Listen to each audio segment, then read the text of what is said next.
Really spectacular, spared no expense.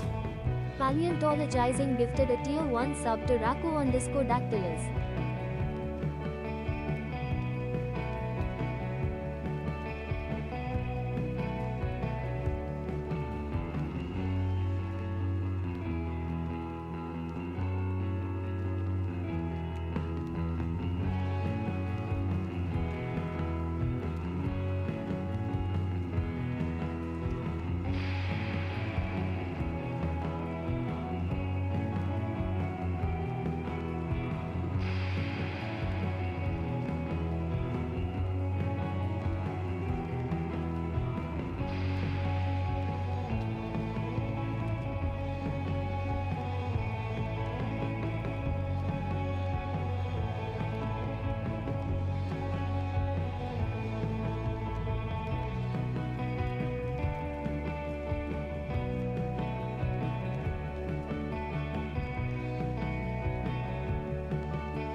Tradoon.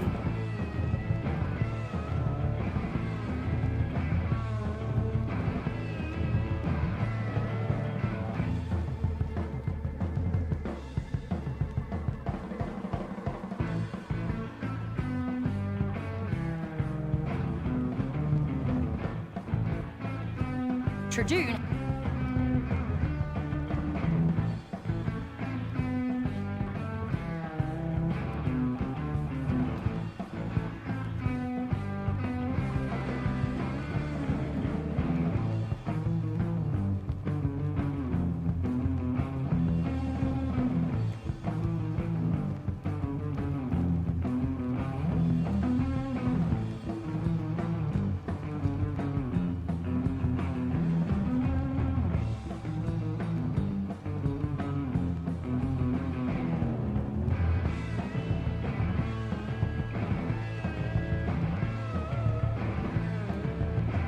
Really spectacular, spared no expense.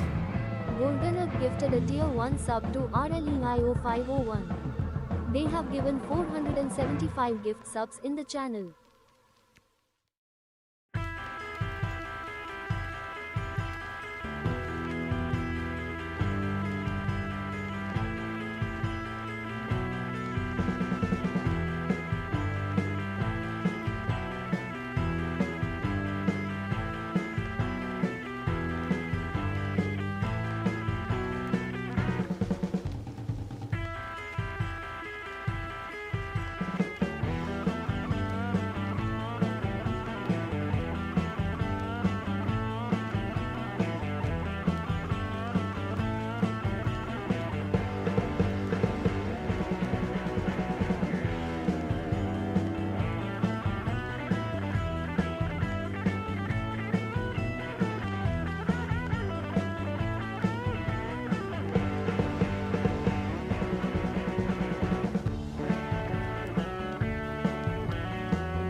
Hello. Without a doubt, you came here today to learn about the most extraordinary group of animals that have ever appeared on this planet, the dinosaurs. But today, in contrast to those magnificent beasts, the creature we will be examining is admittedly less impressive, even puny in stature at less than 2 meters tall. It is the paleontologist. Normally, it is elusive, but now, using the latest in streaming technology, we can see for ourselves. Shall we?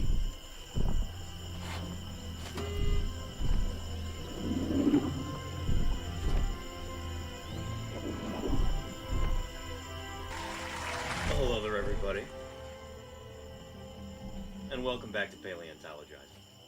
feeding almost entirely on plants, it has no sharp claws or fearsome teeth. There you go. Being so preoccupied with the study of ancient life, the fossil scientist seems to exist only to dig up, examine, and discuss fossils. The same dinosaur. Although many of his kind are shy and reclusive, ours here has learned to communicate over vast distances, broadcasting his strange sounds far and wide. Ankylosaurus and Triceratops, Tyrannosaurus rex. It is indeed true in human face bone, birds are dinosaurs. His bizarre display is fascinating to watch. Now this next Creatures like this are quite rare, requiring very specific conditions to survive. Buddy, thanks for the hydrate. Welcome to Paleontologizing.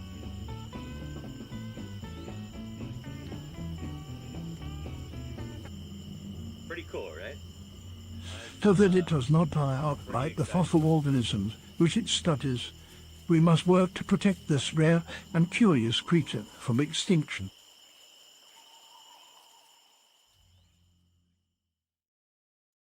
Well, hello, everybody, and welcome back to Paleontologizing. It is wonderful to have you here.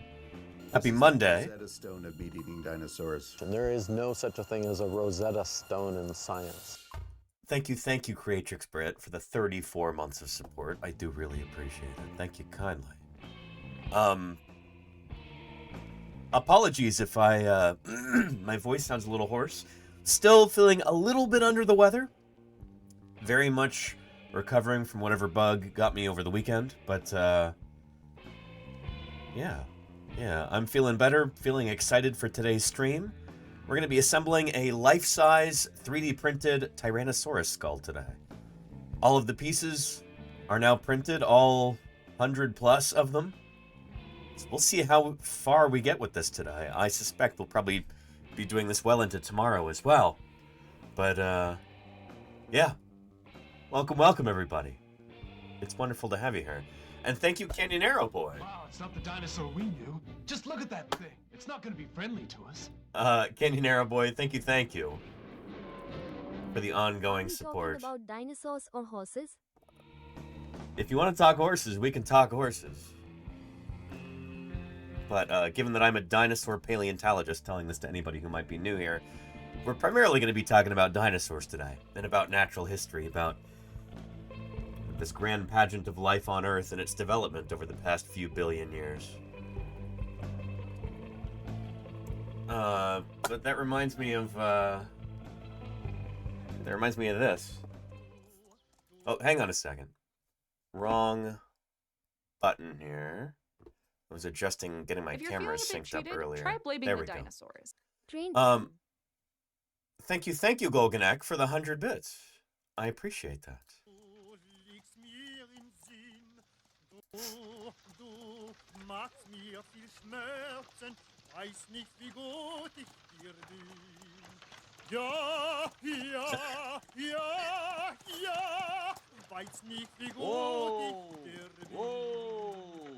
Oh! All right, this is it. I must leave you here.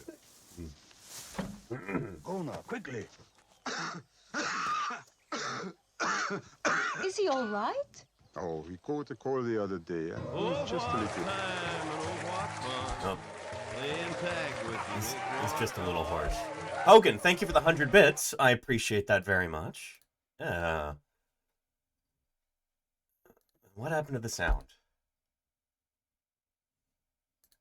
What the heck, YouTube? Being buggy.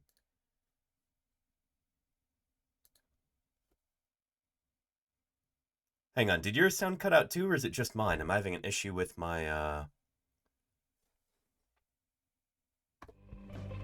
Nope, no, it's a YouTube issue. Hang on.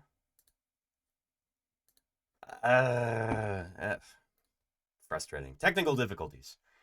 Anyway, yeah. Can't hear the video now either. I think YouTube might just be having some issues across the board, perhaps. Let's see. Control F5.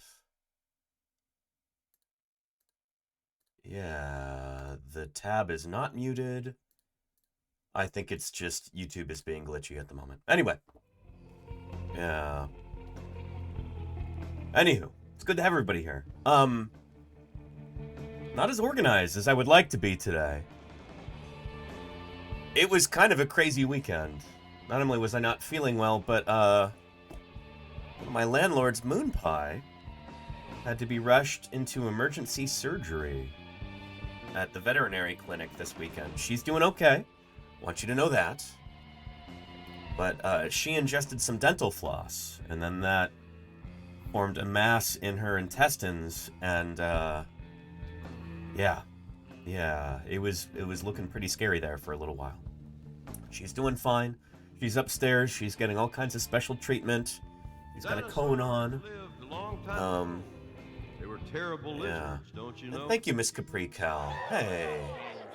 Appreciate that. Keep taking care of yourself and Moon Pie. Thank you, Miss Capri Cal. I appreciate those 1,000 bits. Thank you for your support. Yeah, so it might be a little while until you get to see Moon Pie on stream again. But, we'll see. Mini Pie and Sweetie Pie will probably be making appearances today, I imagine. But, anywho, yeah. Thank goodness that Lordy and Ios have pet insurance, or that would have been a huge expenditure. We're really lucky for that. Moon Pie's very lucky for that, too. So anyway, tumultuous weekend.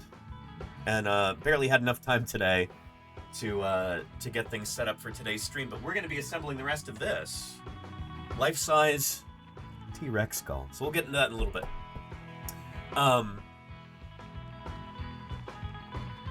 For anybody who's new here, let me introduce myself. Shoot. My name is Danny Anduza. I'm a dinosaur paleontologist.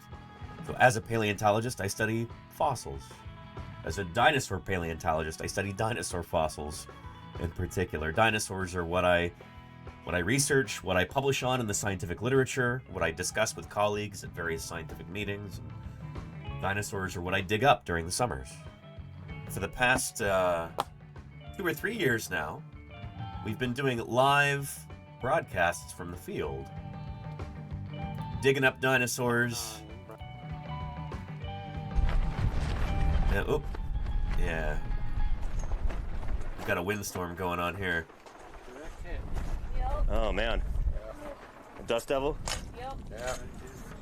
This was our world. 225. And Kodali, thank you for the 35 months of support.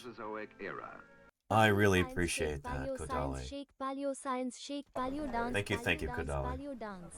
I was more worried about a pole stabbing me. I think it was just a pole over there came down. I can, like, leap up anymore. Anywho, this is what I do during the summers. A lot of setting up shade tarps after they get blown over by these desert winds near Moab, Utah. But that's also that we can dig Live stream if any of you who are here already in the shade like this without check it out. getting completely obliterated by the sun. It's very hot here. Rarely is it below like 95 degrees during this part of the year in this part of the world. So, yeah. Anyway, I work on dinosaurs. Dinosaurs are what I study, what I publish on, what I dig up, and what I talk about here on Twitch. 4 days a week, we stream here talking about dinosaurs, talking about natural history, talking about the fossil record, about extinction and evolution, and how it's relevant to the world around us right now, how it's relevant to your own life, how the science of paleontology can give you a perspective not just to understand yourself and the world around you, but to help you make decisions in your everyday life too. The more you know about the world around you, the better decisions you can make. Whether it's consumer decisions or career decisions or decisions on what to believe, what not to get fooled by. All kinds of things like that. Knowledge is power. I hope people realize that. And that sort of knowledge, the knowledge of how life has progressed on our planet Earth, our place in all of that, that knowledge brings with it tremendous power. We're here to talk about that and to build a dinosaur today. So I hope you're as excited as I am. Welcome to Paleontologizing.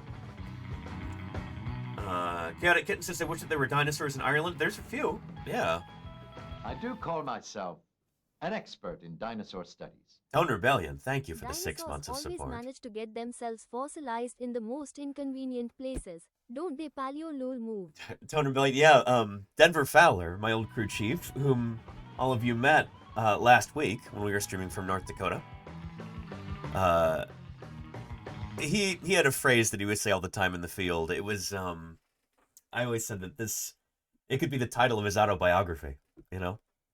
But we'd be out there digging in some godforsaken place in eastern Montana with the sun just bearing down on us.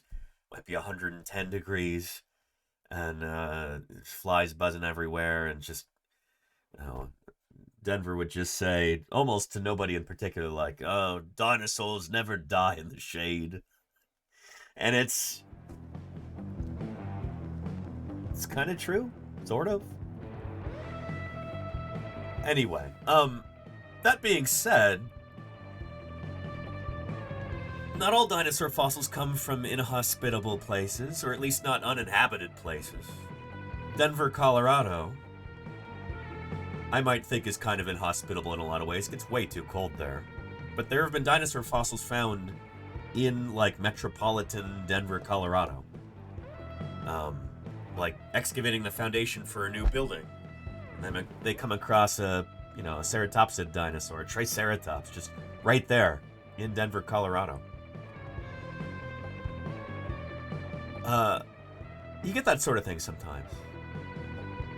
But there is definitely truth to the idea that dinosaur fossils often come from areas with lots of exposed rock, which implies that it's a climate that's pretty dry, which means that it's generally not the sort of place where people would build a city.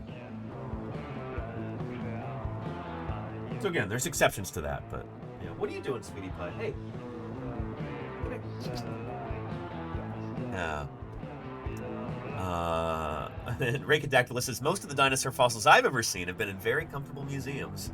Not inhospitable at all. Reiko, I guess I need to do more fieldwork streams, huh? Anyway, good to see you, Sweetie Pie. Those are not for eating. These are little connector pegs for our project today. Sweetie Pie, how are you doing? Hello, hello. Yeah.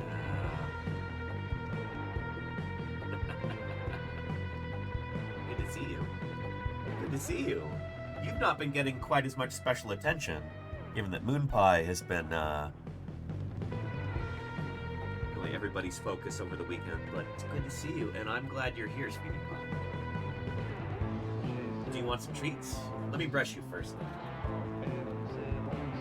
Make sure you are not looking too shabby. Yeah. It's like, I didn't come here to get brushed. I came here for treats. Huh. Is that why you're here? Alright. Well, let's get you some treats, huh?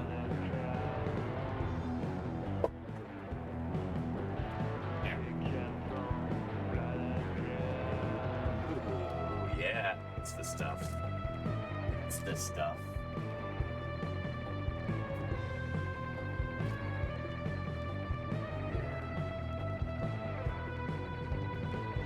Look at all this.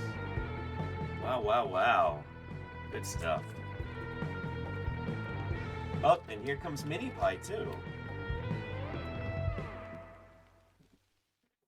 Before I forget as well, we've got a few different parcels to open. We've got 2 of them that have been sitting on my little side table here next to my desk for several weeks now.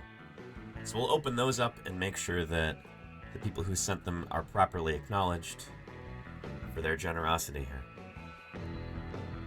But, Sweetie Pie, I hope you're enjoying those treats. Yeah.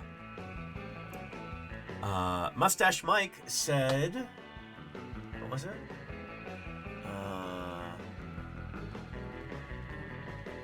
Paleontologizing inspired me to start 3D printing. I'm already troubleshooting why my prints aren't sticking to the print bed. Lol, says Mustache Mike. That is one of those perennial problems. Yeah, is it a heated bed? I've got a Prusa printer, so the bed actually heats up, and it helps the filament melt onto the bed. So with my older printer, I usually crank the heat up on it a little bit more than standard, just to make sure that I get good adhesion. But I realize other printers don't have heated print beds. You gotta put glue on it or something like that, so... Yeah. Anyway, best of luck to you, Mustache Mike. It's, 3D printing is it's a cool hobby. It allows for a lot of creativity and, like, out-of-the-box thinking, which I really like about it. It can also be very time-consuming. A lot of troubleshooting. There's, yeah, a lot that, if you're the sort of person who enjoys troubleshooting, or if you think it's worth it to be able to do cool stuff that nobody else is doing, then maybe 3D printing is for you. I hope it is for you, Mustache Mike, but that's not for eating, Mini Pie. Those aren't treats. Don't think about it. It would not taste good. Anywho, yeah. Mini Pie, you want some treats too, don't you? Here. And Solor, my goodness, thank you for the 12 months of support. I really appreciate it. Thanks, Chief. Thank you kindly. That is excellent. Hope you're having a good day. Thanks for keeping me here online with that support. Oh, very nice, Chaotic Kitten. Birds and Whales in Ireland. I'm in Dublin right now, going to Belfast later. Excellent. I'm sorry we didn't get a chance to get to Thursday Birds Day last week. I was not feeling up for it. A little under the weather. Feeling ill. But now I'm feeling significantly better. And we're going to have like a marathon Thursday Birds Day this week. Oh boy, it's going to be a lot. Anyway, yeah. Let's get you your rent payment, huh, Mini Pie? Yeah. There we are. Oh. There we go. Yeah. Ultimate Thursday birthday. There you go, Petrodactylus. Yes. Oh, look at all those. That's too many. You're not going to eat all those.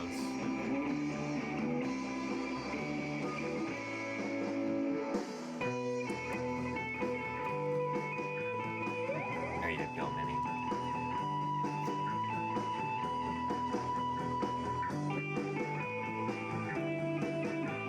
Nice. All right.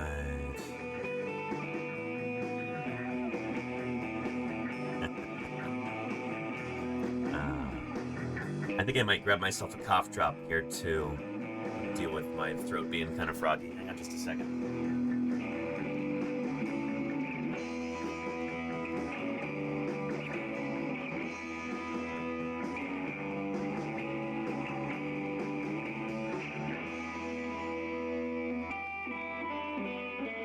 There we go.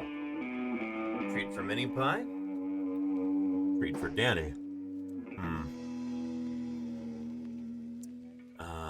And there you go, Charlie's Dragon. Yeah, I never get sick for 2 weeks. In fact, this is almost like a new record for me. I very rarely get sick. When I do, it's usually for like a day or two. Like when I had COVID, I think it was about 2 days that I was feeling ill. And then I got over it. It's been really frustrating. Not feeling well for... What was it? It's like Thursday, Friday, Saturday, part of Sunday. 4 days is like crazy for me.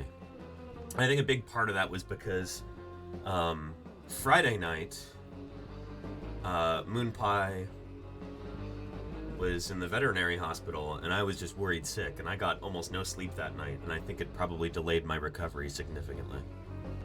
So, anyway, I'm glad everybody's doing better now. Yeah. And thanks for visiting us, Mini Pie. Yeah. Anywho, yeah. And I had a cold for over 2 weeks now. That's what I've been hearing. Like, there's been stuff going around.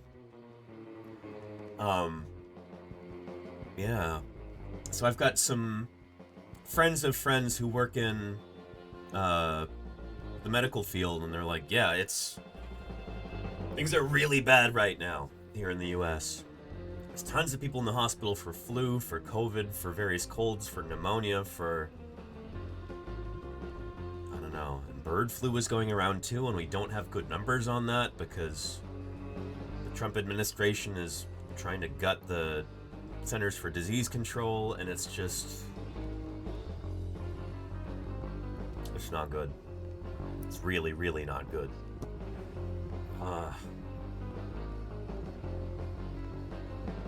And it's hard to find a good source of information on this kind of thing, you know? So, yeah. With that said, we are going to be getting down to business here and not trying to hide from what's going on in the world, but trying to do something productive and interesting and positive for the community, in a sense.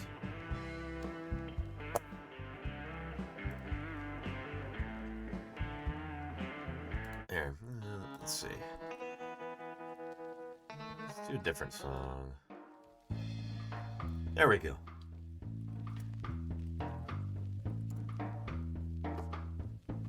So, just last night, I finished 3D printing all of the pieces for a life-size adult Tyrannosaurus skull. This thing is large. It is pretty darn big. It's gonna be well over 1 meter long. I think close to 5 feet long, actually. And you might be asking yourself, well, Danny, that's enormous. You don't live in a mansion. Where are you gonna keep this thing? That's the cool part. I'm not. This specimen right here, unfortunately, was a commercial specimen. So this Tyrannosaurus skull, not actually sure how much of it is genuine and real bone, because it's a commercial specimen, and you never know with the specimen that was dug up commercially how much of it is real and how much it isn't. We'll be talking about that later today, too. But anyway, the real parts and the artificial parts together, they were sold to an anonymous buyer on the private market at an auction. And so the original, as far as I know, is not available to the public or to scientists to study. It's lost in a private collection somewhere. But there were 3D files of this that appeared online briefly. They're no longer online, but I managed to scoop them up while they were. And I just 3D printed this thing, and this is going to be going into the Children's Natural History Museum of Fremont here in the San Francisco Bay Area. So this will be, as far as I know, the first time that this Tyrannosaurus skull was actually available for public viewing in a museum. So I'm very, very excited about that. And, yeah, we're going to be assembling that right now. So, let's get to it. Here's Sweetie Pie again. Do you want some more treats? Is that what you want? Oh, Sweetie Pie. All right, let's make that happen.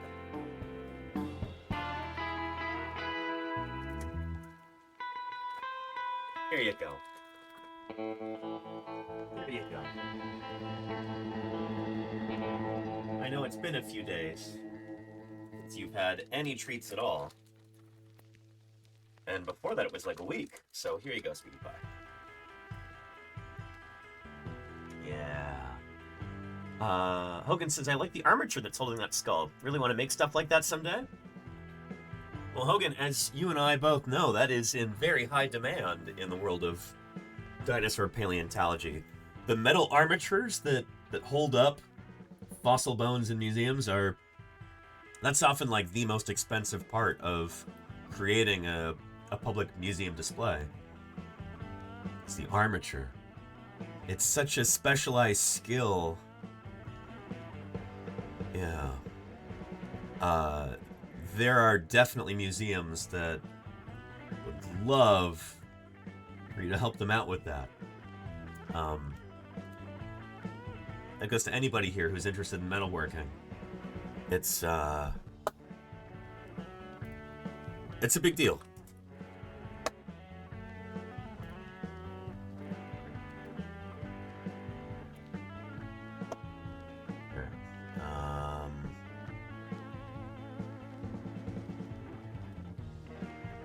Where was that video? Here it is. Well, good. The sound is working on YouTube now.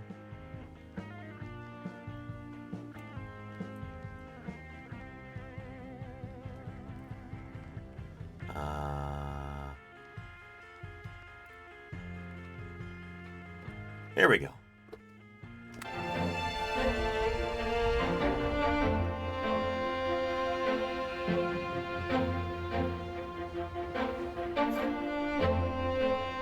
Research Casting International. So I got to meet this guy at SVP this year at the Society of Vertebrate Paleontology meeting. Yeah, what's his name? Phil or Bob? Or Pat? I forget his name, but nice guy. Yeah. And you just stops them dead in their tracks. What do you mean build dinosaurs? Huh.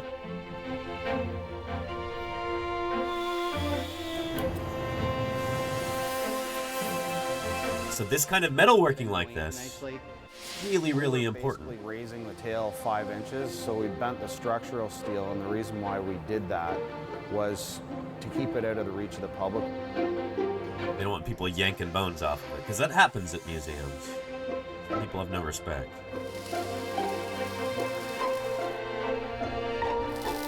And Disco Fountain says, wait, I can use my welding skills with dinosaurs? Yes. Welding skills are some of the most sought after and applicable skills when it comes to working on dinosaurs in museums like this. You know, I tell people this all the time. You do not have to be a professional paleontologist to work on dinosaurs. Not only in museums, but also in the field. When we're digging up dinosaurs, when we're discovering dinosaurs, when we're transporting dinosaurs back to the museum, when we're cleaning dinosaur fossils in the lab. All of these things require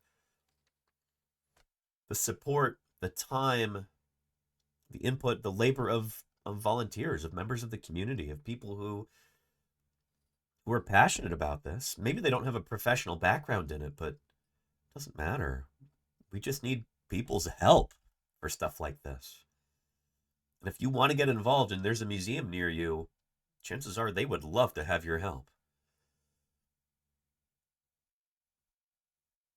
And if you happen to have certain professional skills that could help benefit the field of paleontology, whether it's welding like this, whether it's metalworking, whether it's sculpture or art or copywriting or, you know, like organizing people, whether it's fundraising or whatever, there's so many different ways that you could be able to help us as we're kind of unraveling this mystery of the history of life on Earth, you know? I know I'm being really lofty in all of my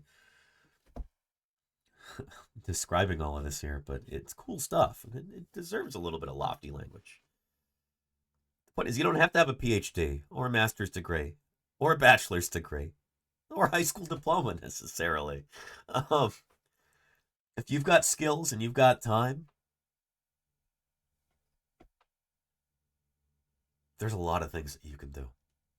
You can become involved. And frankly, museums need to do a better job of reaching out to the public and making this known to people. But, yeah.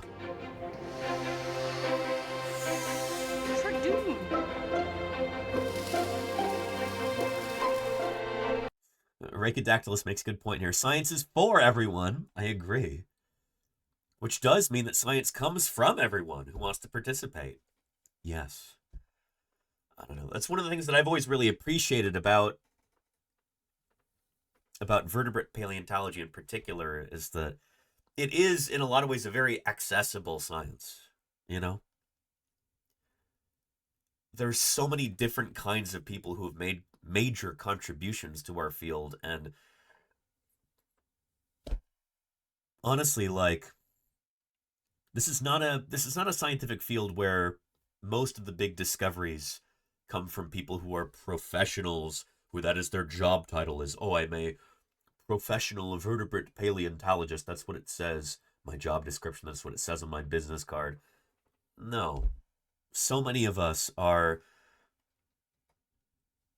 either like interested amateurs, people who, you know, fossils are their hobby, or they're people who pay the bills doing other jobs, like, oh, I'm a professor at a veterinary college, or, you know, I'm a physician, or I'm a plumber, or I'm a high school teacher, or I'm whatever. But also I do paleontology on the side, and I produce research and publish on extinct animals and stuff like that. Like, do all of the work of a professional paleontologist without actually having that be their job title. I know we've talked about this before, but it's a really important point to emphasize, which is why I'm going over it again. There are, well, sometimes the best paleontologists are people who don't have paleontologist as their job title, to be frank. Because sometimes if you do strive and bite and fight and scratch to be able to get those very few precious jobs where, yes, I'm curator of this museum, I am, you know, official vertebrate paleontologist at this university or something like that. It's usually not a title, but you'd be professor of paleontology in the Department of Earth Sciences or the Department of Biology or something. Oftentimes those people who have those job titles spend the majority of their time sitting in meetings, writing grant proposals, not actually doing science. Sometimes the paleontologists who do the most science, who have the most time for actually working on their science, are the people who are, you know, my day job is high school principal or gardener or, you know, physician or something like that, you know? And I think the more the public hears about that, the better off we are, because there are a lot of people who think that just because, like, there are so few job prospects in paleontology, oh, I can never actually contribute to paleontology. No, you can. You absolutely can. Oh, yeah. Yeah. And meetings and grant writing. Exactly, Golganek. Yeah. Yeah. But yeah. Anywho.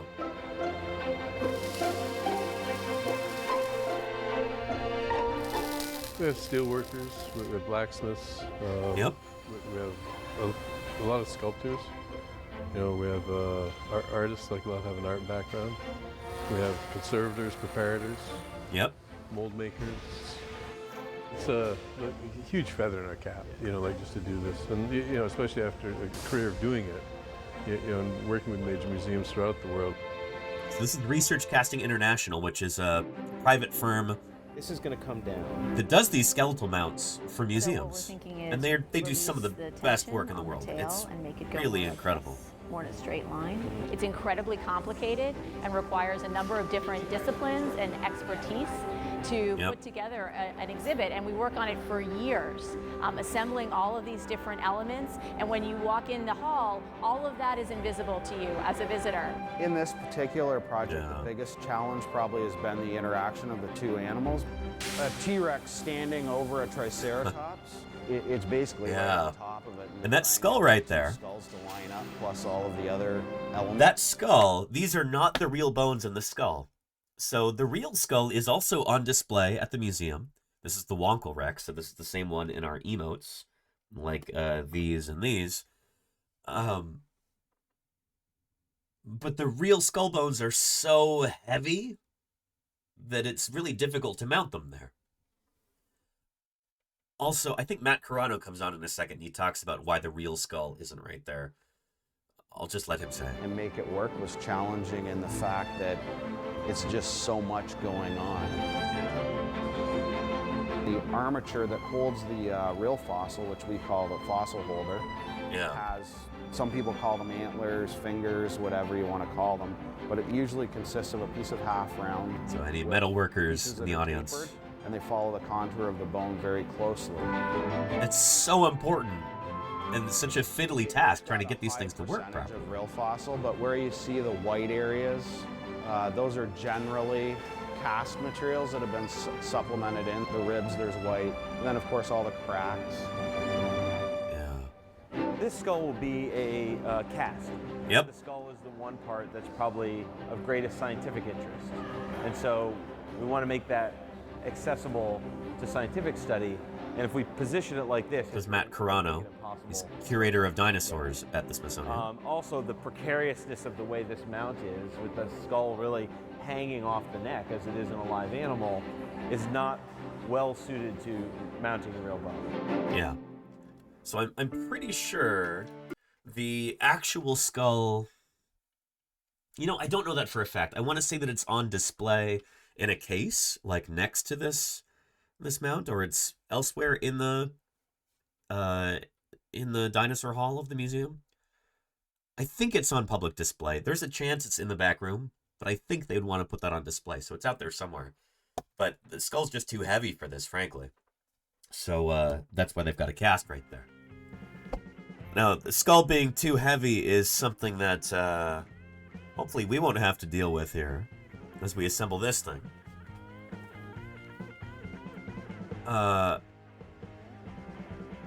Well, shoot. Let me show you. Here are the bits of the cranium that I've already assembled. This was like a month ago that I put this together, I think. Gives you some sense of scale for how big this thing is going to be.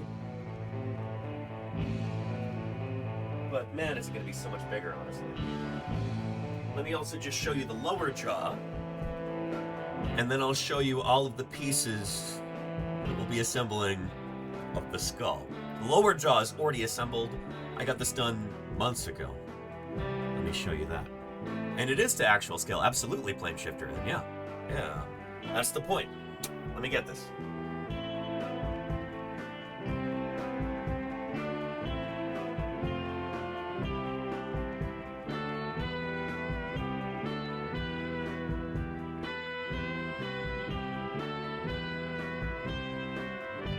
There we go. Ugh. It is, it's pretty big. It is pretty big.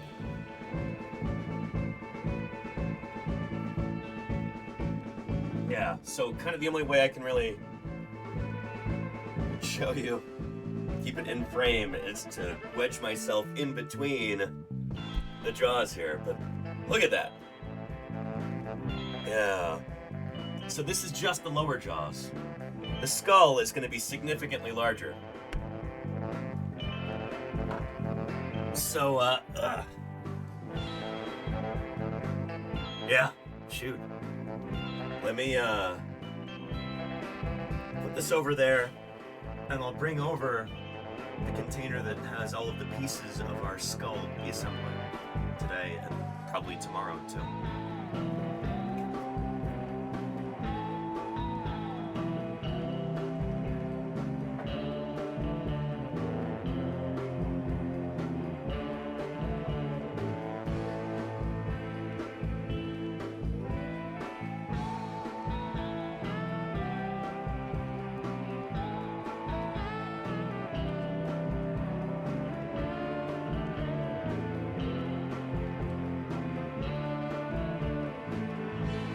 Had to nudge that to the side to be able to fit through.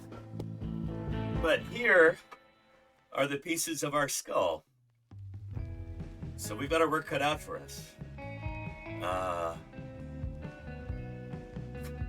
Let's do it. Where do I put this?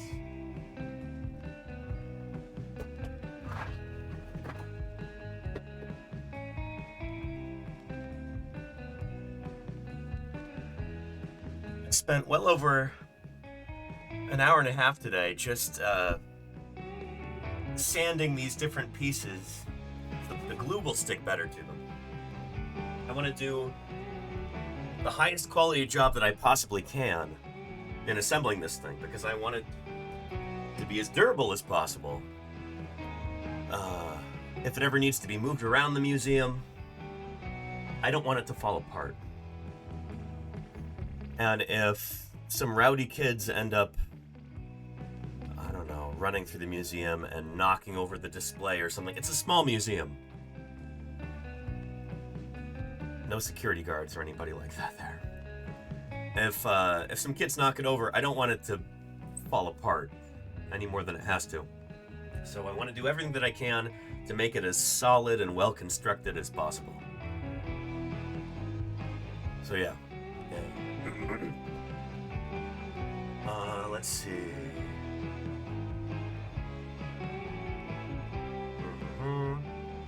And Generated says, I want one too. Unfortunately, the files for this one have been scrubbed from the internet.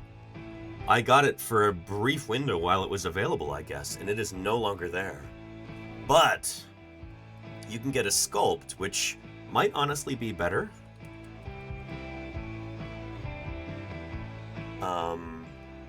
From who Denver says this is probably the best sculptor of like dinosaur fossils online. He does a tremendous amount of work actually looking at the original fossils and trying to get the textures right, not just the overall shapes, but the textures and thicknesses of certain elements and everything. He's got this that's available, life-size Tyrannosaurus Rex skull. I might be downloading this one too. But those maybe for a future project. Are once again invaluable. But here is a link. Kepper MN, thank you for the 22 months of support. I appreciate it. Good stuff. So yeah, this is going to be about the same size as the one that we're assembling right now. So, you already saw the lower jaws. We're doing the cranium today. The skull. So, yeah. Yeah. The t-shirt looks awesome. Oh, thank you, Gravity. Hey, this is one of my old t-shirts. There's a kind of a ratty one, honestly. There's a chance I might be getting super glue on my clothes today, so I'm not wearing a nicer shirt. Who knows what's going to happen today?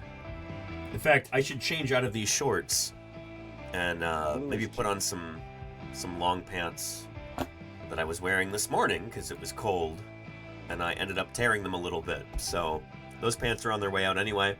I'm going to put them back on, and we'll get into this.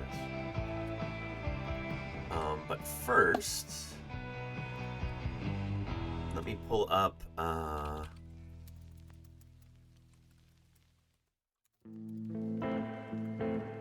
was it Curse of the T-Rex? There we go. This is a documentary from 1997 from PBS Nova, and I figure we'll be, we can kind of glance at this every once in a while as we're building our T-Rex skull. There'll be a few moments where, more than a few moments probably, where I've got to hunt around for certain pieces and stuff like that. We've got like 100 different pieces of the skull to deal with here, and they're all numbered. But given that there's that many, it might take some searching in between to find the right ones. And I don't want you to all have to wait here without anything going on. So we'll be playing some of these in the meantime. Let's get it started. Tonight on Nova, crazy for dinosaurs. When the best T-Rex ever is found, everyone wants a piece of the action. The feds, the ranchers. It's worth a whole lot more than $5,000. The lawyers. Is that a victory cigar? You got that right. The scientists. The science is going to be close to doomed. It's a showdown in the Badlands. Curse of T-Rex.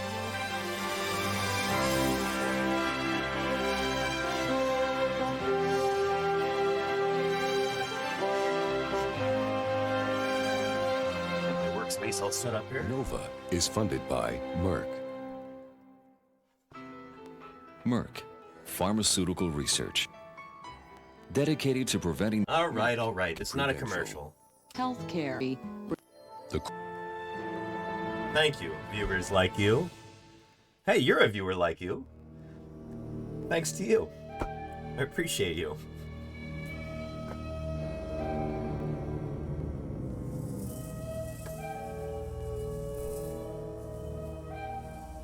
For those who hope to reconstruct the story of life on Earth, to reveal the substance of creatures long vanished, and the origin of those that live today, fossil bones are vital clues. True. No lies detected. They're unlike any other objects of scientific study. Yeah, they're different. So rare, so irreplaceable, and so compelling that they're often viewed as treasure.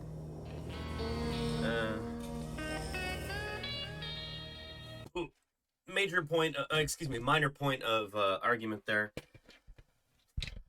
I dispute this a little bit. This idea that like fossils are super, super precious, they are, and also we don't want to make sure that we're treating them so preciously that we refuse to do good science on them. That's, I think, an important point to make, is that, many of these fossils are extraordinarily rare, but if you are too precious about it and you... Oh, hang on. Nell, thank you for the 32 months of support. Holy cow. Ontogeny. 32 months, let's go. 2.5 years spent with Danny's enthusiasm and passion is enough has inspired me so thoroughly that I cannot imagine where I would have been had I never come across this channel all that time ago. Muchas gracias, Danny. De nada, Nell. Thank you so much for the kind words and for your continued support. It really does mean a tremendous amount to me.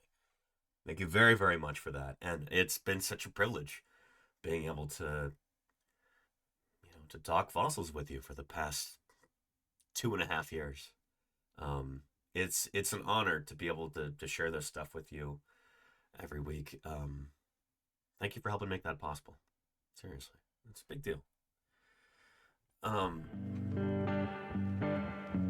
The point that I was making is that yes, fossils can be incredibly precious things, but it's important not to see them as precious objects more than they are objects of scientific interest. The reason why we dig these things up in the first place is not because they're so precious or, oh, they're so valuable or anything. Their value is in their utility as scientific objects.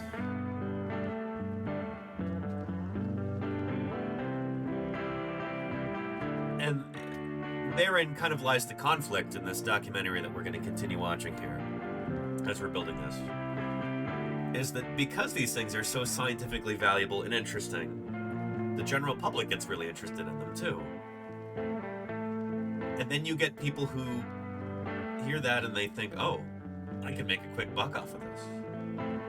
There's money to be had here. Ooh, anytime there's public enthusiasm, there's a chance for me to get rich. To commodify the thing in question. And it's...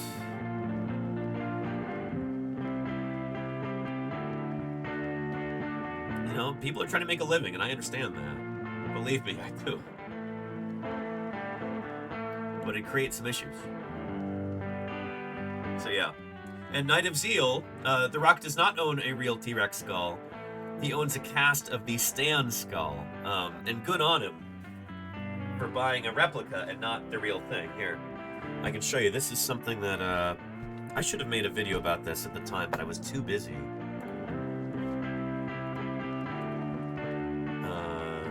Dwayne Johnson. Stan T-Rex skull. Let's see. Rock. Dwayne Johnson says he isn't the anonymous buyer of the T-Rex skull. Yeah, so there was an anonymous purchaser of the... Where was that? Yeah, here we go. Da-da-da-da-da.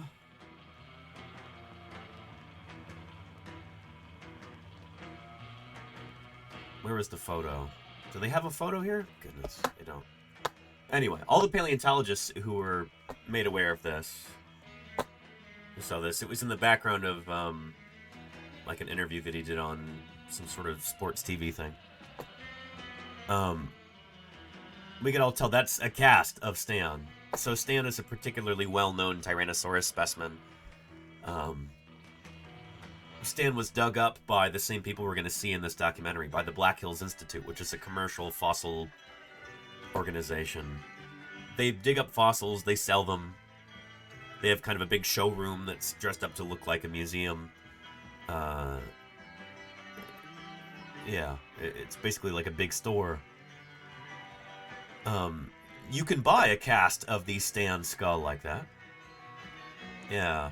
Oh, but here's a tweet from Dwayne "The Rock" Johnson here.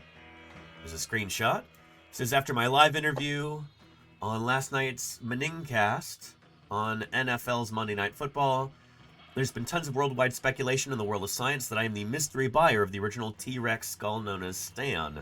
I am not the mystery buyer. In my home office, this is a replica cast of Stan.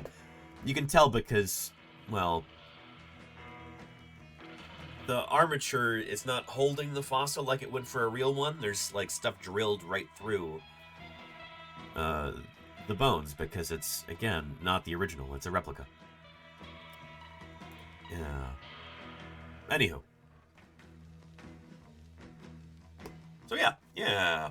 Anywho, I just wanted to clear that up. So, you know, salute to The Rock for, I think he even says at the end of this post, like, the real one belongs in a museum.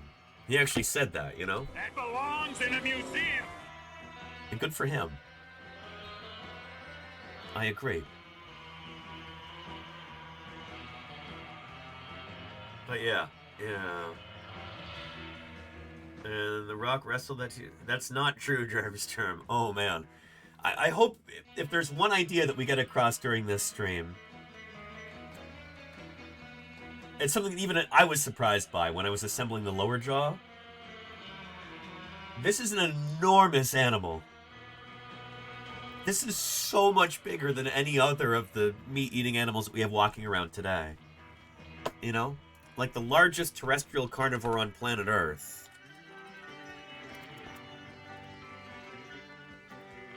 Is a polar bear. There's a polar bear versus T-Rex. You know?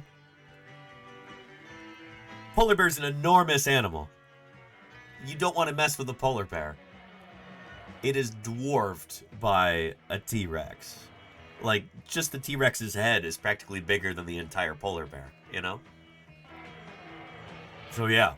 Yeah. Yeah. Just nuts to think about. This skull, I know Lordy was expressing some concern at the beginning of today's stream that I wouldn't be able to get this through the door. That is a legitimate concern. I need to make sure that as we're assembling this thing, it's not too big to leave the house. Yeah, would a T-Rex eat a polar bear if given the chance? Mr. Elwood? I mean, it's a meat-eating animal. So yeah, it would be like, that's a surprisingly large mammal. Smells like a mammal though. I haven't eaten one of those since I was a kid. I guess I'll eat it. It's big enough. So yeah. Yeah. This is an animal that ate other animals. So you put an animal in front of it. If it's hungry, it's going to try and eat it, I suppose. So yeah. Yeah. Anywho. And is Stan not in private ownership? Stan was purchased on... Oh, goodness. Here.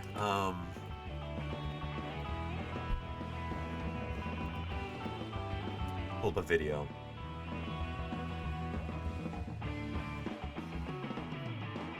Was purchased by a private buyer and then I think donated? Although I'm still not clear on the specifics.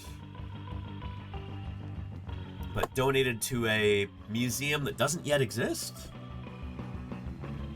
in the capital of the UAE, the United Arab Emirates, Abu Dhabi. Yeah, here. The sale of what's believed to be one of the world's most complete T-Rex skeletons, named Stan, was expected to come in around $8 million. But as Ian Lee reports, a bidding war at Christie's auction house smashed that estimate. Yeah. It's a king's ransom for the king of the dinosaurs. Where should we start? At $3 million. Christie's auction house offering a once-in-a-lifetime opportunity of owning your own T-Rex. Paleontologists discovered Stan in South Dakota in 1992, standing 13 feet tall, 40 feet long, and with an 11-inch tooth. The skeleton is made up of 188 bones. The really interesting pathology about him is two of the vertebrae in his neck have fused. So in life, Stan broke his neck. He survived, it healed, and he carried on being the biggest and baddest T-Rex. The baddest, 60... It's not the biggest. It's not. He's not that big for a T-Rex. That's the thing, is that I think this Tyrannosaurus specimen, I think comes in at like 35, 36 feet long, something like that. There's different ways that you can tally who's the biggest, but if we're going by length, that honor still goes to Sue at around 42 feet long. So I think about 13 meters. Yeah, I think Stan is something like 11 meters. 7-million-year-old dinosaur wasn't going to be cheap. 3,200,000, 5,500,000. 10 million, please. So the really frustrating thing about this too is that the Black Hills Institute, which you'll see in this documentary that we'll be watching, they're a commercial group, they're a showroom, they sell fossils, that's kind of the reason why they exist. But they also consider themselves like a research institution and, oh, we're a museum and everything. Museums don't sell their specimens at auction. And apparently they were kind of forced into this because they had some financial difficulties or something like that. And I think maybe there was a court order that ordered them to auction off. Real museums don't do that. You know, real museums, and when I say a real museum, I mean a repository. So in the United States, a federal repository is a museum that they have a legal agreement where if anything happens to that museum, if they go bankrupt, if they get hit by a meteorite, if they whatever, all of the scientific specimens have to go to another museum. It's like having a last will and testament, essentially. Saying that, like, yes, all of these fossils are held in the public trust. They belong to we the people. And so if anything happens to our museum, there's an insurance policy that those fossils need to go to other museums in order to make sure that they stay in the public trust. BHI didn't do that because they're not a museum. You know, they're not a repository. And so that's how this ended up happening. They didn't, as I understand it, they didn't want to auction off this T-Rex, but given they are a private business, like, that's the situation they found themselves in because they're at the whims of the free market, you know? So, yeah. Taking bids from London and New York, it came down to a battle between two buyers, with the gavel falling on $27,500,000. And sold. After fees, the final price for this tyrant lizard king was $31.8 million. That doesn't include shipping and assembly. Ian Lee, CBS News, London. The buyer remained anonymous, but the previous world record for any dinosaur was Sue, also a T-Rex, sold to the Chicago. Also from Black Hills Institute. So, yeah, this one organization, there are a lot of professional paleontologists who don't have a lot of nice things to say about BHI. I think I've got a little bit, slightly more nuanced take on this, but I wouldn't call myself a fan of BHI myself. So anyway, yeah. And is it just celebrities or business people, says Son of Austerlitz? Who's willing to pay so much money? Frankly, people who aren't very bright. Like, it doesn't take a lot of money to dig these things up in the first place. It's not a wise investment. It's just,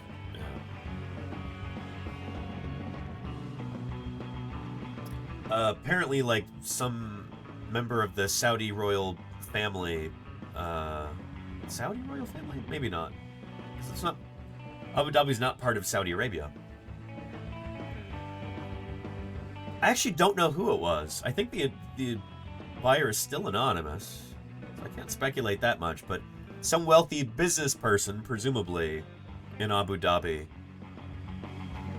probably like an oil tycoon, paid $32 million for this. And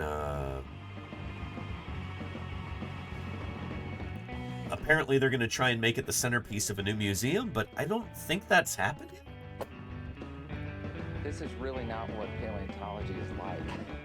Snicks, thank you for the follow. Welcome to Paleontologizing. Yeah. So anyway, I still don't think Stan is on public display, even though this auction happened a number of years ago. The sale of... So this was, 4 years ago, 2021, if memory serves. No, 2020. October of 2020.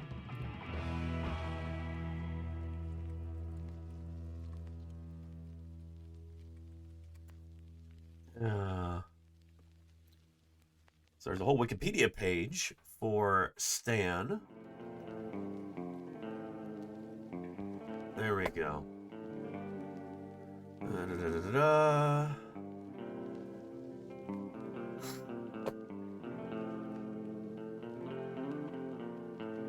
So there's several casts of Stan all over the place.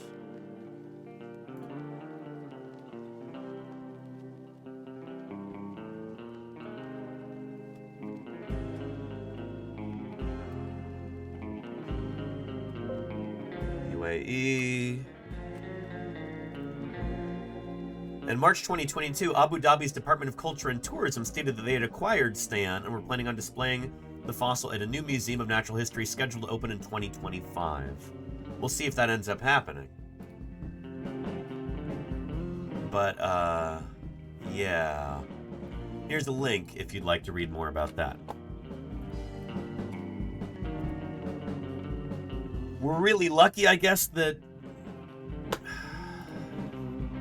I mean, all things considered, we're lucky that there's a likelihood that Stan will end up in a museum, because there are several scientific papers that have been written on this specimen. Researchers working on this Tyrannosaurus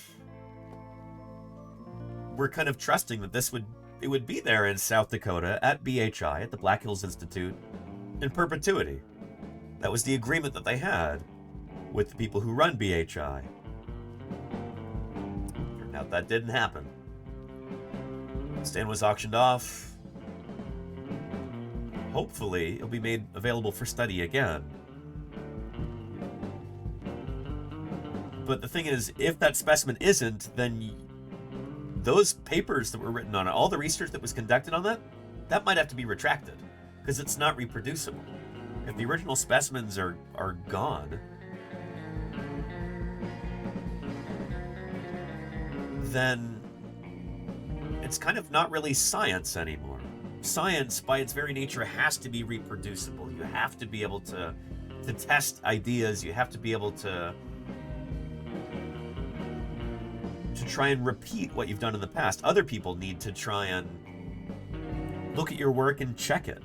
And if there's no chance of doing that, then it's not science anymore. It's just he said, she said, whatever, you know? Science is about testability. Gotta test things. It's why it's science. Does that make sense? So yeah. Anywho. And how much of Stan is actual bone though? A good portion of it. Plane shifter in. I think it's something like 70%, maybe 80. Let's see here.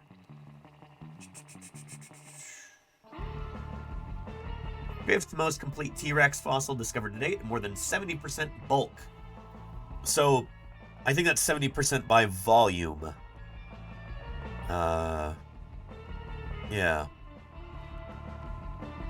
So, relatively complete.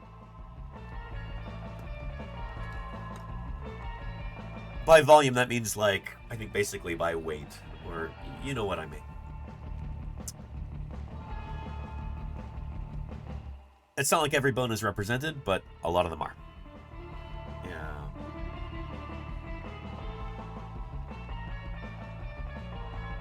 And Plane Shifter In says, but they haven't already measured Stan, and it's like the measurements aren't going to change, so I have to retract.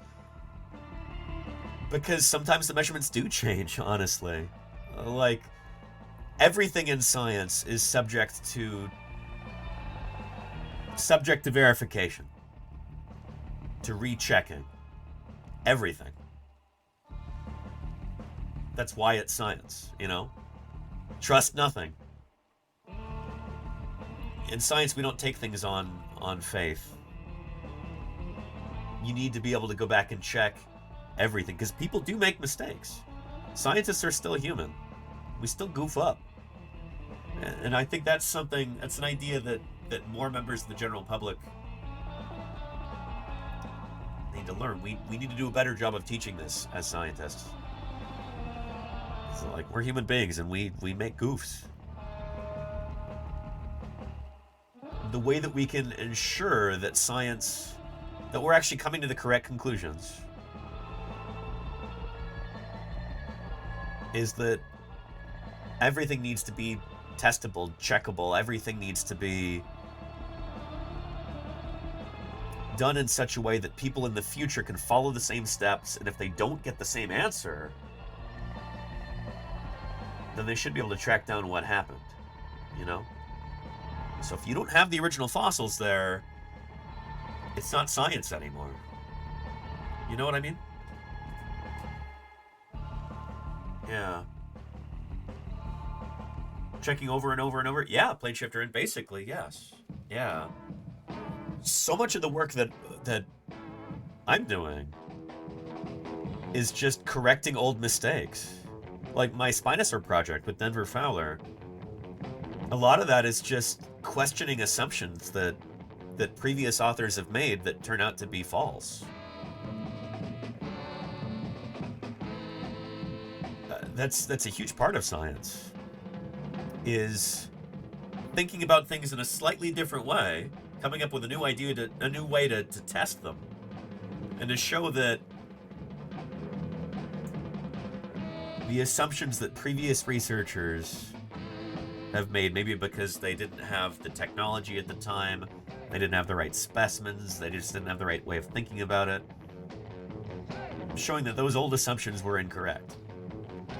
A huge part of how science moves forward is exploding old ideas, old assumptions, with new information, new technology, new data, new people, new ideas. So yeah. Anywho. Emilith says visit Stan in April.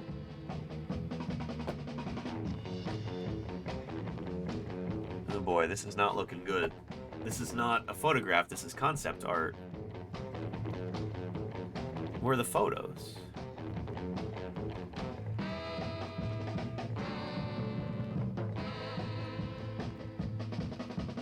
The Natural History Museum Abu Dhabi is due to be completed at the end of 2025. Oh, we'll see, I guess.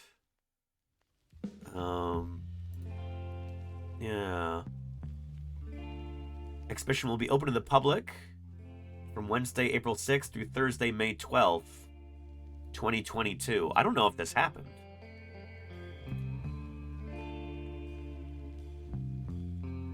I guess we'll see. This page was last modified in April of 2022. Yeah, I don't know. Hopefully a typo? No, it's repeated several times. So yeah, I don't know. I'm not optimistic about this. We might never see Stan again. Pumpkin the Cat says, you'd think if they could afford a T-Rex, they could afford better concept art. I mean, if you know enough about all of these proposals for building in that part of the world, whether it's Neom in Saudi Arabia, or whether it's all these other projects in Abu Dhabi, or Riyadh, or whatever, like, they come up with these wild concept art, just extravaganzas, and then none of it ever comes to fruition. I really hope that's not the case here. I really, really hope that they're able to establish an incredible natural history museum here, and it becomes a locus for paleontological research around the world. I really do hope that happens. I'd love to be able to visit. And, man, that would be cool. So don't think that it's like sour grapes, because it's not. I just can't help but be skeptical, because track record on stuff like this is poor. So yeah, we'll see. But yeah. And if it ends in a museum, is that less bad? It seems so sketchy. We'll talk more about that in a bit. I really got to start working on getting this assembled, though. So let's do that. Let's get back to our documentary here, and I'm sure we'll have lots more discussion about this, not just today and tomorrow during this assembly process, but also in the weeks and months to come as well. Let's continue. And treasure can be a curse as well as a blessing. I'm going to lay out all these pieces on the floor. In 1992, the town of Hill City, South Dakota woke up to a raid. Put them in order. 35 federal agents, police, and National Guardsmen surrounded a warehouse owned by Peter Larson. I just couldn't believe it was happening. I walked outside. There's FBI agents, sheriff's officers running around with guns, and police lying all around the building. It was like a dream. Word spread that they were looking for a vicious predator named Sue, but no shots were fired. And in the end, Sue went peacefully. All 10 tons, the finest specimen of Tyrannosaurus rex ever found. T-Rex, the undisputed king of the dinosaurs, among the largest carnivores ever to walk the earth, is still creating an uproar 65 million years after drawing its last living breath. I mean, goodness, it's not her fault. This T-Rex, half its bones still encased in rock, is at the center of a government crackdown on modern-day prospectors who hunt for gold in the form of fossil bones. The prime target for the better part of a decade has been the Black Hills Institute of Geological Research.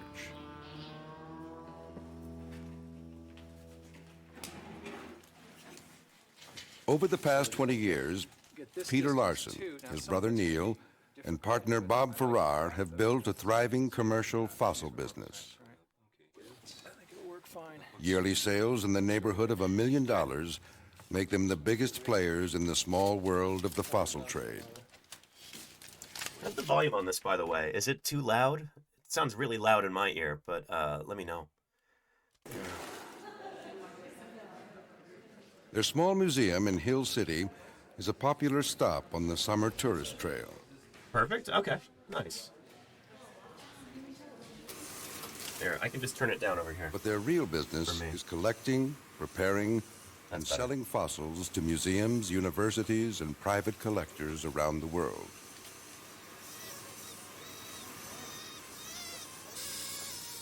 They're known in the trade as dealers in everything from inexpensive fossil invertebrates to dinosaurs that sell for hundreds of thousands of dollars. The Larson brothers have been digging fossils since they were children growing up on the family ranch in South Dakota. But as the raid continued, they suddenly found themselves on dangerous ground. They came through here and for instance, they were going through our files. They came and looking for photographs. This was all full of photographs. So they'd pull open a drawer and they'd start rifling through and looking, do I want this document or do I want that document? So I tried to get their badge numbers and their names, and the one person in charge said, you can have my badge number and my name. You do not get anybody else's name. You will take no photographs. You will take no notes. He said, this is a serious thing. He said, if you cooperate, everything will go fine. If you do not cooperate, we will throw you to the ground and arrest you. So we cooperated.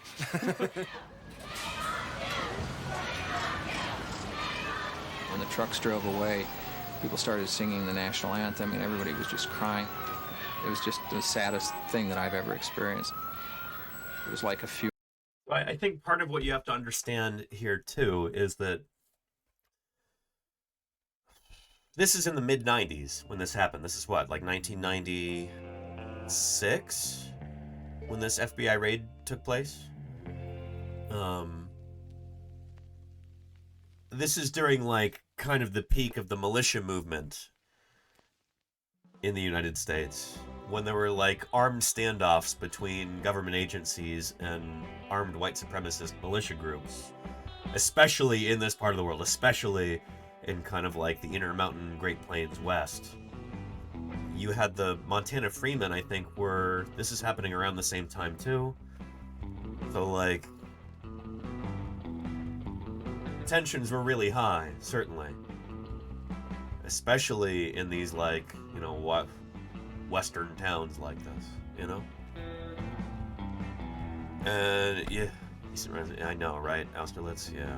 Waco, yeah, it was just a few years before this, actually, yeah. Yeah. But yeah. Rhacodactylus says it's always important to put things in the context of what else is going on. That's what I'm trying to do, yeah. Exactly, yeah.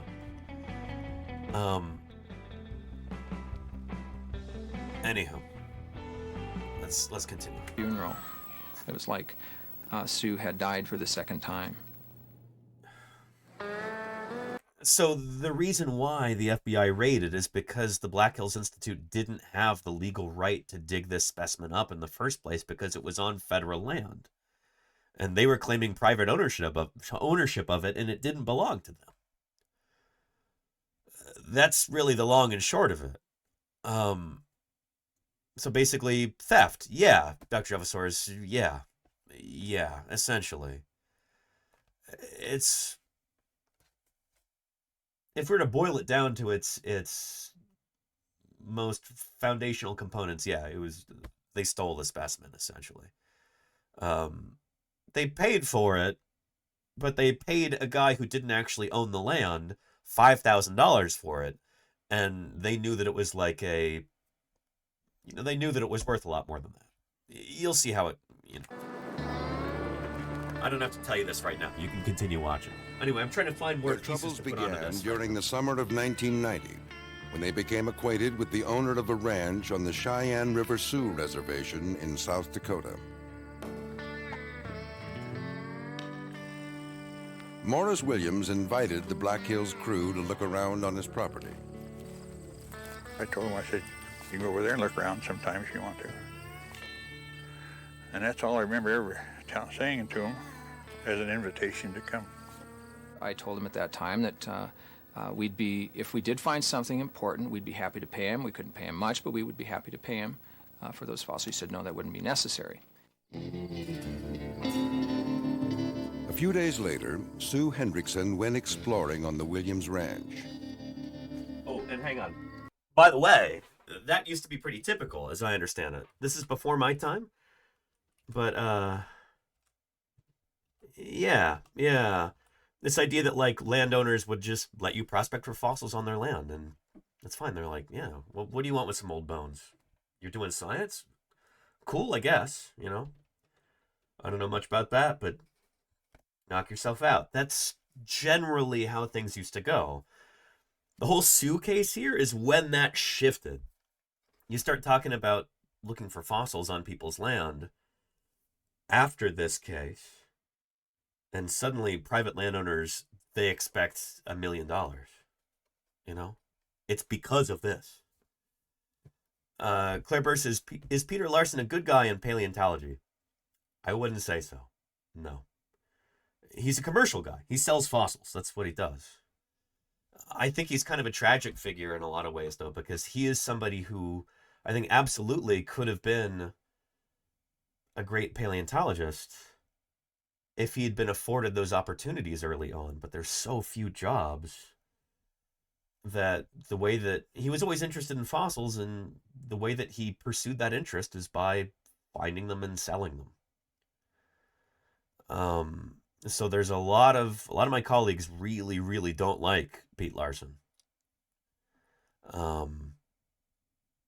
Yeah, I've met him a couple times. He's always been nice to me. He didn't have any reason not to be, I suppose. But I don't know what the Black Hills Institute has done to the science of paleontology and the way that it's kind of really, really complicated things for us in a lot of ways. Not something I'm grateful for. I'll put it that way. Yeah, Guy the Circumstances. I mean, everybody is Lukai, but I don't know. Wood, thank you for the 15 months. 15.5 meters. I appreciate that very much, Wood. Thank you for helping keep me here online. Appreciate it. Yeah. And what is that? Oh yeah, there we go. Yeah.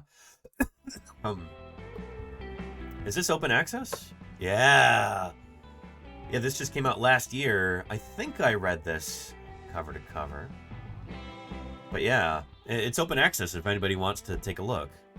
But this is about Tyrannosaurus specimens in particular as these cultural objects of envy and yeah.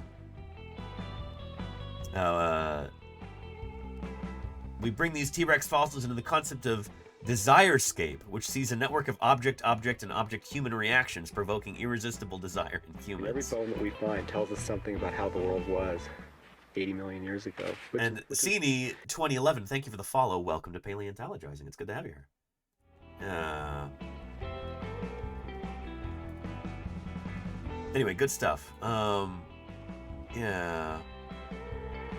How should we humans approach T-Rex and other disruptive objects? Cautiously, and with the knowledge that these objects may be more powerful than we are. I like that. So this is written by presumably some sociologists or people who are kind of on the more humanities side of things. But yeah, hello, this is Sweetie Pie. How are you doing? Anyway, let's get back to this.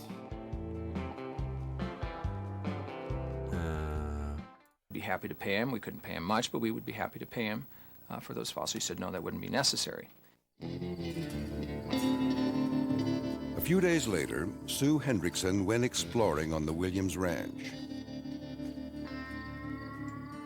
At the bottom of a cliff, she discovered some interesting bone fragments, which she took back to Larson. I'd never seen the inside of a T-Rex vertebrae before, but I knew that was what I was looking at the minute I saw these things. I really got to get started on this. Threw down my tools and said, let's go. At the cliff face, the Larson brothers saw what appeared to be the find of a lifetime, a Tyrannosaurus rex embedded in the rock. Sue Hendrickson called me up one evening and said that they had found this large Tyrannosaurus rex fossil in a cliff up here.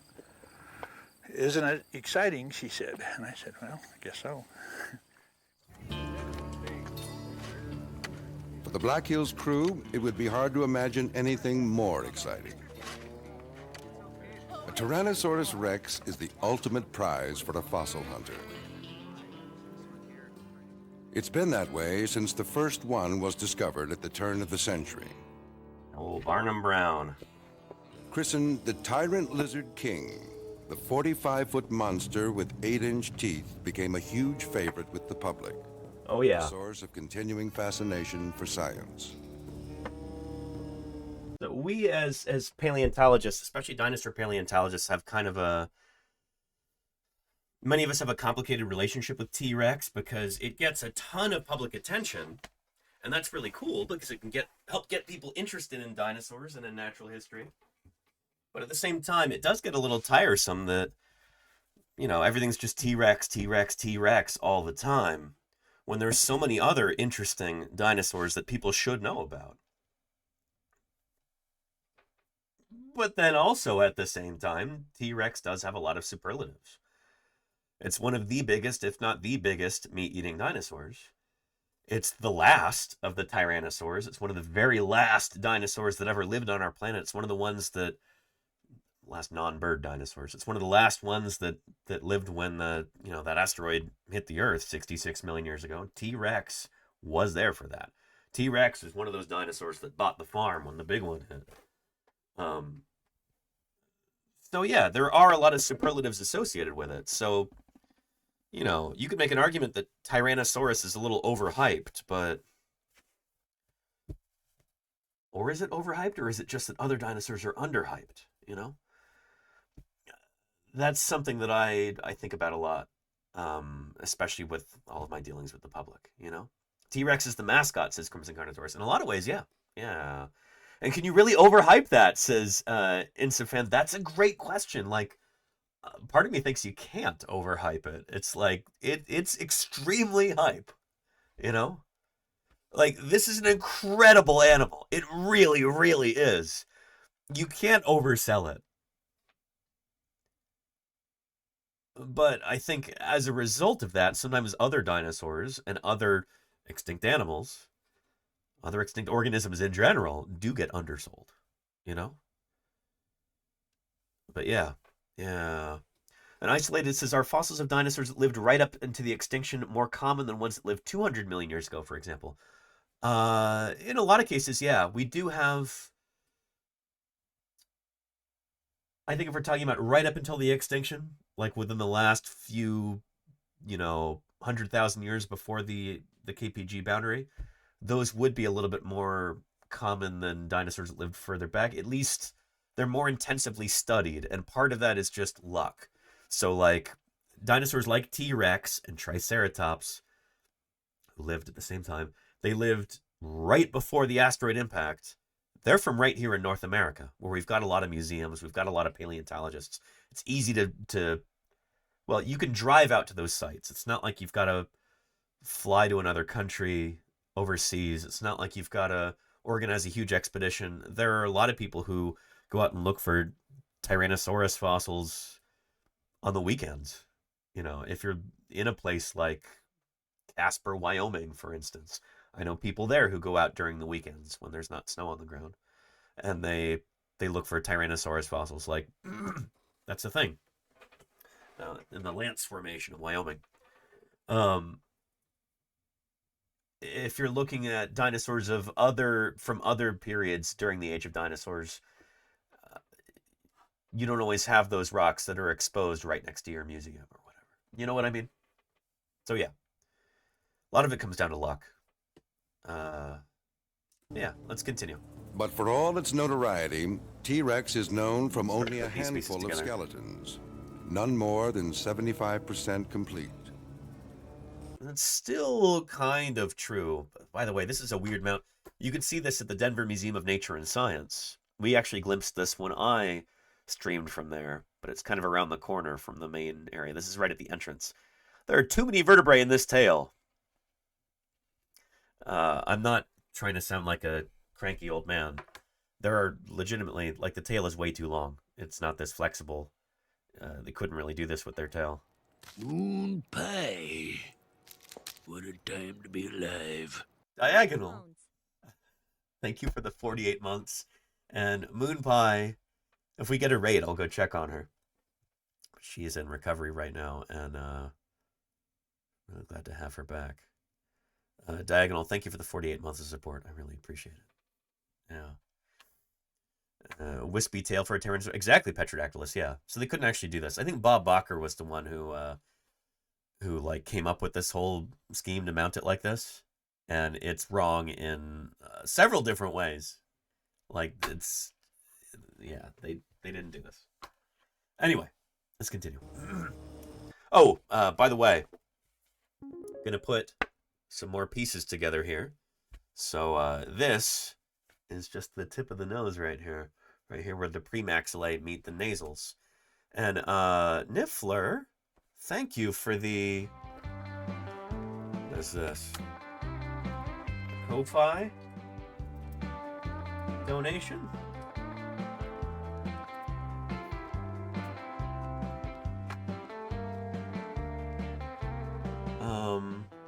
Niffler, thank you. I'm excited to have my mural of the world painted on a wall in my house instead of a city or country markers. The plan is to paint labels on the map for where some dinosaurs were discovered. I may ask for some suggestions closer to that time if that's okay. That sounds great, Niffler, yeah. I can point you to some good resources for that. I appreciate your support, Niffler. Thank you.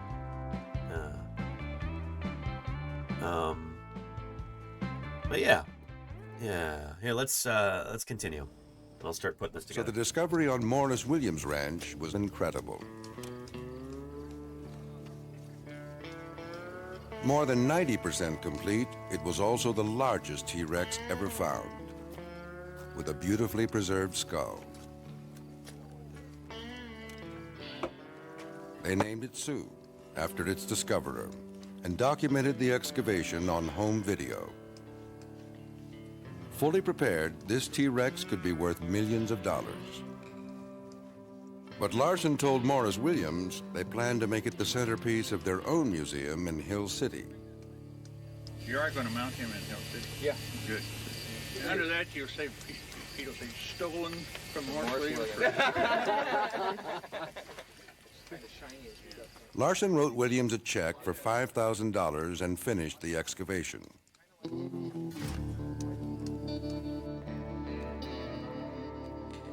Back at their place in Hill City, as they began chipping away at the rock matrix, they realized that Sue was even more impressive than they'd first thought. Unusual details such as bite wounds on the skull, Probably not bite wounds. A healed broken leg. They're thinking about talking about the things I and think one of only 2 known T-Rex upper arm bones added to its scientific interest. Sue clearly ranked among the finest dinosaurs ever found. So when the story of the discovery appeared in the newspaper, a number of parties took more than a casual interest. The Tribal Council of the Cheyenne River Sioux checked the status of Morris Williams Ranch. Yep, turns out he didn't own the land. They discovered that although he owns the property, years ago he put it in trust with the federal government to make it exempt from property taxes, a common practice on reservation land. Oh, so he did own it, but it was a special deal. The tribe contended that no one could buy any part of his land, including fossils, without government permission. The tribal chairman claimed that Larson admitted knowing as much soon after the discovery. One of the first things that Mr. Larson said, I knew I was on a reservation. I knew I should get permission.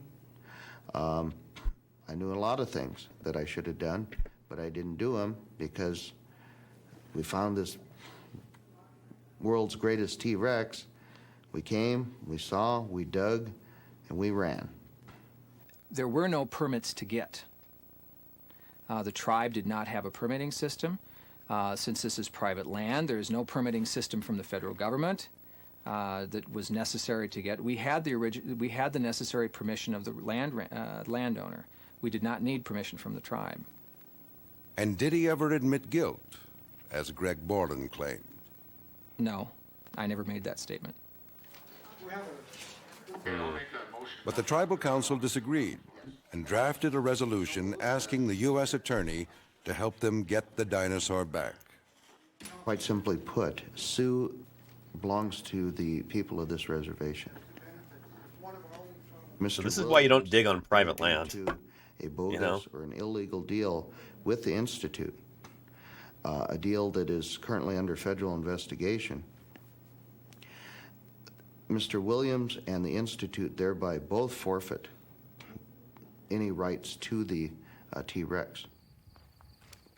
Meanwhile, Morris Williams asked the U.S. Attorney to help him get the dinosaur back, denying that he ever sold it to Larson in the first place. Well, I'm assuming he got that idea from that check that he wrote. But there was no mention of any sale between he and I of anything. We agreed on a price of $5,000 for the fossil and the rights thereof, and we wrote him a check, and he took the check and cashed it. I'm assuming it's worth a whole lot more than $5,000. So, as you can see, this whole thing is a mess, you know? This is why I usually don't work on private land, is because you can get into situations like this. Anyway, here, gonna take a brief detour here and look at, there we go. Pull up the Blender file here. There's no instructions for assembly on this, but there is an interactive model that you can kind of play with that shows each of these pieces and how they fit together. So not explicit instructions, but here we go. I'm trying to remember how this works. What are the controls? Is it Alt? No. Shift? Shift. There we go. So right now I am looking for... I have this piece and this piece. I need to find this piece here, which is part 81. That is a big honkin' piece, so... Okay, I need to go track that one down. Let's continue our documentary as I do that. Here we go. It's something that turns out to be so wonderful that everybody wants it. So, almost 2 years later, the U.S. Attorney for South Dakota ordered the dinosaur seized and began a criminal investigation of the Black Hills Institute. I'm going to fight this thing until 50 years after I'm dead if I have to. The government's wrong. The government is not correct in what they've done here. 81. Here we go. Fossil hunting and fossil wars have been part of the North American experience ever since white settlers began carving up the land west of the Mississippi in the 19th century. Discoveries of fantastic skeletons created a sensation. The big Eastern museums hired fossil hunters to stake claims and dig up the bones. Competition was intense and not always friendly. Dig sites were often armed camps. 3, 4, 5, 6. Back east, museums prepared the specimens for display. But eventually, the dinosaur halls were full. Collection efforts were scaled back and then virtually wiped out by the Great Depression. There you go, gravity. Yeah. Trying to. But in the 1970s, dinosaurs came roaring back. Hang on, did they make a statement that dinosaurs weren't in vogue for a while? What was this? And then virtually wiped out by the Great Depression. Oh, yeah, in some ways. But in the 1970s, dinosaurs came roaring back.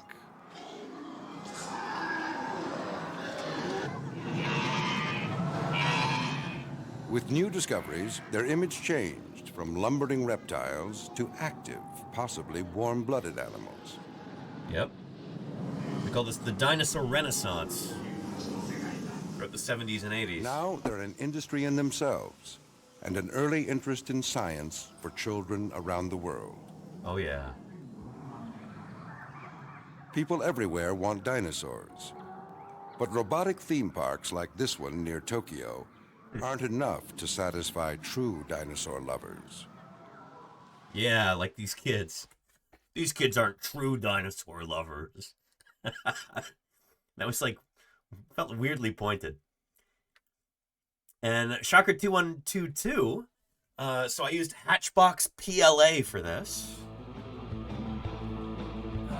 The copper color. And then the glue that I'm using is a combination of Gorilla Glue Clear Grip. Right here. There we go. Gorilla Glue Clear Grip and BSI Bob Smith Industries Maxi Cure Cyanoacrylate super glue. So I do the Gorilla Glue first because it takes much longer to set. And then when I've got everything lined up perfectly, I do the super glue in order to really get everything to hold in a really permanent way. But once it's done, it's done. Like, that super glue kicks fast. So what I'm going to do right here is these pieces together. Let's do a test fitting. The nice thing about the Gorilla Glue is that you can do a test fitting and then pull it apart if you need to. So, get the pegs lined up.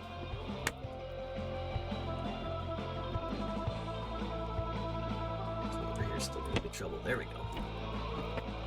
Ah, nice. There we go. Yeah.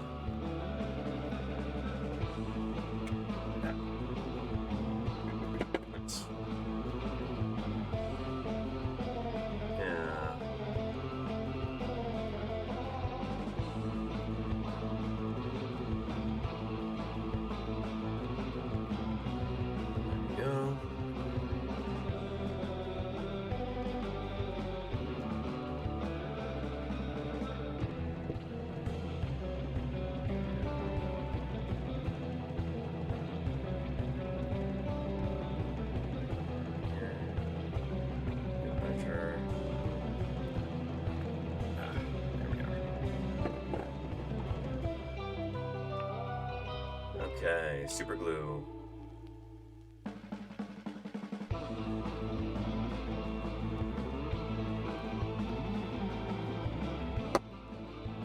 glue is cheap.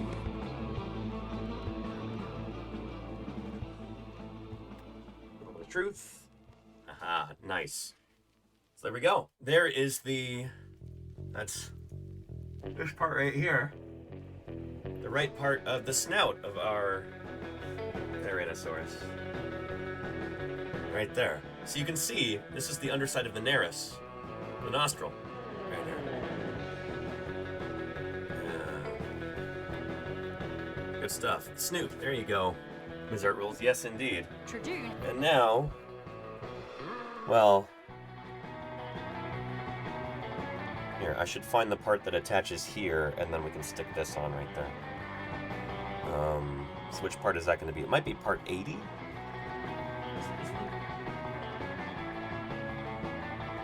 I set this aside earlier thinking it might be the right one, and it...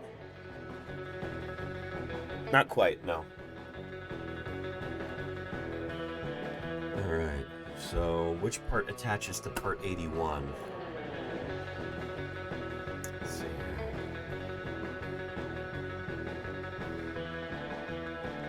Something else bad.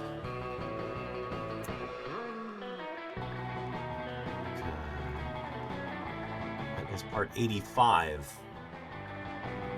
Right? Part 90. No, part 96 I've got. It's part 85 that I want. So let me go find that. Yeah. With new discoveries, their image changed from lumbering reptiles to active, possibly warm-blooded animals.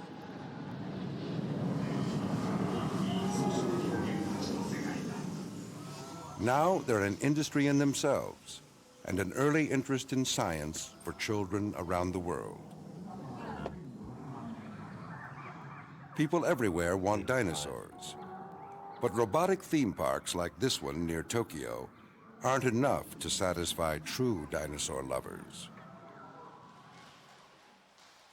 Unfortunately, fossils of the real thing are harder to come by. Dinosaurs lived all over the world, from the Arctic to the South Pole. But good quality skeletons are extremely rare. None have been found in Japan, and few in Europe. But they are found in North America. So museum buyers from around the world join the crowd at huge fossil shows each year in Tucson and Denver. Want me to spin it for you? Sure. Perfect sutures. Most countries have strict laws governing the export of fossils. Is this the Tucson Gem and Mineral Show? Oh no. Yeah. Pumpkin the Cat says they found good ones in JP. You mean Japan? Most of the dinosaur fossils from Japan are pretty fragmentary, even to this day. I don't think we've got anything close to a complete skeleton of a dinosaur from anywhere in Japan. We do have associated skeletons, so there's ones with, you know, multiple good bones. But I don't think any of them are above, I'm going to be generous and say 60% of a skeleton. I don't think we've got anything more than that. Yeah. But America is wide open, and the foreign buyers know it. In America, it's not so very much rules. It's a free country, and you can buy here what you want. The Black Hills Institute is just one of many dealers selling North American fossils to a broad range of customers. At the low end of the market are buyers from educational supply houses, schools, and gift shops looking for common, inexpensive fossils. Further up the scale are national retailers and high-end fossil shops, catering to private collectors and decorators. And at the top end are international museum buyers looking for impressive and rare display pieces.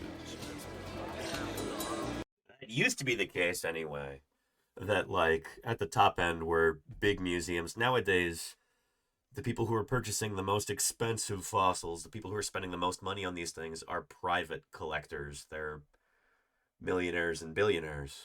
Frankly, people with more money than sense, because these things are not worth that much money.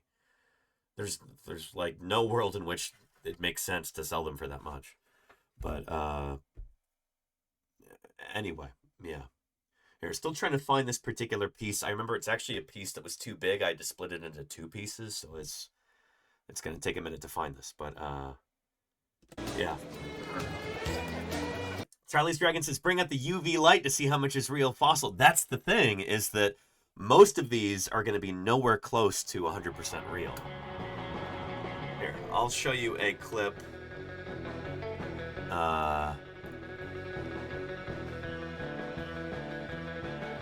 From just last week. Some of you saw this already, but this is with curator of the Badlands Dinosaur Museum, Denver Fowler. And we went on a little after dark tour of the museum here with a UV light. Here, take a look. It's kind of cool that it's after hours now and all the lights are off. And this all comes into play with preparing the lambeosaur skin as well. Yeah. Lighting. So let's cross your fingers that the signal holds. Live on running into anything. So one of the things, I'm going to use my flashlight. Hopefully you'll be able to see. Ooh. So here is Bill the Triceratops. You saw him yesterday. So let's imagine you're a millionaire at an auction. You've got tons and tons of money. And you want to know if one of these things is real or not. We were going to do a video like this. Well, I have with me here right now, this is the Convoy C8 UV flashlight. This is a special kind of UV flashlight. Specifically, it's got a filter on the end, really, really good for bringing out the differences in the different structures. So bone will look... So Convoy C8, let me look that up real quick, actually.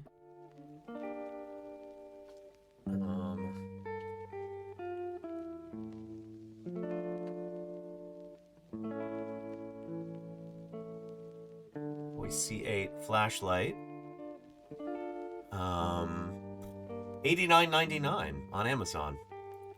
Well. There's a link. Oh, you already found it, didn't you, Claire? Thank you. Yeah. Not too shabby. There it is right there. Yeah. You know, you get to see this thing in action. Like this. Well, I have with me here right now, this is the Convoy C8 UV flashlight. This is a special kind of UV flashlight. Specifically, it's got a filter on the end, really, really good for bringing out the differences in the different structures. So bone will look different from fill. So if I remove the light and show you, here you can see little bits of glue and putty that are filled in cracks in Bill. Can you see those? Yeah. These have been used to fill in the cracks, or just bits of paint. So you can see the paints. Now Bill is real, but you can obviously see there's little cracks and things that have been filled in that the fluoresce a different color. There's some, especially on the back there. Mm-hmm. There's a splash of paint there. There's the original sediment inside the eye. You can see that's a really dark color. It's got a lot of iron in it. Yeah. So if we go look at some other specimens, you'll see even greater contrast. So most of these are going to be specimens that are from before Denver's time. They were purchased by this little museum back when it was a private museum. Now this one is entirely real. This shows us a different feature. So this is the Tyrannosaur, the holotype of Paleontologizing wilsoni that you saw yesterday. Mm-hmm. If I put UV on this, yeah, we're going to get through. You have to fire it through the glass, but the teeth fluoresce yellow. That's wild. And they look like how cool is that? But it's real. And then on the dennery, you can put it on my restoration as well, because under this kind of UV exterior. Oh yeah. No matter what kind of putty you use, that's epoxy, lights up like a Christmas tree. Wow. So many people are using these wavelengths of light to identify if fossils are altered or sometimes faked entirely. Yeah. So if we go over to some of these, we haven't got all these lights on. Probably just about make this work. Yeah, let's hope the signal holds. We're walking away from the router, but is it working still? I think it is. Well, we'll see. We'll see. Yeah. So here we have some little saber-tooths. These were probably purchased commercially many years ago for display in the museum. If we fire our UV light on them, you can see what's real and what isn't. So the teeth fluoresce yellow. They're real. But you can see the whole back of that lower jaw is reconstructed and putty. Just goes dark. The jugal arch, the brain case, all putty, just goes black. If we look at this one over here, you can see the back teeth. Those ones are real, but all the front teeth are fake. The fangs are fake. The canines are fake. All that area of the nose is modeled in clay. The back of the skull, the brain case. It's so dramatic. Yeah, Jeez. it's total contrast. Yeah. So you can, if you're buying this, if you're in the business of buying any kinds of fossils at all, get yourself a Convoy C8 UV flashlight. I was recommended this by a group of paleontologists working in Hong Kong, who damn it, I can't remember people's names now. I'm a terrible person. Michael Pittman, and he's looking at using UV to detect all sorts of things in fossils, soft tissues, you name it. But you can also use them to see what's real and what isn't. Do we still have our model of that? Check out this one. Here's a cave bear foot. Is it all real? Let's take a look. Looks like some of those end toe bones are either different specimens. The preservation is different. Some of it might be real or fake. Some of it might be from different individuals. If you're a billionaire looking to buy one of these dinosaurs at auction, get yourself a Convoy C8, and I challenge any auctioneers, let someone loose on the specimens you're selling with one of these flashlights. Yeah. What's real and what isn't. Chances are they won't let you do that because they know that much of it is fake. What we have here is real, but I didn't collect these fossils. But we have even more striking specimens elsewhere in the exhibit. So, do we still have that one available for download on Sketchfab? Oh yeah, I think it is. Yeah. This one you can download a 3D model of that. Was it one Hoplophonius? on Sketchfab, Hoplophonius. It makes a really 3D print. It's very easy to do. It's a nice size because you can print it out natural size on a small printer, and it's a nice model. Somebody find that real quick. Sketchfab, Hoplophonius from the Badlands Dinosaur Museum. Might be Dickinson Museum Center. That might be the name of the account. But see if you can find that and post a link in the chat. Hoplophonius. Yeah, here. So this piece goes on here, and then that one is going to go there. Okay, excellent. Get more of our pieces assembled here. But, yeah, there we go. More of our Tyrannosaurus snoot here. Thank you, Murph, for the gift sub to Train 13. I appreciate that. Yeah. Good stuff. Good stuff. Train says I always learn something new when I come here, and apparently you get a gift sub too. Welcome back, Train. It's good to have you here. Thanks for joining us. And how goes the T-Rexificating? It's going well, Araya Thallium. It is going well. I'm going to join these two pieces together, and our T-Rex nose will be, well, it'll be recognizable, I hope. So, just widening these apertures a little bit to put the support pegs in. And then I'll do these ones too. We'll get that together. Nice. Alright, put some glue on here.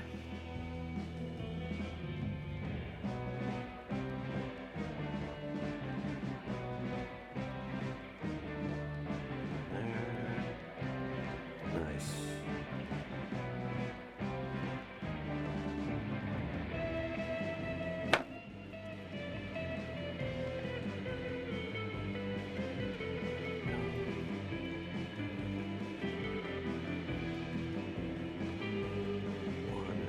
Two. And these look like they're ready. Let's do a test fit.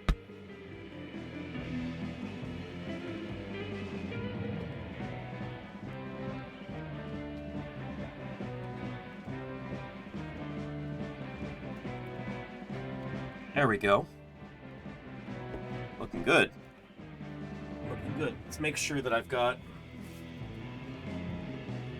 Yeah, nice. There's our nose right there. You can see the nostrils. The nares. Yeah. So I'm going to pull it back apart and we'll get our super glue on there.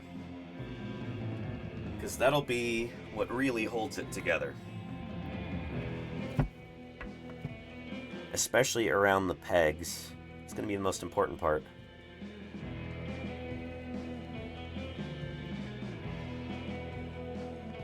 But we'll put some stuff around here too. There we go. And we'll really press it together. Author Little Badger, thank you for the follow. Welcome to Paleontologizing. It's good to have you here. All right. There we are. Nice.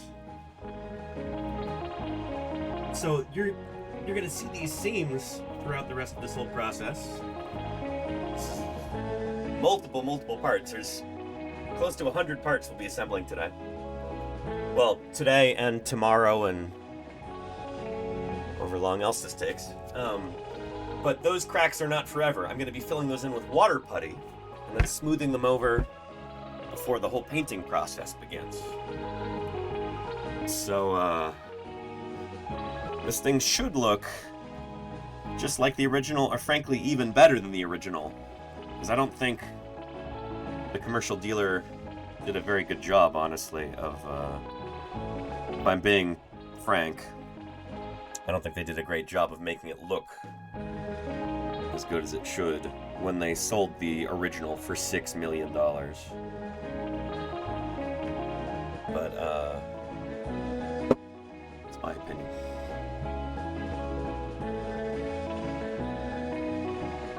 Let's get it like that. Good stuff.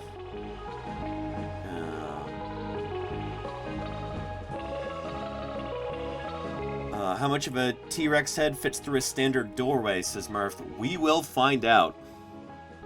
Standard doorway is what, 36 inches? That's actually something I should know. Let me go take a measurement of my door over here. There.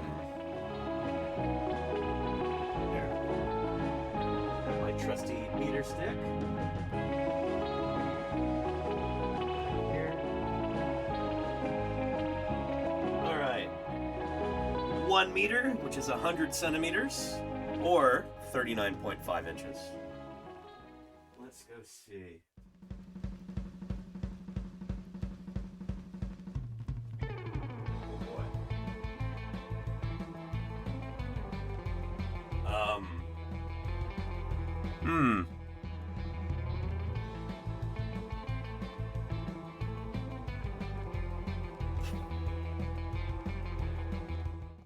So, I don't have a standard door leading to my room over here. It's 30 inches wide. 30. Not 36, 30. So I'm going to have to keep that in mind as I'm assembling this. And there might be certain parts that I have to assemble outside of this room if it starts to approach that 30-inch line there, you know? Yeah. Anywho, time to remodel your doorway, says Deathsaurus. Thankfully, no. I can just assemble some of the... I don't know. I don't have to put it all together right now. We can have it in multiple pieces before I take it to the museum. We do have some double doors in other parts of the house, so... yeah, I've got options here. Got options. Alright, let's figure out what part needs to go on top of the nose right here. Figure out what that is.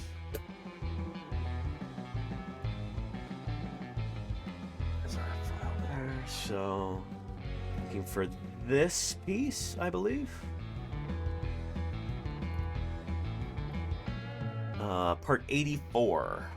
I gotta go track that down. So let's do that. Here.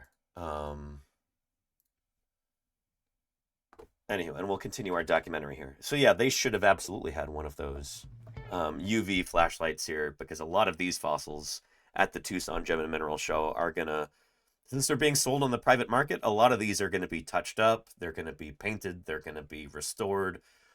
Big parts of these are gonna be artificial because these are not being prepared for scientific purposes, they're being prepared for sale. And decorators. And at the top end are international museum buyers looking for impressive and rare display pieces.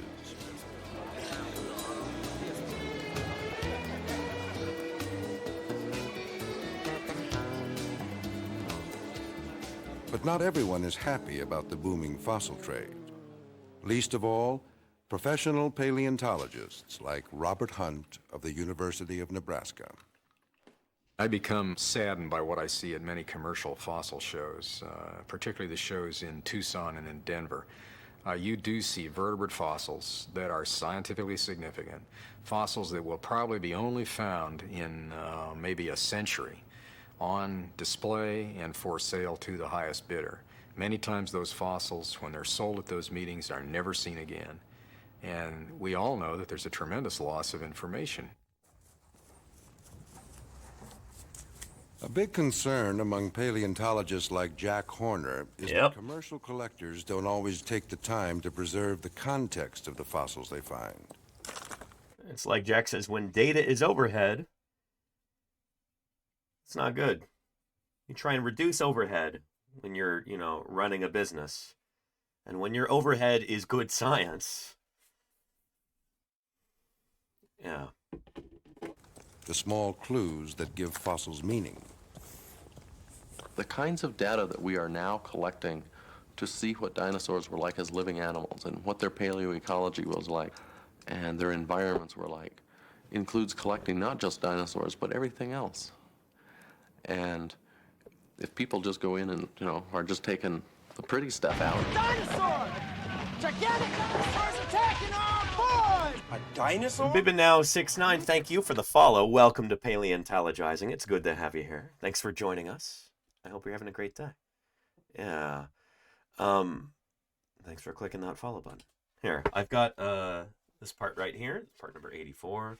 So that's going to fit on right here onto ours. Now you'll start to see the nose take shape here. So I'm going to get some pegs in here and I got to figure out what part connects to there too so we can get this slotted in. So which part connects to the front of part 84? There we go. It's going to be right here, part 87. I think I recognize that one. That's one of the really little ones.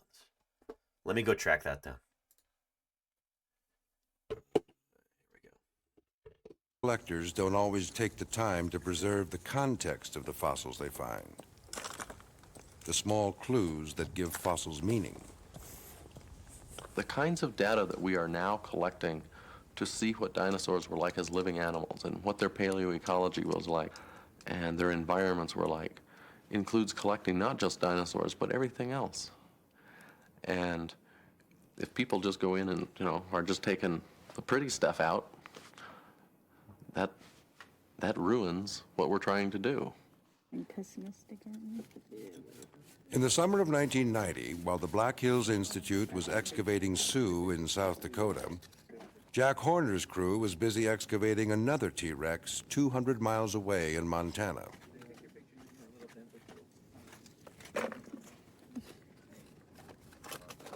Working slowly and carefully to preserve all the information at the site, Horner's dig took 10 people 5 weeks to complete. It took 6 people from the Black Hills Institute less than 3 weeks to get Sioux out of the ground. Oh yeah, that's really important.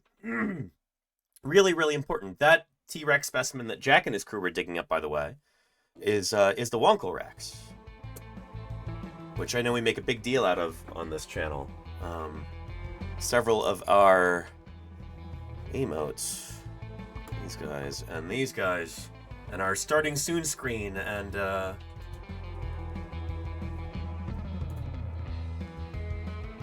That's the Wonkelrex. Really, really important Tyrannosaurus specimen.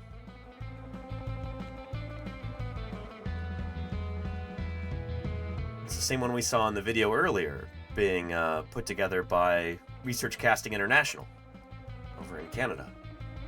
That's the Wonkelrex. So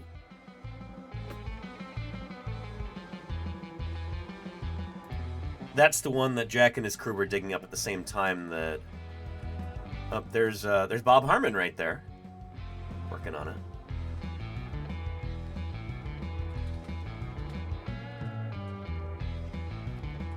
So yeah, there's so much important science that came out of this because they really did it right. Again, I want to go back to where they say in the documentary how long it took the two different crews to dig these things up. With excavations like this, you can work very quickly, but you're going to make mistakes. You're going to dig through bones. You're going to leave things behind. You're going to not collect proper data if you move too quickly. And in a commercial operation, when you're trying to run a profit, you know, when you see these fossils as a way to make money rather than a way to do science, you're going to mess things up, And you know?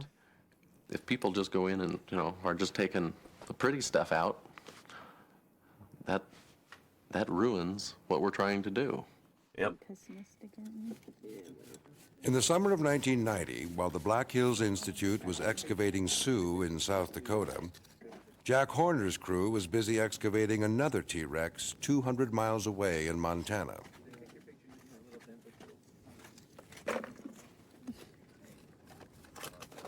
Working slowly and carefully to preserve all the information at the site, Horner's dig took 10 people 5 weeks to complete. 10 people on the crew, 5 weeks. That's about typical for something like this. In fact, that's almost kind of quick for a specimen this large. I guess they had 10 people working on it, but still, like, that's working pretty quickly. Yeah. It took 6 people from the Black Hills Institute less than 3 weeks to get Sioux out of the ground. Yeah, so they just, I'm sure they were working fairly carefully by their standards, but still, it's not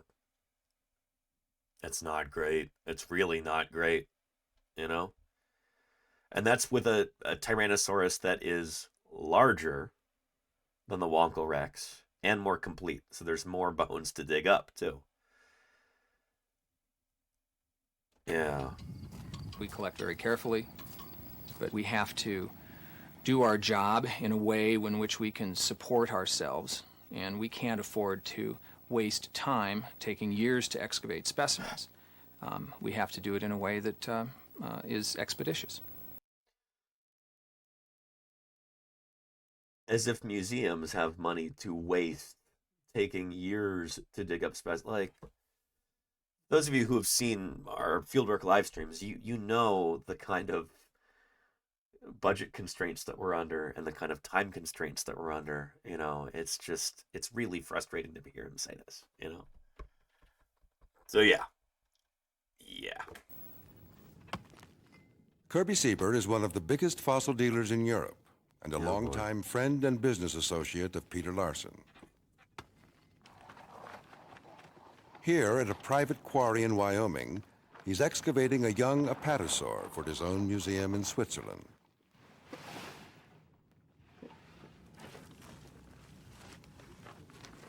He thinks many good commercial collectors are unfairly blamed for the actions of a few. The people that are lumped into the so-called commercial collectors, that's a very diverse group. And that goes from the people that on weekends go on their four-wheelers and drive out and just pick up scrap dinosaur bones, to people like us who do, probably there's very few crews in the world that have so much digging experience like us. Siebert admits, though, that science and commerce sometimes require different approaches. Our primary aim is to dig for displayable fossils, for museum display-grade fossils. If our primary goal was studying certain aspects of petrification, dinosaur bone structure, or whatever, we would probably dig slightly We don't different. really have the right terminology. That's why it's good that there are many different groups digging. Each one will have a slightly different approach. I believe in diversity. 147. That's not what that means, though, you know? European commercial collectors are used to a more cooperative relationship with paleontologists, and Siebert insists on quality documentation. It just makes plain sense to do it this way. When we do things, we'd like to do them right. It really preserves, enhances the value of the specimen. The better you have it documented, the better your product is in the end.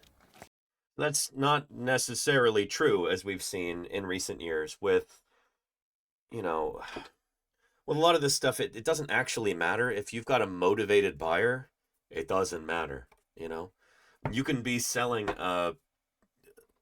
what's essentially just like a lump of plastic and filler with a few bits of actual dinosaur bone mixed in.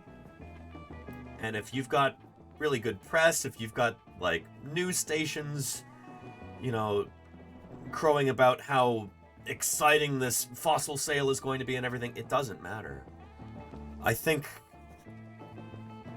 recent events over the past few years have kind of shown what a lie this is. That, like, commercial buyers, they really care about, having so much more data associated with it. It's like, no, for these really high-profile cases, if it's private buyers rather than museums bidding on these things, the data essentially don't matter. These people don't actually care about dinosaurs, They just get swept up in all the hype. And it's deeply frustrating that scientific specimens are being sold as a commodity rather than as,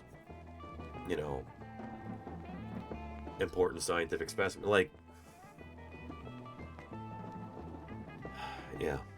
Anyhow, let me stick this piece on and continue. So just like this. There we go. Nice fit there. Very nice. Glue spillage. That's funny. I didn't realize there was an aperture there and there's glue weeping through it. Alright. And now we can put this on here like that. Or shoot, we can when we've got our next pieces right here. So we gotta find this piece that goes right there. So let's do that. There we go. That's gonna be part number 82. So that's our nasals, where the nasals meet the premaxillae right there. So it's cool we can start talking about the skull bones here. Tyrannosaurus skull diagram. Let's see if this is any good right here. From Redbubble. It doesn't inspire confidence, but let's see. There's the nasal bones right there.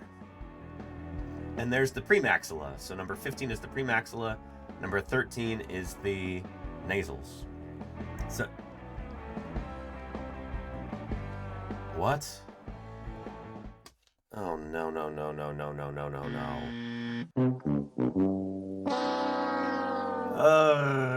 So this is I guess you can purchase this on Redbubble as like a poster, and it's wrong. This is completely wrong. They've got the wrong skull bones on there.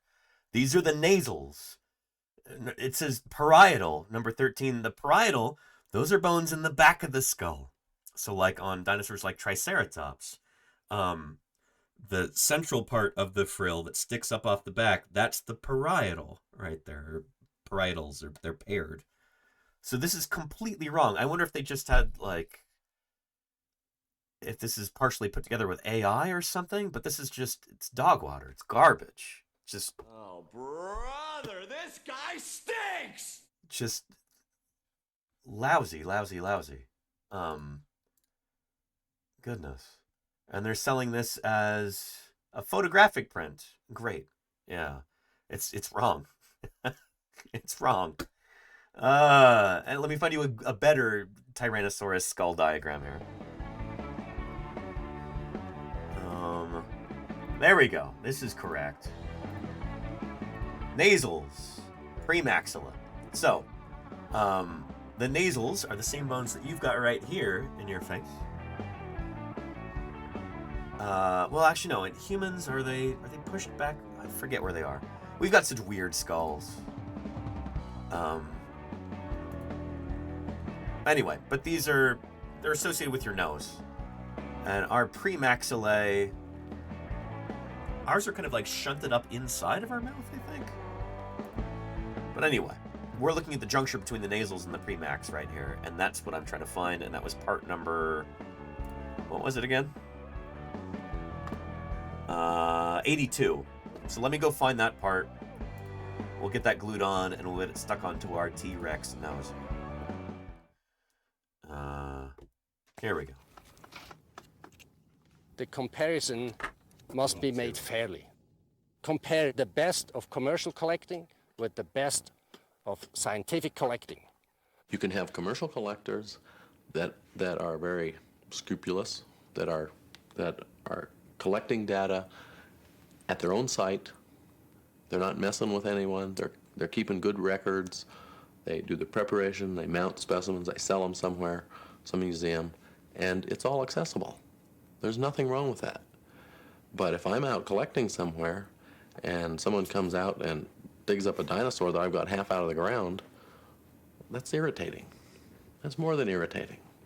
We have had sites in Nebraska that were actively excavated by our university, invaded by commercial businesses, and we have lost material and lost vital information because of that. Fossils have been literally bought out from the underneath the scientists. I mean, someone comes in and just makes a new deal with private landowners. That's what happened to David Weishampel of Johns Hopkins University. After 3 years of work at a site on private land, he arrived one summer to find that he was no longer welcome. He blames the change on the arrival of commercial collectors in the area. What they were doing was offering people money for the opportunity for them to go out and prospect and collect. And within a year, landowners were demanding to be paid for permission to come out and work these sites again. And in fact, I wasn't able to return to them. Like most scientists, Weishampel has neither the budget nor the inclination to compete with commercial collectors. I don't think that every physical object really demands that it have a price tag put on it. Why can't we respect fossils for what they are? They're parcels of the history of life. Why should that be treated as something that can be bought and sold? Some people, some of the academia, they have this hang up about prices. They think that you shouldn't put the price on a fossil. It's immoral to put the price on a fossil, but let's face it, everything in a way, has its price. The Americans are the ones that surely know that everything has a price. Ghoulish attitude, This idea that everything needs to be bought and sold, that everything should be a commercial commodity.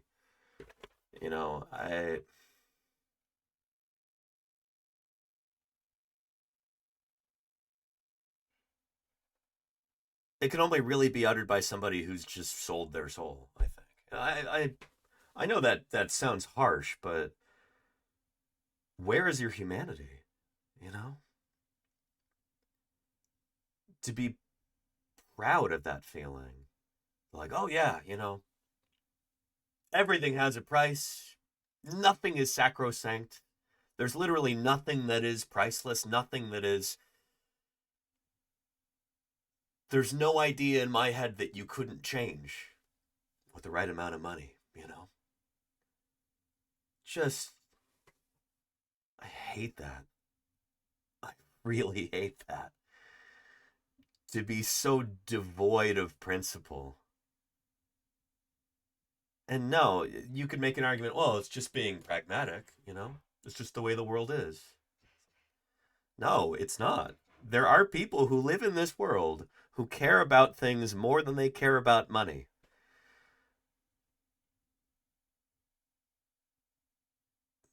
So yeah,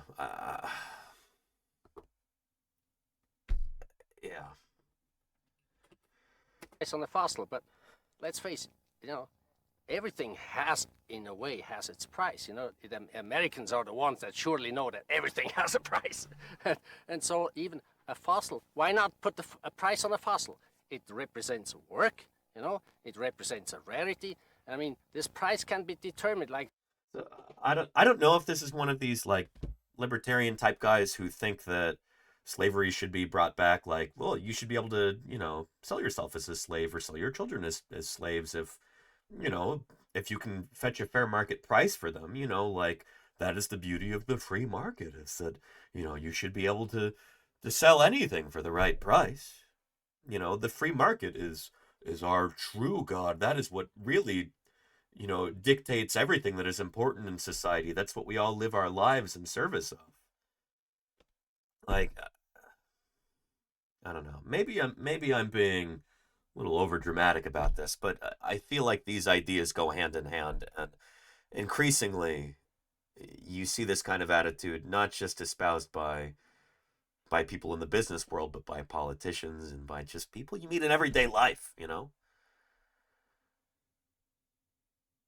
feel like that's not dramatic. Well, thank you, Talium. I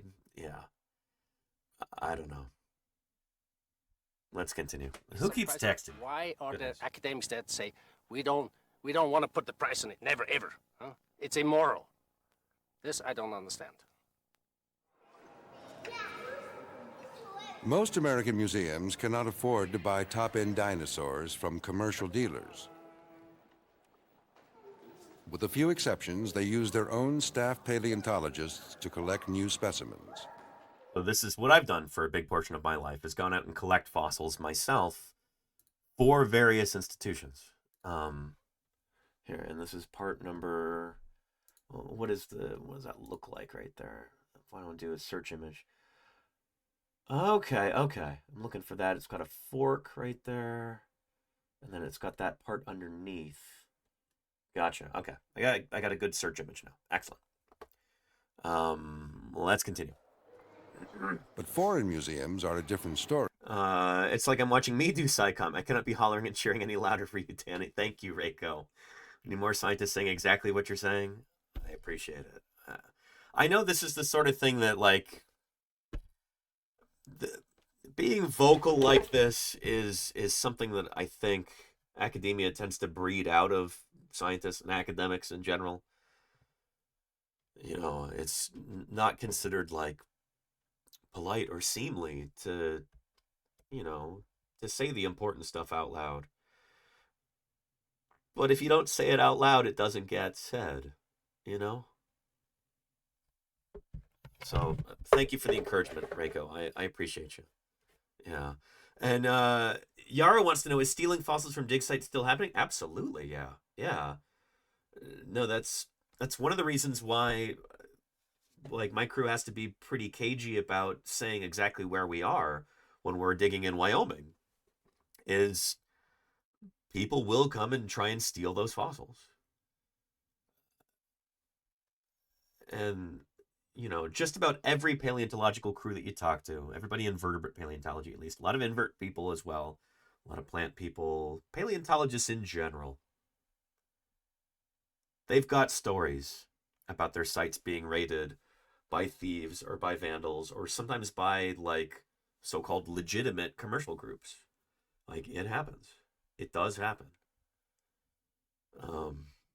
Happens more often than you'd think. So yeah. And those fossils are destroyed during the theft. They often are, Alexander Morrison, because you need to be able to excavate these things really carefully in order to not destroy them. That's why we build these plaster jackets around fossils, is that if you don't do that, they fall apart as you're trying to get them out of the ground. unless they're extraordinarily well preserved, which is rare, but it does happen. Unless you get that kind of extraordinary preservation, then they do crumble when you expose them to the air for any longer than just, a day or so. And you can't get them out of the ground in one piece. They will fall apart, which is why we build these protective plaster and burlap cocoons around them.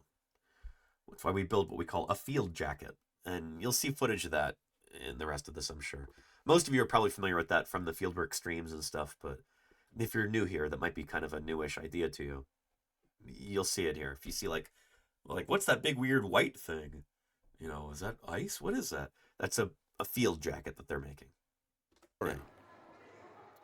Yeah. Especially in Japan, where many new I'm sorry to hear museums that. are in development, paying the high cost of I'm glad you're here, commercially though, Yara. collected fossils is the quickest way to build new collections from scratch.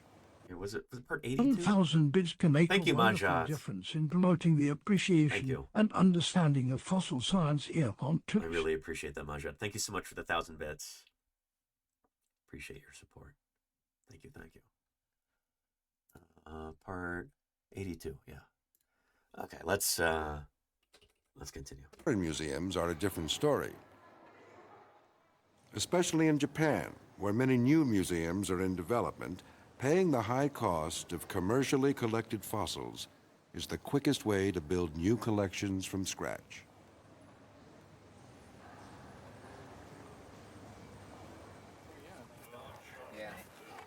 Even so, commercial collectors who work without institutional support claim selling fossils is no way to get rich. It's a tremendous output of money that goes into the digging, the excavation, the cleaning, preparation, and mounting of that dinosaur. One of our dinosaurs takes 15,000 hours to prepare. There is not one commercial fossil dealer that has gotten rich ever. If you can find one, I'd sure. Untrue. Wrong button. Untrue. At least nowadays. This may have been true when Peter Larson was saying it back in the day. I don't think it was even back then, though. I don't know. Well, let's be generous and say that, yes, this is absolutely true what he was saying back then in 1996, 1997. But the world that Peter Larson helped usher into being, you've got people who are making $40 million on the sale of a single dinosaur. Like happened last year with that Stegosaurus. Yeah, there are certainly people getting rich off of this nowadays. It didn't happen before Sue, maybe, but because of that, because of Pete Larson, it happens now, So yeah. How much did they sell Sue for? I think it was $8.72 million back in 1997 or 1998. Yeah, I think it was about 6 or 7 million without the auctioneer fee. But then later on, you've got another T-Rex that was at the Black Hills Institute that Pete Larson used to own, called Stan. That sold for 30 million. 31 million, I think. And then you've got this Stegosaurus that sold for what, 40 million? Just this past summer. So it's, yeah, oh boy. I'd like to know who he is, and maybe I could sell him some stuff, but... In the year following the seizure, the Black Hills Institute wages an all-out war to free Sue. They run an aggressive public relations campaign out of their Hill City office. 50-piece mailing has to go out to the AAPS members, and it's all got to be packed and ready to go by Friday night. We get in here every day hundreds of people who say, you got to get Sue back, you got to keep up what you're doing, and that gives us strength. Free Sue. It's the one with the Sue coming out of jail. There was no justification. Every visitor to the gift shop gets a crash course in fossil politics. Through it all is a constant theme of abuse of power by the government. People are paying attention. That's not a difficult sell in this part of the world, too. You know, for better or for worse, I think for worse, oftentimes, in these kinds of like really small rural communities in the American West, in the Dakotas, in Wyoming, in Montana, in Utah, Colorado, people hate the federal government. And I think there are legitimate reasons for that oftentimes.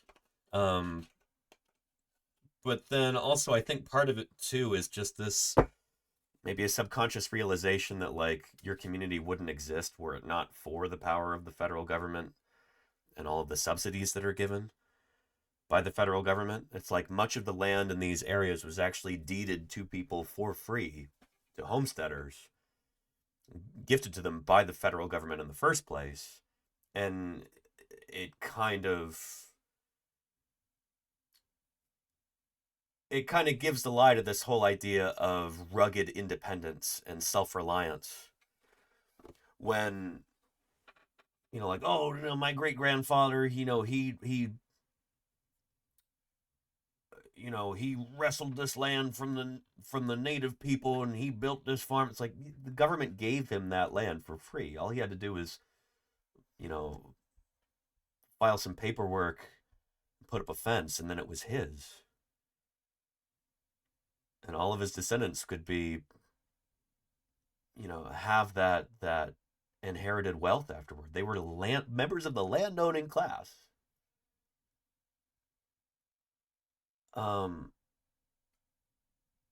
Yeah, that's because of the federal government. And I think part of the ill will toward the federal government might be deep down a realization that, like, shoot, that's what happened, you know? So yeah, I don't know. Yeah. But easy for me to say, living here in the beautiful sunny San Francisco Bay Area, you know, big city, liberal enclave, people ride public transportation, you know. Of course I would say that, right? Coastal elite, there you go, Claire Prairie, yeah. I don't know, yeah. Anyhow, Milicia Total, it's good to see you too. I hope you're having a good day. Yeah. I know we're talking about some heady topics today, and I hope it's not too much. Yeah. Anyway, just about to put some more pieces onto our T-Rex skull here. So let's take a minute to do that. Let's assemble bits of our nasals here. There we go. Let's put that together. So what I'm gonna do here is scoot this to the side. Now, there we are.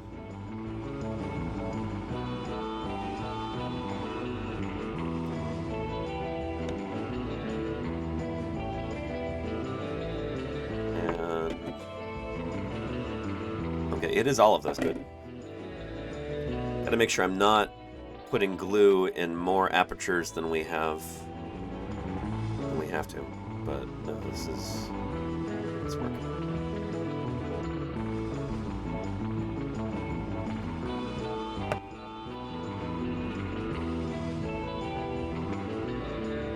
Some more pegs in there. I was afraid I was going to run out of pegs, and I don't think that's going to happen. I think I've got enough, which is good. Already enraged. I'm sorry, Gravity. Well,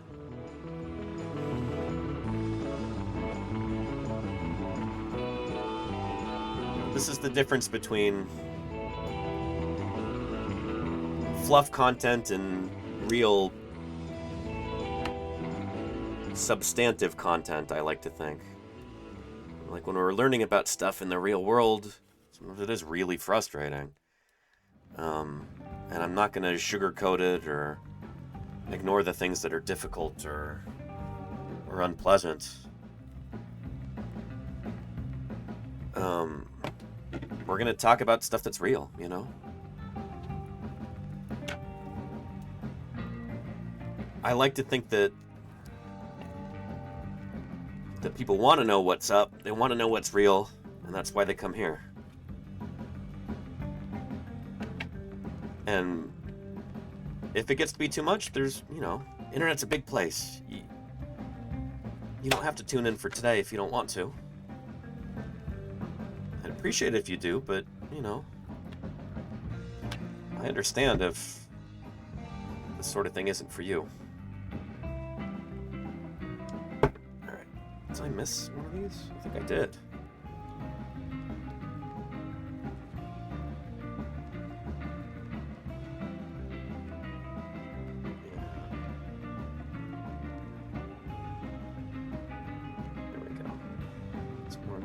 Here.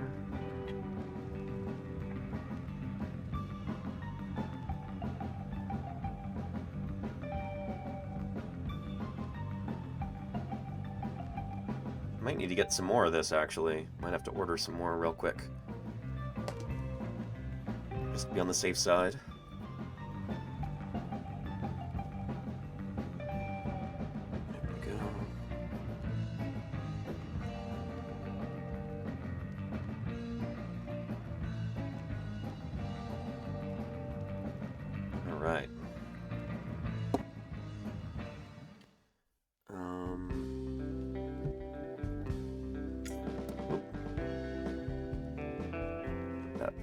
Right.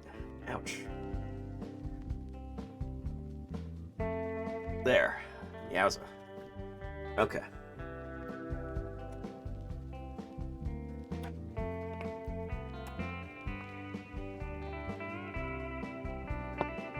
Come on now.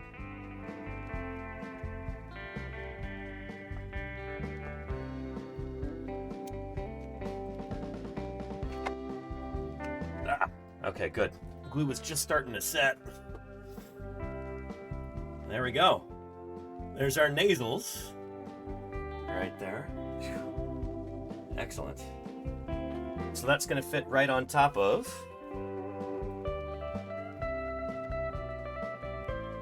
here, our maxillae and premaxillae. It's going to go on just like that. And there you go, our T-Rex snout. Very nice. Excellent. So let me get this part set up for glue in. We'll continue our documentary here. Anywho, and I will fill the seams, K-Crew. Yes, indeed. I'll be using some water putty and some 3D printing, smoothing compound, and all that good stuff. So, yeah. Let's continue. And this is not 30 inches wide yet, gravity. It'll be fine. Thank you, though. What goes on here. And they're not going to be able to do the type of thing that they have been able to do in other cases and it just goes away. It's not going to go away here. We're never going to quit this fight. Their attorneys filed a civil suit against the government, demanding the return of Sue. And the dinosaur sits in a warehouse in Rapid City while the custody battle rages on.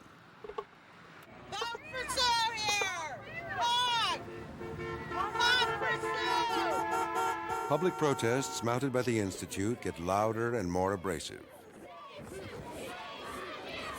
U.S. Attorney Kevin Schieffer is singled out for special abuse. The attack is relentless and sometimes ugly.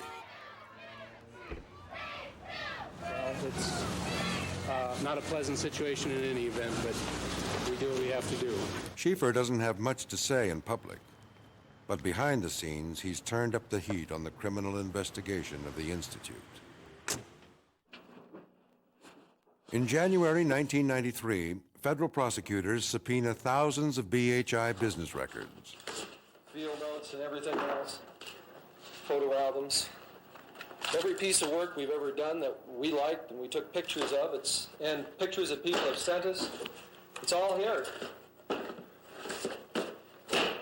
It's all gone. Investigators sift through the seized records looking for evidence of crimes, specifically of taking fossils from federal land. The western states are checkerboards of private and public land. National parks, Forest Service, BLM, and parts of Indian reservations. BLM is Bureau of Land Management land. And so that's like a huge portion of public lands in the U.S. are BLM land. I do a ton of work on BLM land, and I've always had a really good relationship with the Bureau of Land Management. BLM has always been really good to me and my crews, and we've been grateful for that. So, yeah. There's just some context. It's often arid, eroded country passed up by homesteaders in the 1800s. But that same quality makes it a rich source of fossils as new specimens weather out of the ground. This wasn't land that was good for farming. Policy to deny access to commercial collectors. Collecting without a permit amounts to theft of government property, though the law has rarely been enforced. Yep, it's nuts how infrequently it's Former enforced. park ranger Vince Santucci has spent years documenting cases of fossil poaching in national parks. People were getting either a slap on the wrist or no penalties at all. Yeah. It incensed me in a personal way that, boy, fossils don't receive the respect they deserve. You know, if this was an archaeological site or if somebody shot a buffalo, my gosh, the SWAT team would be out. But because we're talking about fossils at that time, people just didn't really have the energy and the enthusiasm to correct this problem. But now there's energy and enthusiasm to spare. Using field notes seized from the Black Hills Institute, investigators begin searching for illegal excavation sites on federal land. It was a surprisingly difficult thing to do. I guess if you didn't think about it, you'd think, what's there to it? But we had to prove where particular specimens came from, establish that that was, in fact, government land, that there wasn't any permission given for taking those fossils. In fact, their field notes were very good, and that's how we determined that a number of them did come off federal lands. At each site, they also search for evidence that would tie BHI employees to the location.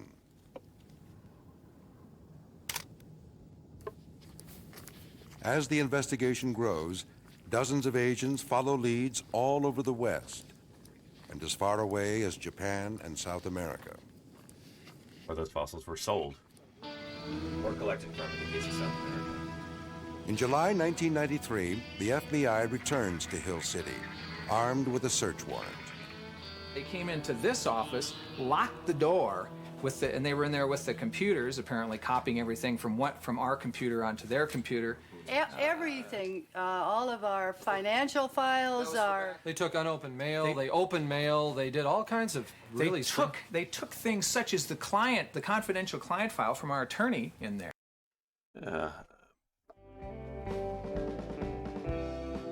Take a look. Yeah. There's our T-Rex nose there. Excellent. So, it's not time to actually glue it on yet. That's going to go right on here under our premaxillae and maxillae. Just like this. Yeah. Tooth is digging into my arm. But, not too shabby. Yeah. These teeth are all wonky, by the way. They're way too thin. T-Rex teeth, it tells me that these were sculpted in the original specimen. Again, that was a commercial specimen. This is the Maximus Tyrannosaurus skull. So, like, big parts of this are going to be fake. So I'm actually going to be probably making some modifications to it to make it more like an actual legitimate Tyrannosaurus skull. And by the time this project is over, I'm going to have maybe a better understanding of how many parts of this are real and how many parts of it are not. Than just about anybody. So, other than the people who actually put it together to sell it in the first place. And teeth are overstated. They're too narrow. They're too thin from side to side. Tyrannosaurus teeth are really thick in cross-section. And yeah, these ones are, they're blade-like. Like, they are super narrow from side to side. Like you see right here. Well, shoot. Again, it's so big you can't really... Here. Like this. This should be at least twice as thick. So these teeth were fake. Or at least parts of them are artificial.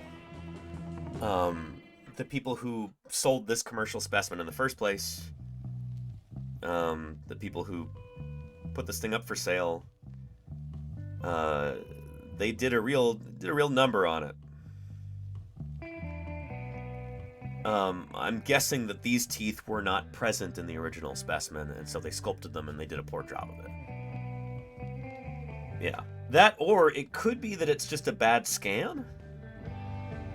That's also very possible. But, yeah, some of these teeth are also oriented incorrectly. Like, they're twisted out to the sides and stuff in a way that... Yeah. There's a lot wrong with it. So we'll be kind of discovering that as we assemble it. Anyhow, yeah.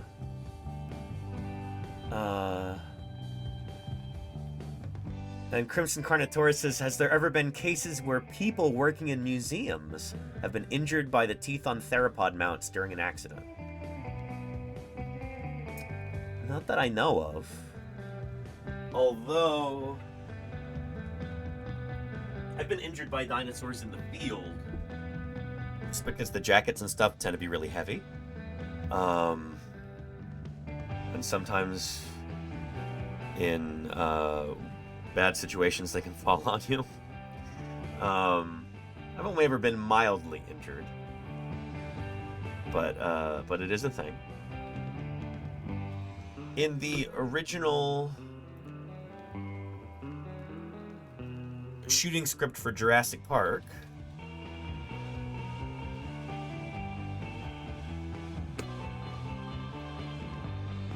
let's see,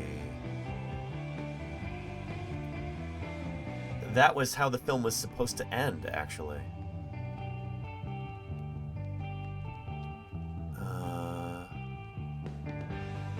Oh, this is not it.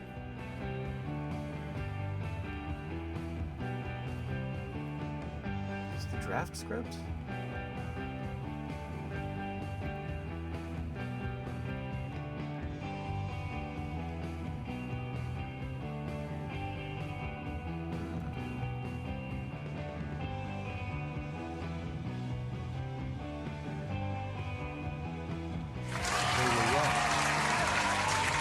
Sorry, number pad there.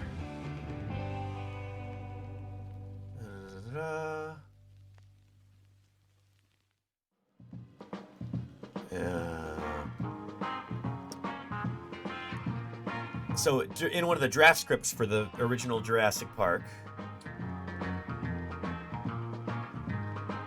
the idea wasn't going to be that the T-Rex comes in at the end and does away with the raptors. Instead, it was going to be a falling Tyrannosaurus skeleton that crushes and impales the Deinonychus, the raptors, on its teeth. Yeah.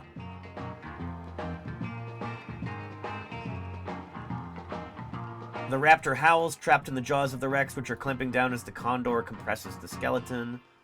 Its forelimbs, claws desperately as... there's gonna be a condor skeleton too, apparently. The T-Rex jaws slam shut as the massive head hits the floor, sinking deep into the raptor. The raptor screams. The condor whines as it pushes down? What? Anyway, if you want to read this and make sense of it, here's a link.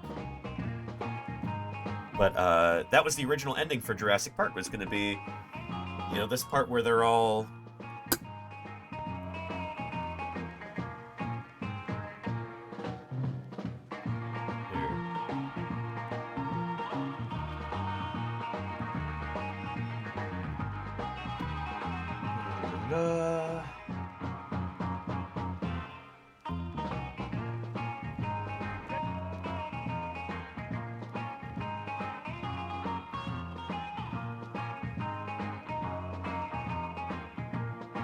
Not here? The raptor is a teenage dolphin and the T-Rex is a baby elephant and the collapsing fossils is a bowling alley.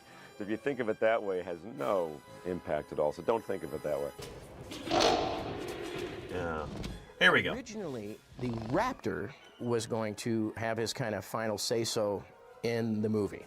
And the raptors go up and they shake all these bones, and for some reason all the bones fall down, and a rib goes through one of the raptors, and the raptors in the teeth of the Tyrannosaurus skeleton. It falls to the ground and it crushes them.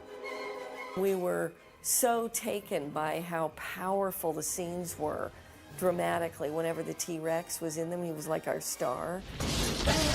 That Stephen called Rick Carter over, and we started to talk about how we were going to keep the power of the T-Rex alive throughout the end of the movie. He said, I've got to have the T-Rex back. And I said, well, how does it get in? Now, I was thinking, how does it get in the building?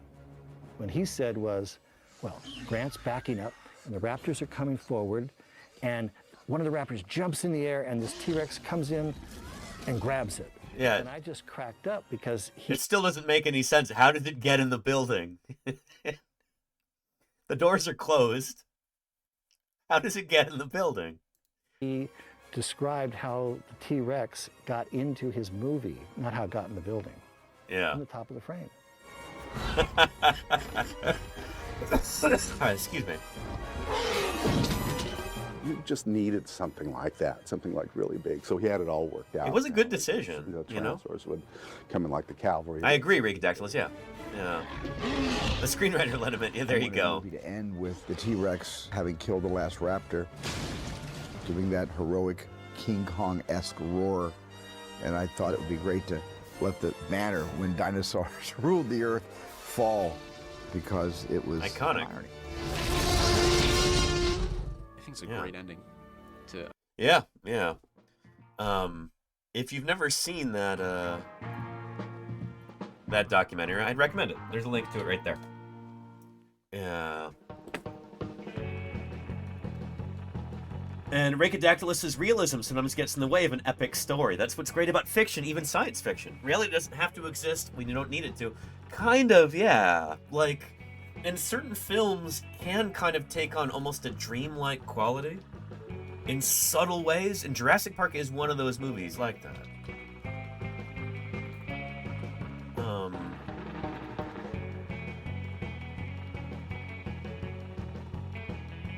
Yeah.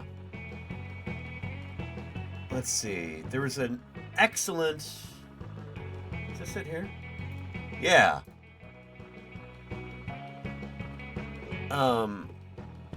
Excellent kind of breakdown of a lot of the themes in this film.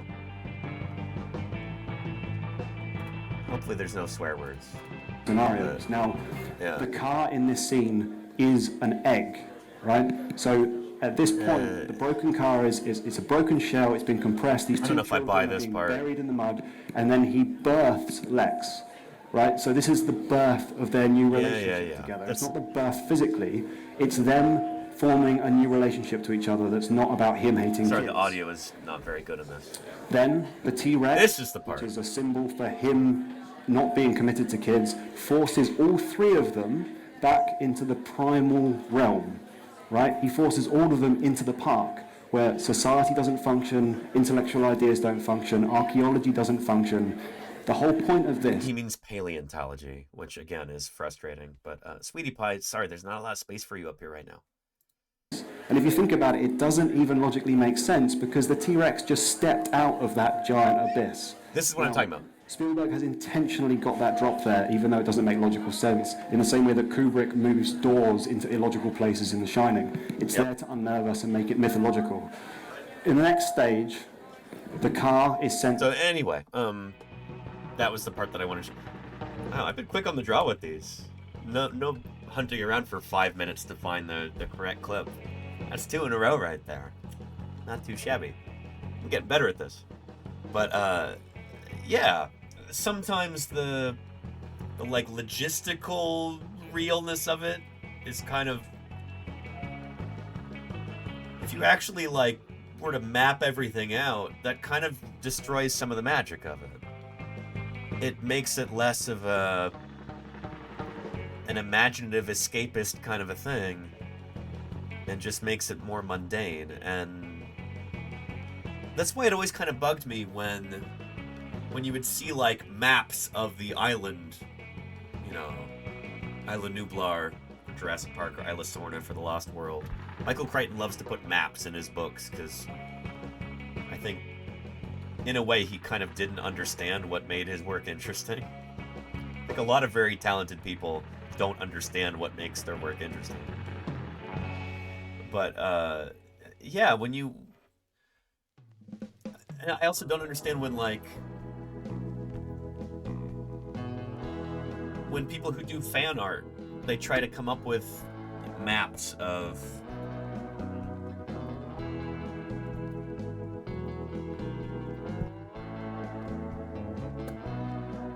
of Jurassic Park and stuff. It's like you're kind of, I don't know, maybe this is weird as a scientist to say, but I feel like you're kind of destroying the magic behind it, you know?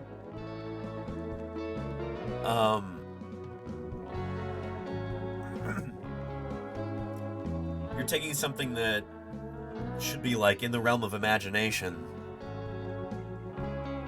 and turning it into a subway map. I don't know, maybe that's a little harsh, but that's how I feel about it, you know?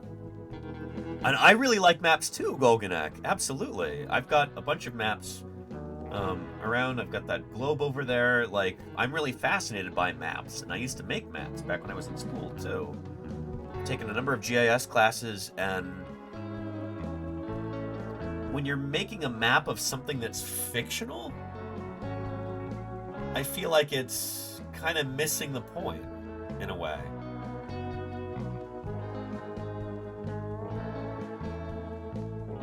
But I don't know. Maybe that's just me. Yeah.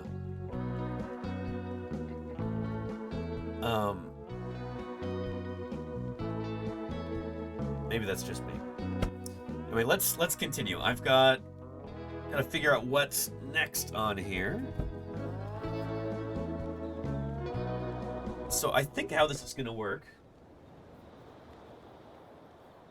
is that we're going to continue making this in several layers, I think. So we've already got this layer here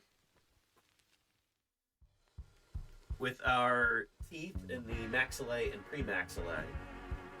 We've got our maxillae and premaxillae right here going up into our nasals. I think I'll find some more pieces that'll connect onto here and kind of build this backward. And we'll maybe kind of build these in tandem. So I'll keep building this backward and keep building this backward, and then we'll stack them. Because here's the thing, is that we've got these pegs that go in here to help keep everything together, and I'm really glad that they included these in the files. But it does kind of dictate the moon does exist. How we put this together. Carmadio, thank you for the follow. Welcome to Paleontologizing.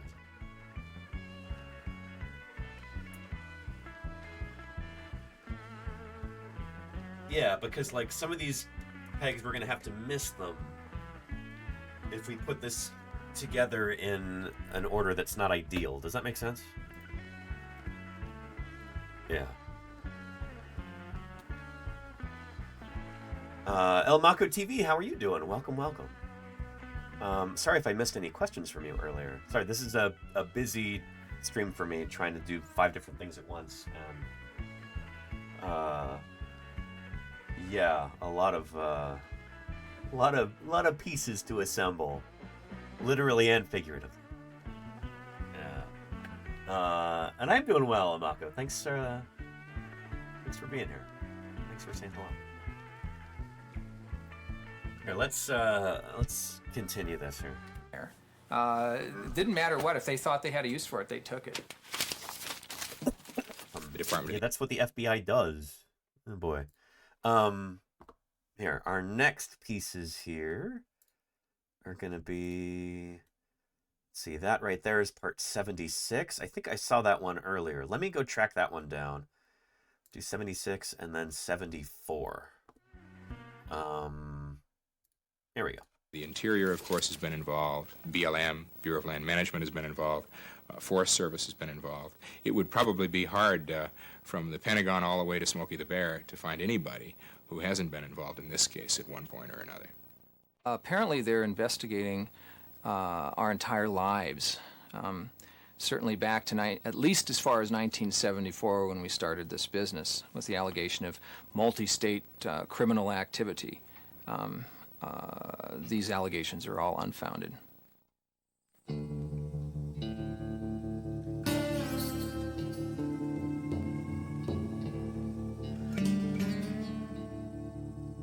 144,000 acres of South Dakota's Badlands National Park overlap the Pine Ridge Reservation of the Ogallala Sioux.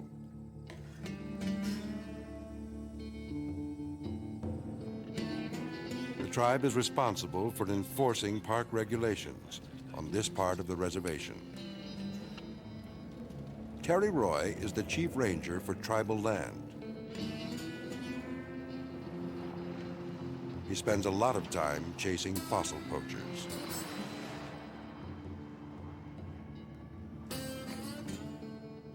We have close to 5,000 square miles to cover with only like 7 rangers, enforcement rangers, to do the task. And it's an extremely difficult task, to say the least. Yo, JR, you got somebody down there. From your left, just go straight down. He's just bending over now, picking something up. Most of the time, poachers in this part of the park are local people. The violators know the Badlands in this area probably better than we do. They practically live out here. Day from sun up to sundown, just about every day, they're spending out here. They know all the tricks of the trade. They know where to hide, where not to hide. They know our routines. They monitor our radio frequencies. They know our maps. They know our sectors, our patrol schedules, everything. It's sort of a game of intelligence. I'll keep an eye out on him. Yeah. All right.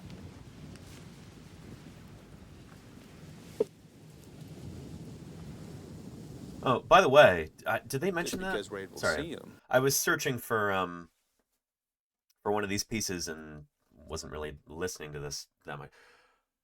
Oftentimes, you'll have 2 people like this working for the BLM, for the Bureau of Land Management, or for a similar agency, and it is their job to patrol and police an area the size of, like, Delaware. Or maybe it's like half of an entire western state. So it's like, oh yeah, our purview is eastern Utah. 2 guys. And they're expected to police that entire area because this federal agency is not very well funded and they don't have a lot of personnel. They don't have a lot of resources. And the only 2 people who are able to actually, like, chase down and maybe arrest fossil poachers, thieves, vandals, are these 2 people. And, like, oftentimes they just have to let folks go because they don't have the resources, even if they catch somebody red-handed. Yeah.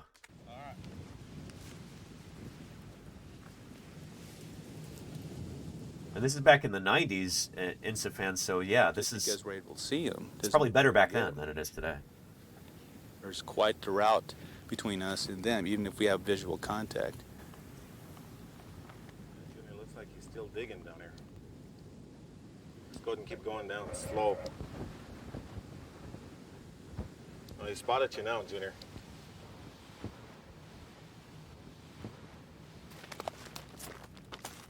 It's common knowledge among the rangers that local poachers are working for dealers off the reservation.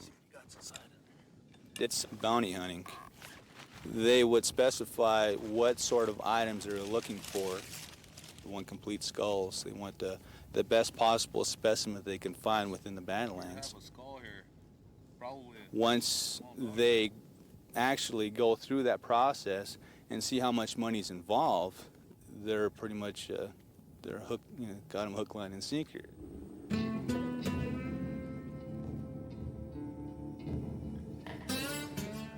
The Pine Ridge Reservation has the lowest per capita income of any county in the United States. Yeah, Unemployment? That should be really not taken for granted, is that this is an incredibly poor area. This is what, Pine Ridge in South Dakota, I think? Dire poverty. Like, it is absolutely shameful. Honestly, absolutely shameful that these people live in such incredible poverty. And these are, members of native groups, Native American tribes that had their land stolen from them. And they are pushed off of these areas where their ancestors lived, forced into, a lot of this stuff already. I just want to emphasize that, like, when we're talking about things like fossil theft and, like, even the commercial fossil trade, these are things you got to think about, These problems don't just spring up out of nowhere. Like, there are causes behind them. There are systemic issues at play here. So yeah.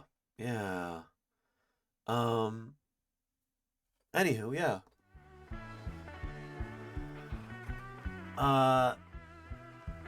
Mrs. Aguilar, aka Mommy. Mrs. Aguilar, welcome to Paleontologizing. From Rock Springs, Wyoming. I have spent some time in Rock Springs. Yeah. Haven't set up a Twitch account yet, but my son is watching the Green River digs on YouTube right now. He is 10 and wanted to be a paleontologist for 7 years now. He's obsessed with dinosaurs, lizards, dragons, fossils, anything creepy crawly. Was wondering if you could contact us if you're ever coming back to the area. Potentially, yeah. I do some digging around Green River in Wyoming. I have done for 2 years now, hopefully going back this next year. So yeah. Have you taken your son to see the dinosaurs at the community college in Rock Springs yet? I'm sure you know about those, right? What is it, Western Wyoming Community College? They've got some impressive displays there. Let's see.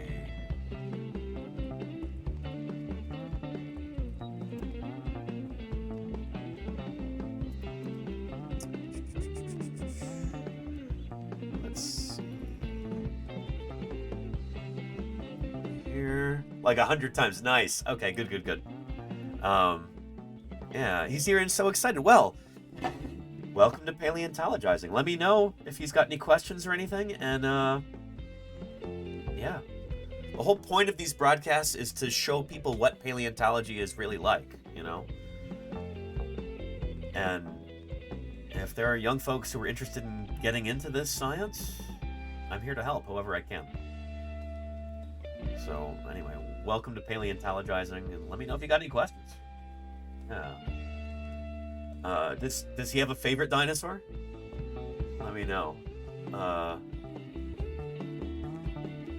yeah, welcome. Here, right now I'm assembling a life-size Tyrannosaurus skull, 3D printed, so I've got the nose right here. And I gotta figure out which piece goes on right here. So I'm gonna look at my files now. Yeah. Here. So this one is already on there. Part 82. Part 74. Which I have right here. So it's going to fit on there, but what's in front of part 74?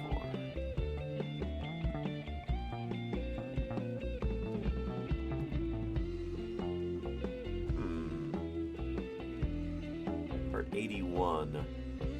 That's interesting, because that part 81 doesn't actually go all the way up to the top. Well, I can figure that out later. Right?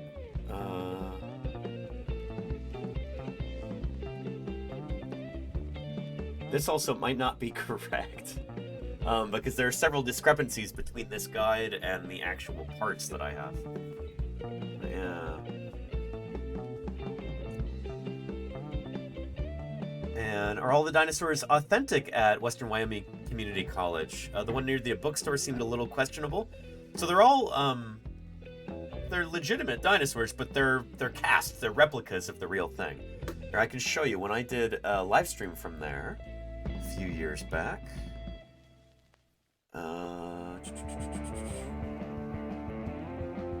Wyoming, here we go.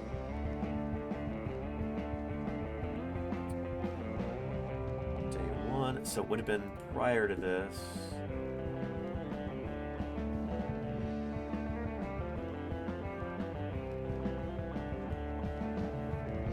Where would this be?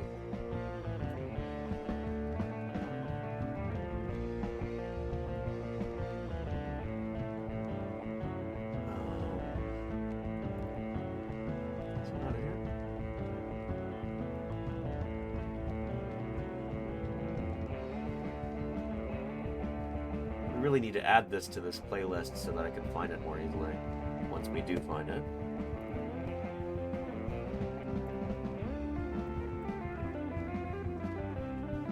Wyoming Museum, maybe.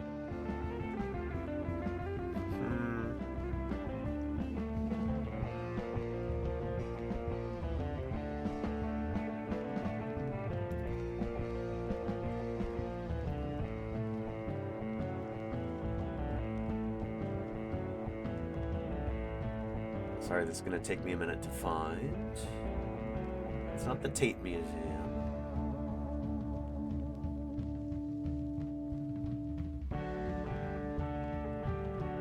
Gosh darn it, where is that?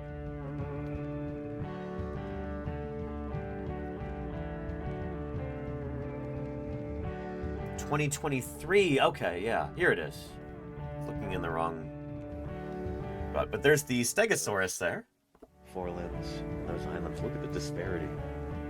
So this is, I think, the Stegosaurus that was originally collected in Wyoming.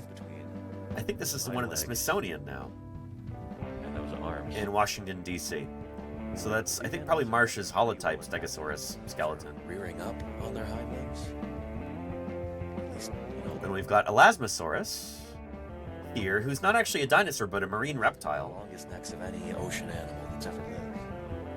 Elasmosaurs actually hold the record for having the most vertebrae, the most, neck bones. Most cervical vertebrae. And then, who else did we have? Triceratops. 20 million years of the Cretaceous period, maybe even less than that. So for just a sliver of the amount of time that dinosaurs were. But they evolved from bipedal ancestors, ancestors who walked on two legs. And so it's a pretty recent thing. So this is... The original for this is at the American Museum of Natural History in New York City. So I can show that to you in a minute here. Marsh's dinosaurs. Marsh definitely named more dinosaurs than Cope did. And this is one of his most famous. Triceratops horridus. Although some people would call this Torosaurus, but that's a story for another time. But yeah. Kind of an old... So yeah, that specimen. AM and H. Triceratops. It's the same one that you see right here. So the original is in New York City. And there's a lovely replica in Rock Springs, Wyoming.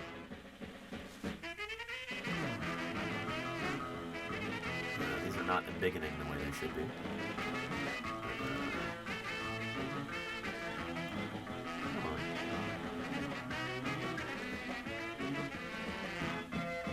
There we go.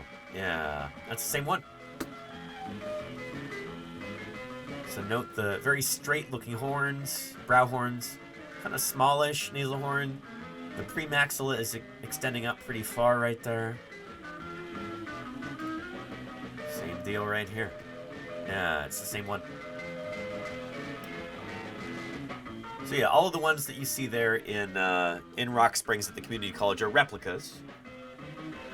But they're exact copies of the real thing, which is pretty cool.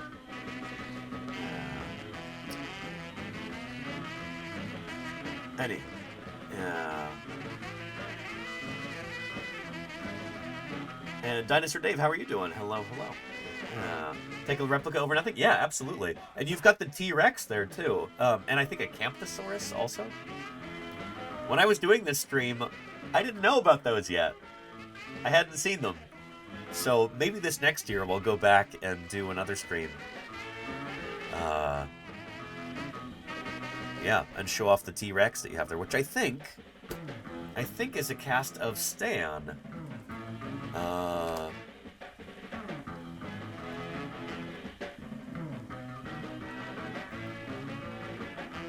Rock Springs Community College T-Rex. Yeah, that's Stan right there. So this is a T-Rex. I'm pretty sure that's Stan. Right? Is it not? Actually, whose skull is that? I'm not sure that's Stan. So there's Stan's skull right there, I think. That doesn't look like Stan's skull. This might be... I don't know what specimen that is, actually. Which Tyrannosaurus this is. That could be a cast of the original Carnegie specimen. I don't know. Or is it AMNH 5027? The one in New York. It probably is 5027, actually. It looks a lot like 5027. Yeah. But yeah. Anyway. Mrs. Aguilar, it's good to have you here. Thanks for joining us, and let me know if your kiddos got any questions. But I'm going to continue assembling this, and we'll continue with our documentary here. So let's get back to that. Here's a link, if anybody wants it before we're done. There you go. Let's continue. 80%. They go through that process. It's bounty hunting. They would specify what sort of items they're looking for. They want complete skulls. They want the best possible specimen they can find within the Badlands. 74.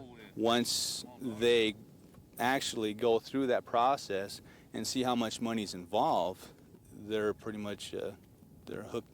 Got them hook, line, and sinker. Give me a second here. Let's figure out what we want. This piece here, I've got that. That's part 84. I need to find part 78 right now, and that'll attach to part 74. All right. There it is there. Lovely.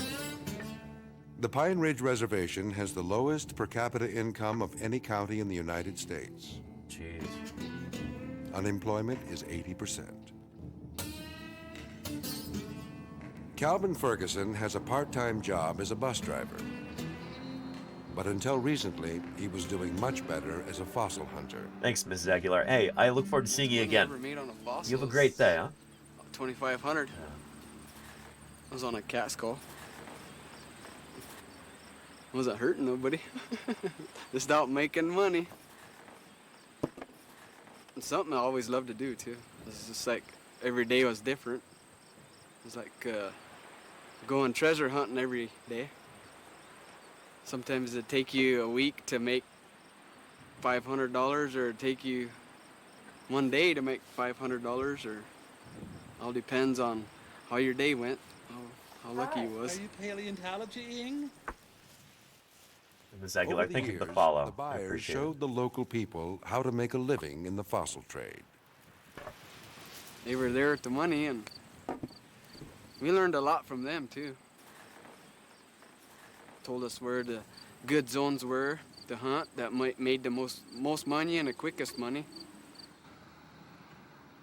Federal investigators suspect that some of those fossils were finding their way to the Black Hills Institute. But when the rangers started cracking down on the poachers, the buyers got scarce. Seems like right about when that Sioux thing started going on about that T-Rex, and that's when about the Park Service started getting going too on the reservation. And that's when the white guys got scared and didn't want to come. Golganak, thank you for Golganak gifting. gifted a tier 1 sub to MRS Agia Mrs. aka Aguilar, Mommy. I appreciate They have that. given 476 gift subs in the channel. Thank you, Golganak, for your generosity. I do really appreciate it. Thank you for that. Come down and get caught. The fossil trade can be a mixed blessing for Native Americans. We have a great respect for the land. Our culture pretty much dictates that. There's a lot of traditional people that would see any exploitation of the resource as being wrong, regardless of the economic need. But a person like Calvin and other people, you know, it's understandable. We're not looking to prosecute, convict anybody on this level, because in my opinion, they're the ones that's being taken advantage of, them and the resources. I think we should do it in the right way, like issuing out permits to the tribal members. What the Park Service here on the reservation is trying to do is make it legal for tribal members and giving out permits, but it'd be best to give out permits to the ones that have been doing it for a while and know what they're doing instead of amateurs. What they need is a big museum on the reservation. Not just for housing these fossils and making them available for scientific study and by viewing by the public and everything, but to bring in tourists, to bring in money. They need a real economic driver here. Because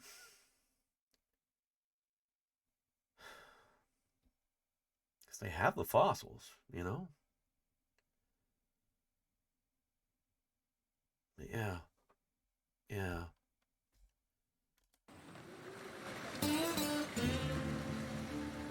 In the meantime, Calvin drives the bus and looks forward to being a legitimate collector someday. A change that would not only provide some local employment, but would also help deter the most serious threat posed to paleontology by the fossil black market. Illegal traders attempting to cover their tracks. Yeah. If fossils are collected illegally, if data is not accurate, if specimens are reported to come from Wyoming, but in fact they really come from Montana, the raw material of science, the hard data that we need to reconstruct environments of the past, evolution, and so forth, we can't trust that data. And once we can't trust the data, we can't trust the science that comes from that data. Yep, it's a real problem. Well, here's Rapid City. In November 1993, a federal grand jury in Rapid City returns a 39-count indictment, charging the Black Hills Institute partners with 15 instances of fossil theft from public land, and a long list of white-collar crimes, like conspiracy and wire fraud, arising from the sale of those fossils. Hang on, but who builds the museum, asks Insafan. I mean, the federal government should build the museum. there's more than enough money that is wasted on all kinds of crazy things, especially like tax breaks for the ultra wealthy and stuff. Why not take some of that funding, some of that money, and use it to help build some of these communities, to help build a self-sufficient museum that draws in tourists and tourist dollars and helps employ members of the local community so that they can feed their families and they can have a meaningful job. And that's what governments are for, you know? And I feel like we in the United States have kind of forgotten about that, you know? The whole reason why a government exists is to help allocate resources and help give people opportunities and, you know, help people have a better life. So yeah, yeah. Would be nice. I agree. It's a fan, yeah. And our government used to do that, you know? Like real public services. And when you paid taxes, you got something back, you know? Rather than just 500 plus military bases all around the planet and massive tax cuts for the ultra wealthy. Yeah. But yeah, yeah. And I agree, Ms. Aguilar. Yeah, if the federal government would invest in the economy on reservation, I agree. Yeah. Yeah, because some of these there are places where, you know, you've got fossils and you've got beautiful country there. But yeah, sometimes there are incentives for keeping these areas poor. Sometimes it feels like it's just out of spite, honestly. And there's a long history of the U.S. government being spiteful toward Native peoples. But yeah, I agree, Riot Talium. But I don't know. It's important not to get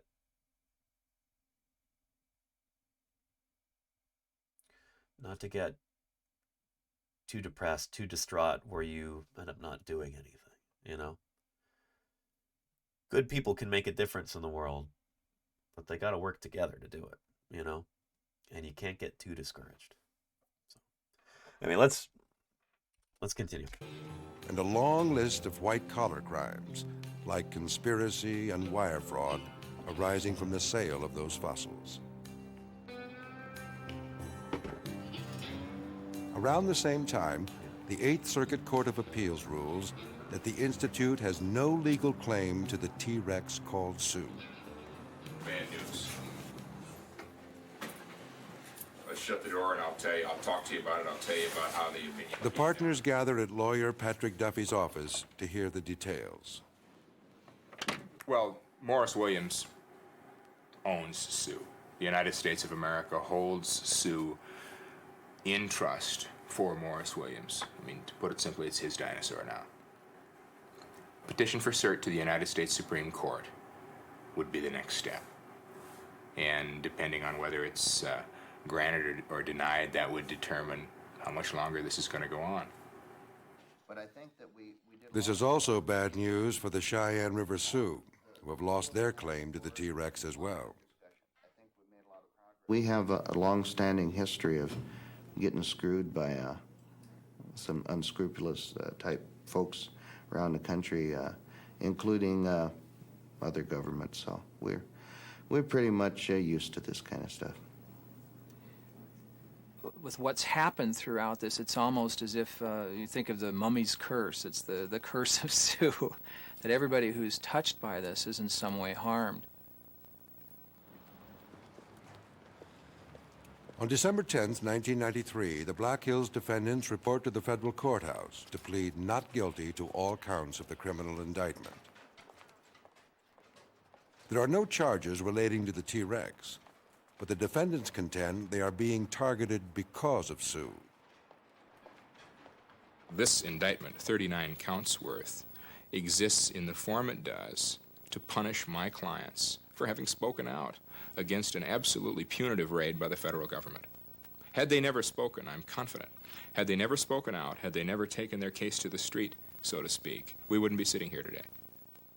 Well, we simply reached a point in the investigation. The prosecutors, who've been working the case for more than 3 years, deny that there's any retribution involved. And, yeah, I don't know. I don't really have a strong opinion on that. Let's take a look at...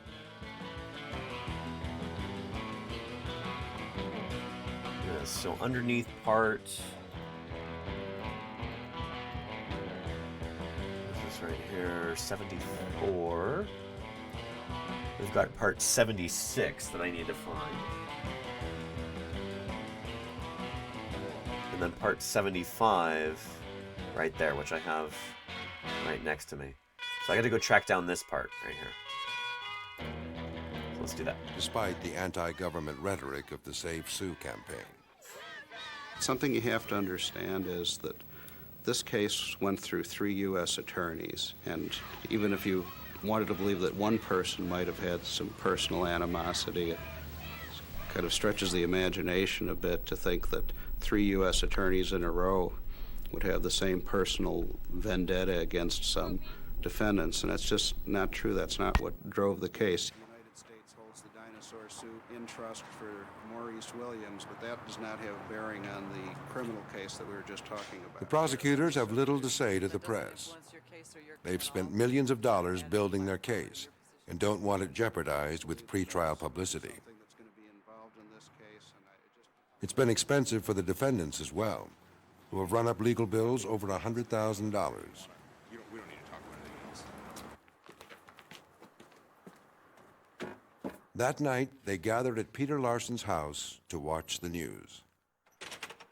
Christmas won't be coming early for the Black Hills Institute, following a ruling from the 8th Circuit Court of Appeals that Sue the Tyrannosaurus Rex belongs to the federal government, not the Institute. The ruling couldn't come at a worse time for the Institute, as employees appear in court to face 39 counts of illegally taking other fossils from the government. The defendants headed for federal court. For the first time ever in the United States, people are facing serious jail time for fossil crimes. Interstate transportation of stolen goods, money laundering, and obstruction of justice. If convicted, the defendants face fines of up to $500,000 and up to 10 years in prison. Up to 10 years in prison?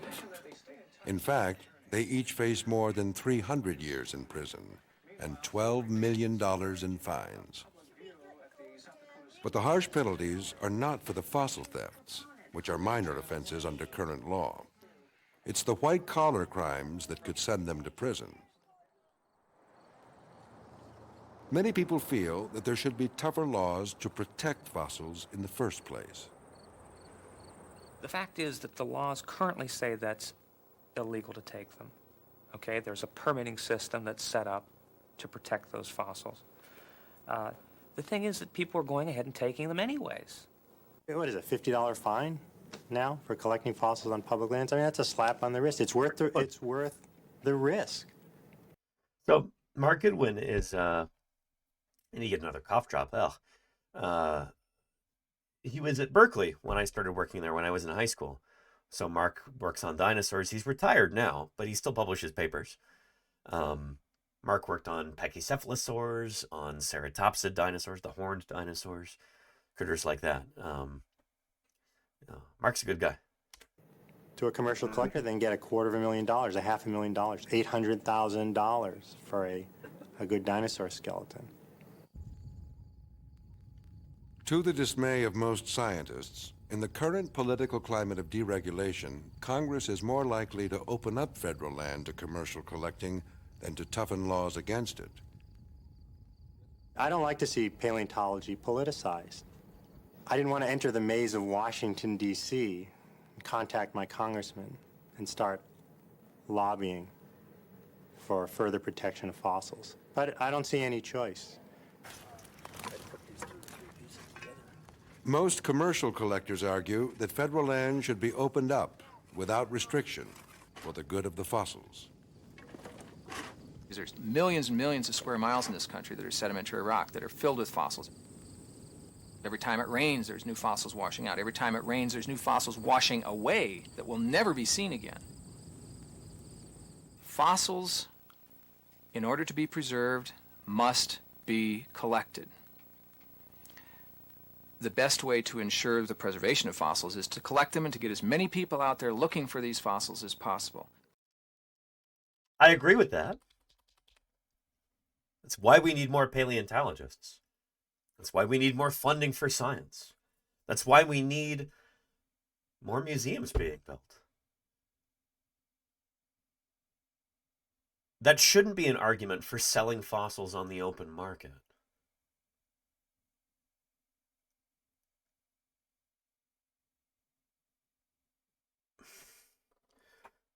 The importance of fossils is in their scientific value, if they're scientifically important.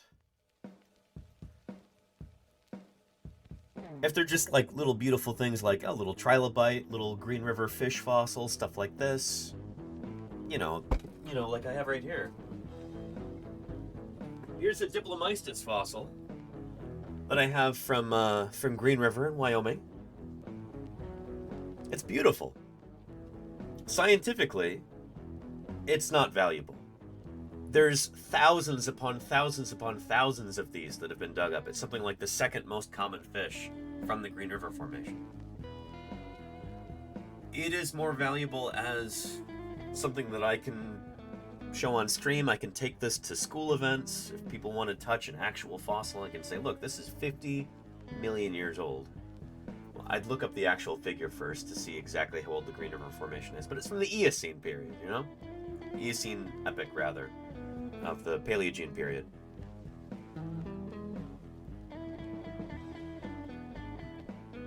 Fossils like this that are super common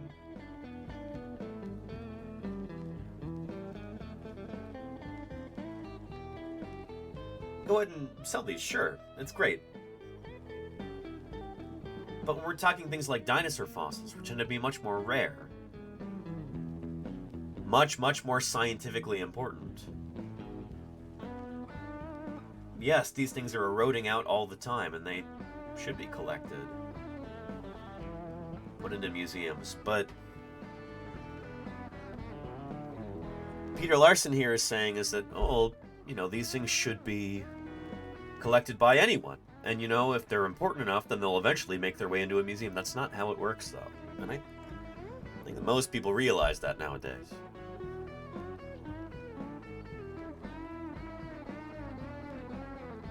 Honestly, what we need is better funding for the sciences. Not just paleontology, but all of the sciences in our country. And that's exactly the opposite of what the government is doing right now, which is really distressing. That's why we could have another pandemic on our hands with bird flu. And we won't know it until it's already gotten us. Because the CDC is being defunded.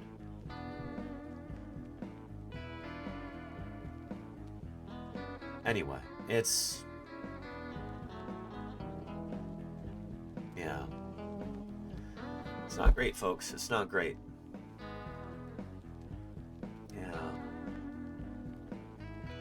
Anyway, and Sebastian Valenti, how are you doing? Hello, hello. Yeah. Or the tuberculosis floating around the Midwest. Yeah, Murph. Ooh, boy. Yeah. These current strains of the flu that are putting so many people in the hospital right now. There's a lot going on in terms of disease right now in the U.S. And it's gonna get worse. Measles in Texas? Oh boy. Yeah. Yeah.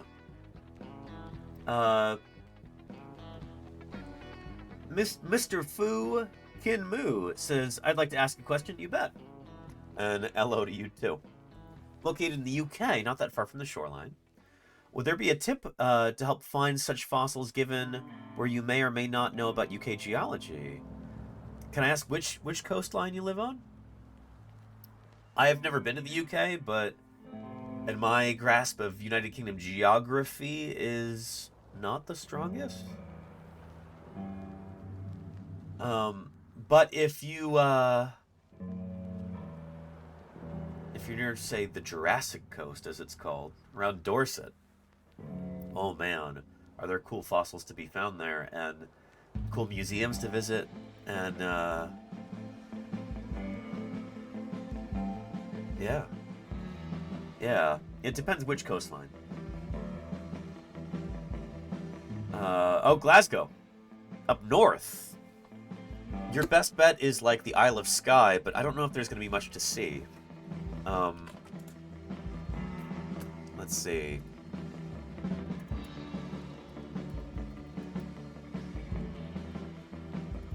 Yeah. Here.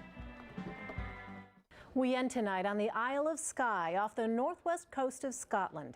As you might imagine, it has rugged hills, fishing villages, and medieval castles. But as Jonathan Vigliotti shows us, it's also a hotbed of dinosaur discovery. Dinosaurs and pterosaurs, mostly, I Hundreds of think. millions of years have weathered Scotland's remote Isle of Skye, and the prehistoric secrets that are buried in its wrinkles have attracted a caravan of time travelers.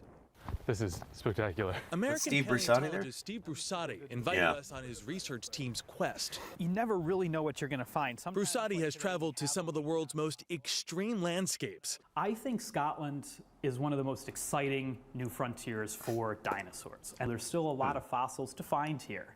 And they're important fossils. Important because they come from the middle part of the Jurassic period, of which little is known, a time when dinosaurs evolved from the size of house cats into the monsters brought to life by Hollywood.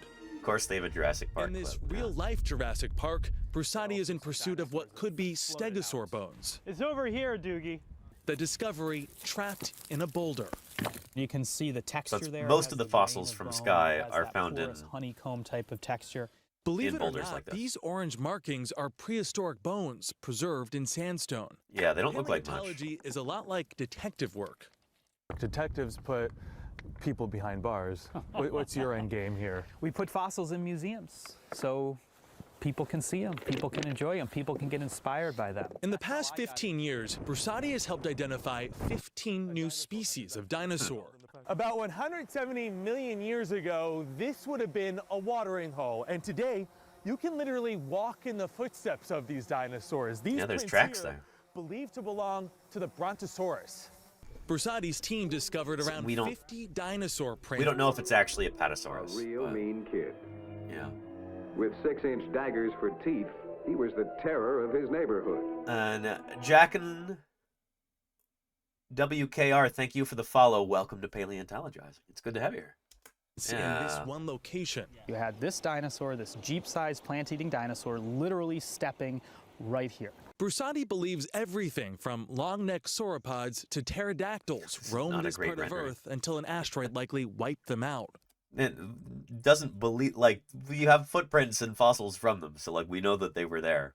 It's not a matter of belief. It's like, there they are, you know? I think the lesson for us is that the Earth is really old. The Earth changes a lot. And sometimes the species that are the best adapted for a certain climate or environment, if something changes, they can go extinct. And if it could happen to the dinosaurs that were around for 150-some million years, could that also happen to us? Oh, yeah. A journey to the past may help us see into the future.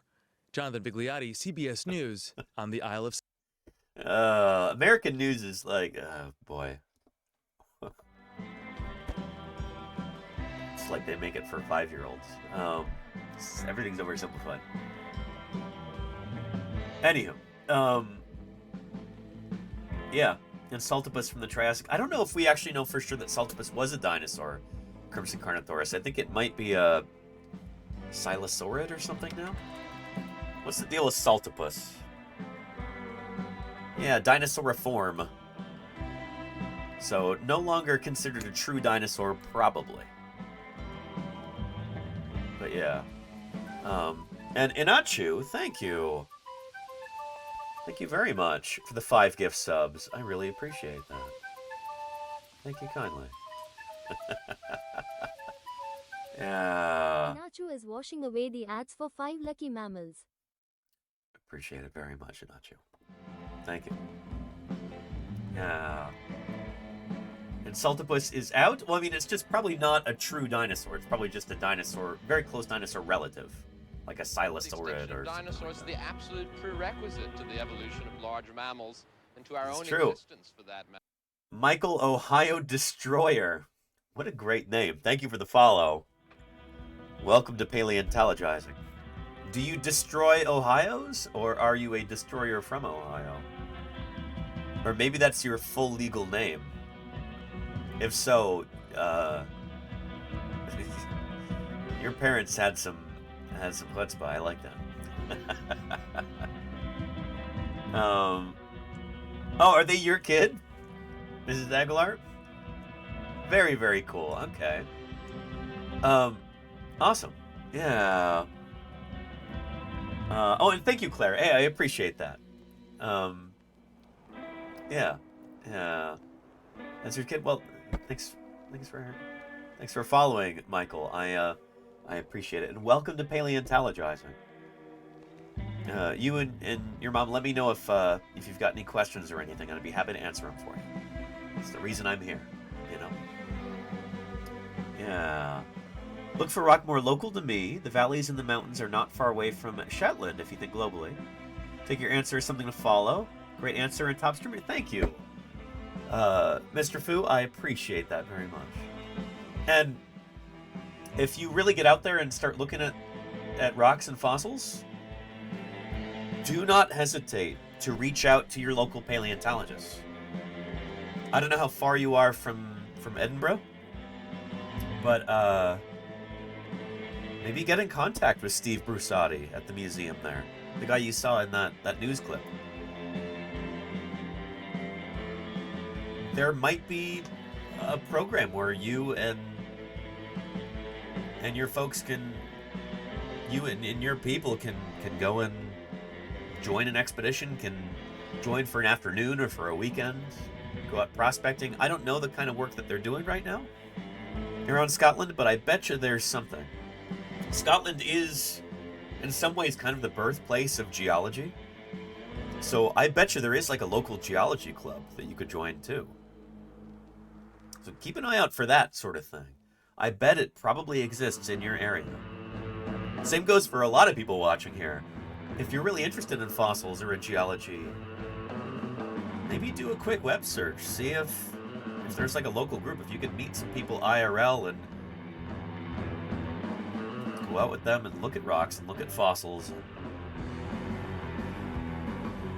You never know. Web search doesn't cost anything, right? Yeah. Oh, and let me give you a link to that clip too. There it is there. Yeah. Anywho. Yeah.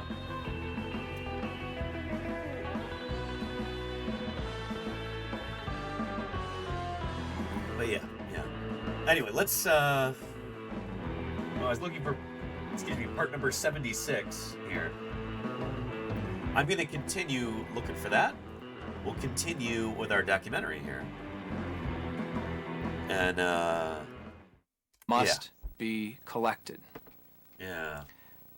The best way to ensure the preservation of fossils is to collect them and to get as many people out there looking for these fossils as possible. I would argue that letting everybody out on public land without any type of review, overview, That'd be a permitting disaster. process, you wouldn't have any fossils left. Yeah. When it comes to federal land, we will fight.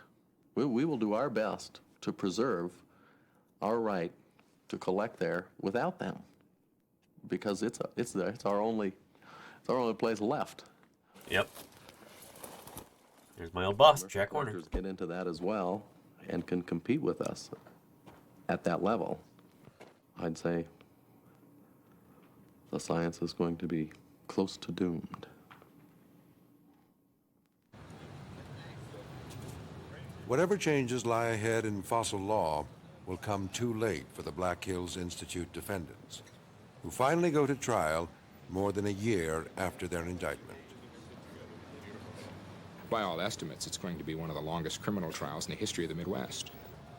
The record alone will fill dozens of volumes, Then you'll have the appeals. The idea of getting through a trial of that length and magnitude with absolutely not one mistake being made is at best unlikely. Will we have to try it again?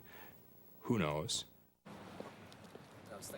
They have spent so much money. They need to have a picture on the 10 o'clock news of me being put in handcuffs and being put in a car, being hauled off to prison in order to justify the expense of that taxpayers' money.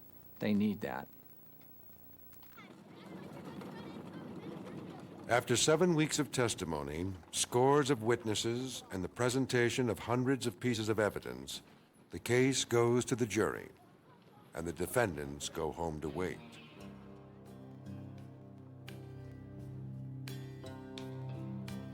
Three weeks later, the jury returns its verdict. Part 76. They find Peter Larson guilty of 2 felonies. Oh. And holy cow, Michael Ohio Destroyer. Let's protect our fossils, because thank you so much. If they're removed, America loses them forever. Thank you very much for that tier 1 subscription. Enjoy using those emotes. Enjoy not having to watch any ads for as long as you stay subscribed. Thank you very much for your continued support. Believe it or not, this is how I make my living. This is how I fund my research and my field work, is by doing outreach like this full time. And thank you for helping make that possible. I appreciate that, Michael. Thank you very much. Good stuff. Love your name, by the way. It's so much fun to say. Michael Ohio Destroyer. That is phenomenal. I appreciate you. Thank you. There. Let's continue. 3 weeks later, the jury returns its verdict. And El Mako, thank you, They too. find Peter Larson guilty of 2... There we go. Dinosaur Man. Thank you for the 2 months, El Mako. I appreciate you. Thank you very, very much. Good stuff. Here, let's Destroyer sending in a sub. Can he send a frigate, an amphibious assault ship, and 2 LPDs too? We'll see, Crimson Carnotaurus. That's a tall order there. Maybe a few PT boats or something. Turns its verdict. They find Peter Larson guilty of 2 felonies for failure to report carrying currency over $10,000 in and out of the country, and 2 misdemeanors for theft of government property worth less than $100. Bob Farrar, guilty of 2 felonies for undervaluing fossils on export declaration. It's not a great photo of him, oh boy. Neil Larson, guilty of 1 misdemeanor for theft of government property worth less than $100. And for the Institute, 1 felony for retaining a fossil fish stolen from Badlands National Park, 3 felony customs violations, and 1 misdemeanor for theft of government property. The jury votes to acquit on 73 other charges and is hung on 68. 68, jeez. Despite 8 felony convictions, the defense claims victory. Any comments on the verdict today? None other than sheer delight. Why's that? Well, it's we ended up with how many? You guys know better than I do. How many misdemeanors? Oh, God, I can't count right now what they had going on there. 4 or 5, and how many felonies? 3 or 4? So we're probably talking about maybe the most expensive misdemeanors in the history of the Republic. What's the cigar? Is that a victory cigar? You got that right. See you guys. Cleared of the most serious charges, but still facing the possibility of prison time when sentence is passed, the Black Hills partners once again go home to wait. But Pete Larson did end up going to prison for a while. Until further notice, public land is off limits. Gregor's 2-1 says all that for fossils worth less than a few $100s, but probably more so about the point and not the money. I mean, yeah, I do think part of this was to make a point, but in the long run, the fossil did, like Sue, the Tyrannosaurus, did end up being auctioned off at Sotheby's in New York and went for $8 million after auctioneer fees. And that really did, I think, a tremendous amount of harm to dinosaur paleontology, in that it commodified our specimens even further. So not a good thing, you know? Yeah. Now the question is, can science and commerce find ways to coexist? Oh, and Babbitt says, is public land still off limits? To collecting vertebrate fossils unless you have a permit, yes. Like fossils that are found on public land, vertebrate fossils belong to we the people. They belong to the people of the United States. They can't be sold on the private market. If they're going to be anywhere, they need to be in a museum for the public to enjoy, for scientists to study. It's taking public property and you know, stealing it, essentially, if you're trying to collect fossils on public land without a permit. Does that make sense? So yeah. Yeah. In at least one case, they already have. Here on the Blackfeet Is that right, Mayor Reservation Space? in northern Montana. Jack Horner worked here for years before a company called Canada Fossils approached the tribe with a business proposition. They would pay tribal members to dig dinosaurs and prepare the bones, and pay the tribe a royalty on sales. But first, they had to contend with Jack. The Blackfeet tribe has made arrangements with Jack Horner for a long time. So when Canada Fossils came in, we were kind of a little bit reluctant to just turn it over to a commercial company and put Jack out. So they went down and they met and they made a kind of a deal. When they find something that they think is unusual, they bring it to my attention, and I think that's good. If it's unusual enough, they just turn it over. And I think that's sort of the right thing to do. I mean, it's the commercial collectors attempting to keep peace with the professionals. I'm not sure that he was particularly keen on seeing us arrive, but I think that over the 5 years that we've been working together, he has understood that we can help him. So Horner keeps an eye on the fossils coming out of the ground and makes sure that nothing important is lost to science. And Canada Fossils brings its resources to the preservation of material that might otherwise be lost to erosion. I don't know how long this arrangement lasted, but... In a field with barely enough institutional support to begin with, a cooperative venture like this one can help everyone involved, including the landowner, in this case, the Blackfeet. We've seen a lot of valuable fossils leave their reservation over the past 100 years. Until we made a deal with Canada Fossils, the Indians never got a thing, nothing out of these fossils. So I think they really belong to us, and we should decide what we're going to do with them. That's kind of fair to a certain extent. I wouldn't say they never got anything. I mean, the dinosaur Procerolophus blackfeetensis is named after the people of that tribe. That's not nothing, but that also doesn't put food on your table. I understand that. But yeah, Procerolophus is from Blackfeet land in northeastern Montana.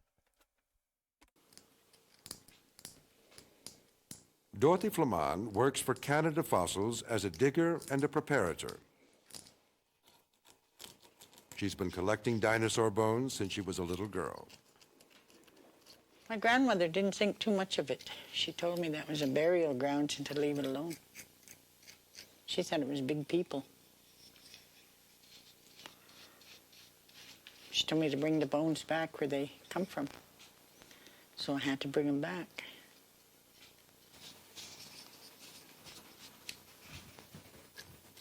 I like to be out there exploring and finding dinosaurs and new species. That's just like getting a present every day. when you uncover a bone, when you don't know what it is. But I sure wouldn't want to find a T-Rex. They fight too much over them. Good point.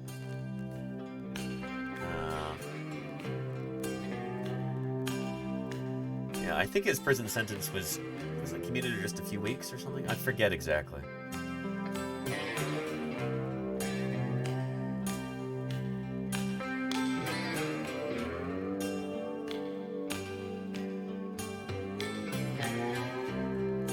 Yeah. Oh, we got through this whole thing. Shoot. $1 million bid. He got way more than that. Holy cow. Yeah. I think it wasn't 7.86 million or something like that? 7.16 million before the auctioneer fee? Oh, goodness. Yeah.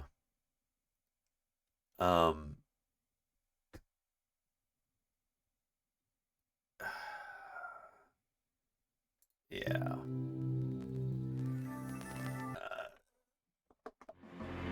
Frustrating. Williams was the true villain of this saga, says Deathsaurus. There were a lot of villains and a lot of knuckleheads.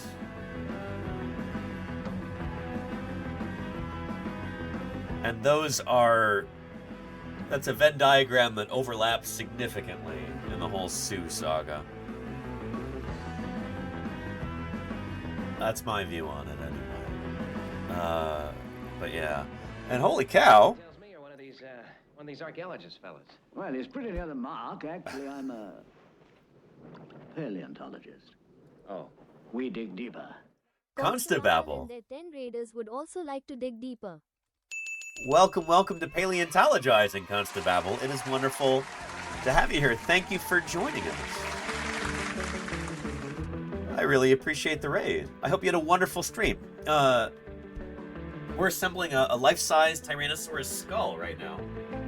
And it's taken a while, as these things do. But anyway, if anybody's not yet following Constable, who was watching before that raid, go follow Constable.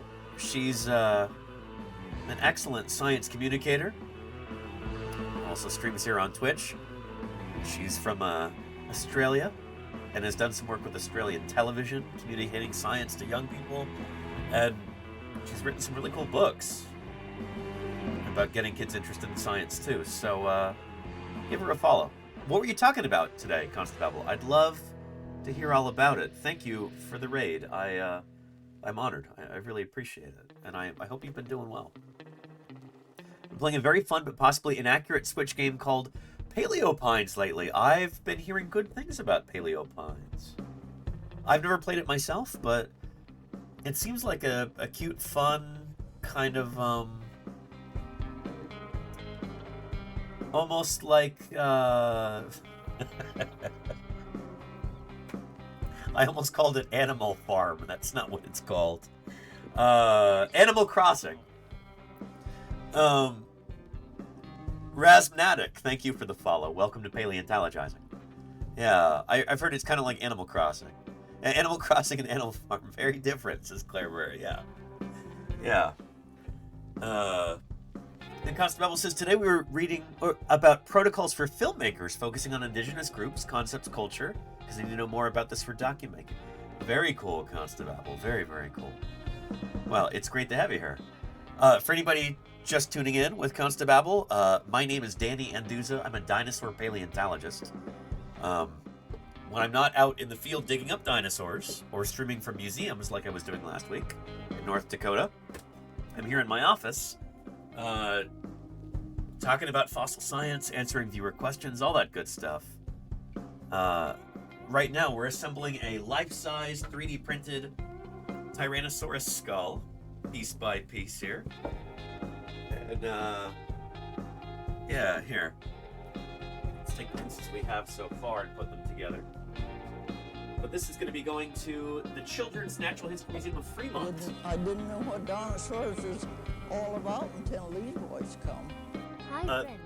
Lordy, thank you for the 57 months there. Really appreciate that. Lordy, thank you for your continued support. I appreciate it. And for letting me live here, too. Everybody, these streams would not be possible without Ios and Lordy. I hope you all realize that. So, anyway. Thank you, Lordy. Yeah, here's these pieces of the skull. The lower jaw, I finished, a couple months ago now at this point. Let me show you that.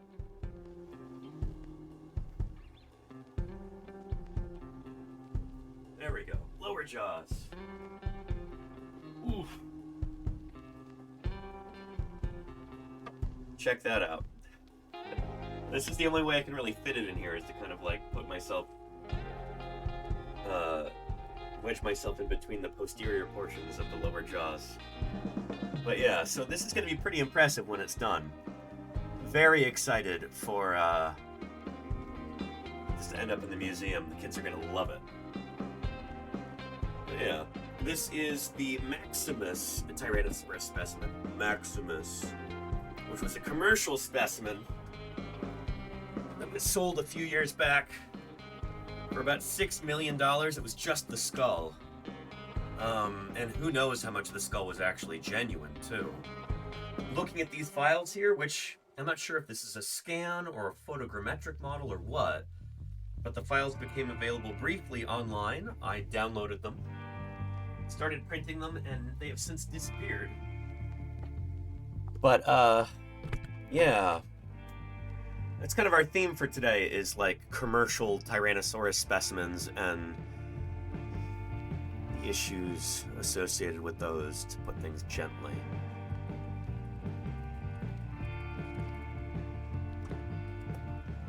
Yeah.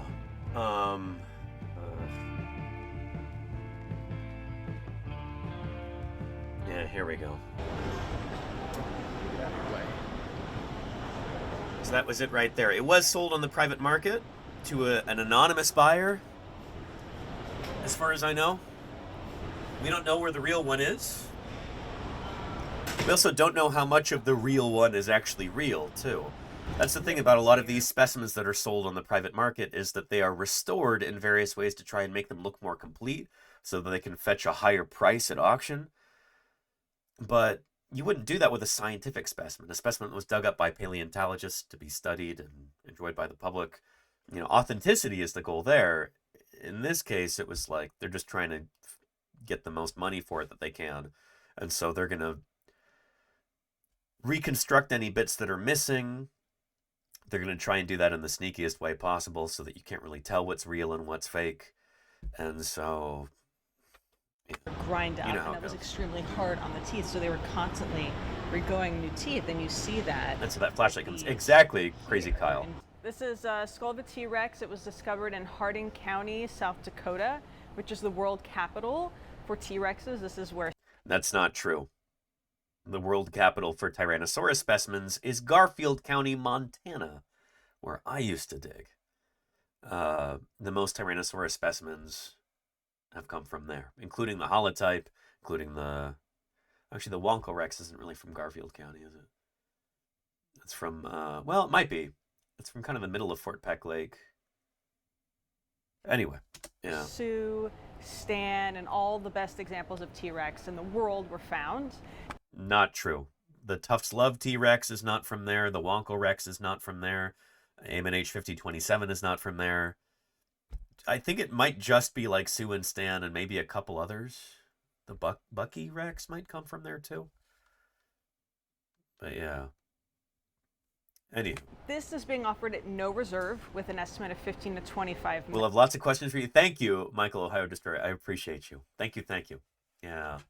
So is Sue in the Field Museum in Chicago not the real one? No, yeah, that's the real fossil skeleton there. Yeah. The head is a replica because the head was too heavy to put on the skeleton, but the head is on display next to the skeleton, the skull. Million. Yeah. It is being consigned by an anonymous... And Ms. Art Rules, not Tough Love, Tufts Love. Here. Tufts Love Tyrannosaurus. This is the one in... There we go. At the Burke Museum in Seattle.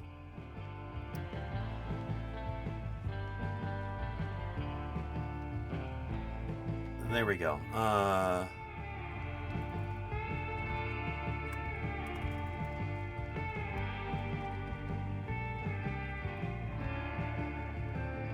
There we go.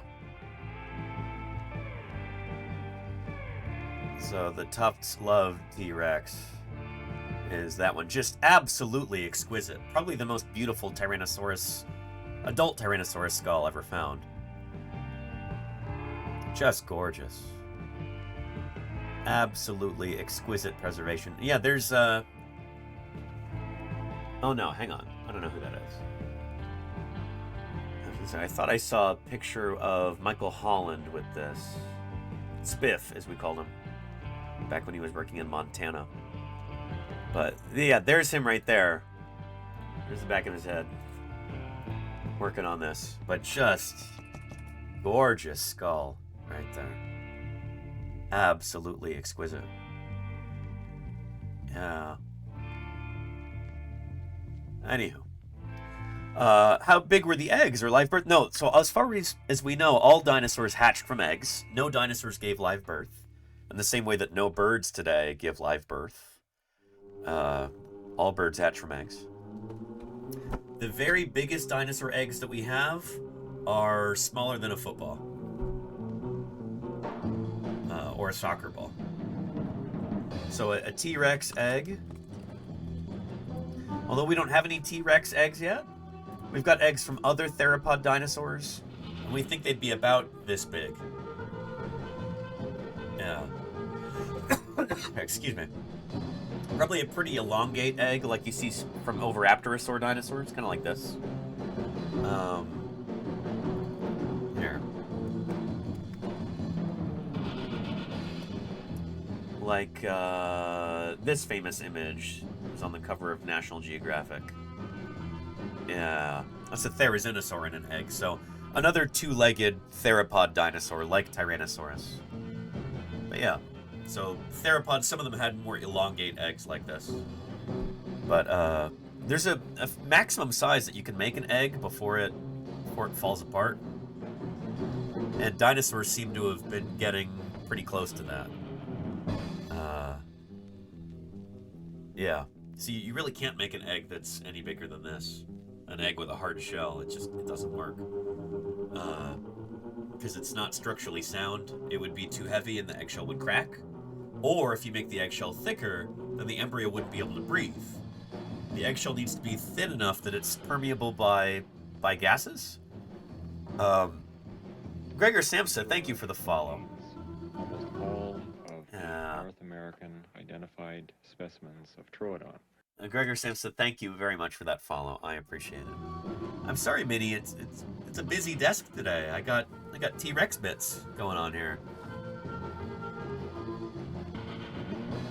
It's chaos. Things are sticking to the paper towels and everything. Yeah. Anywho. But yeah.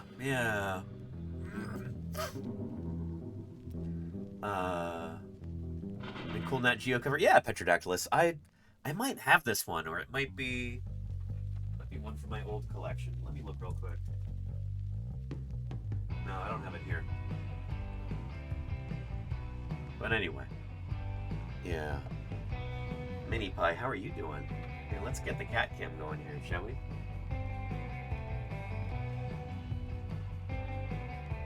There's the cat cam. Yeah.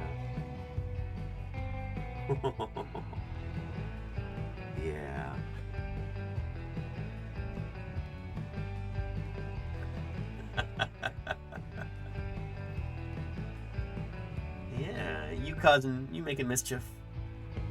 You wreaking havoc. Getting into trouble. Yeah.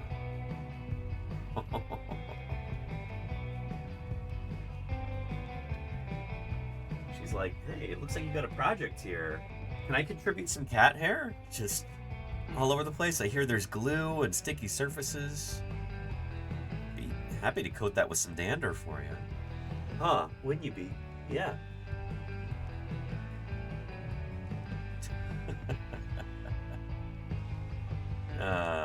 She knows what she's doing. Oh, yeah. Yeah, you do. What are you looking for? Sorry, there's not a whole lot for you here right now. Minnie, I'm sorry. It's not the most hospitable environment for a kitty cat at the moment. No. At least you can get some scratches.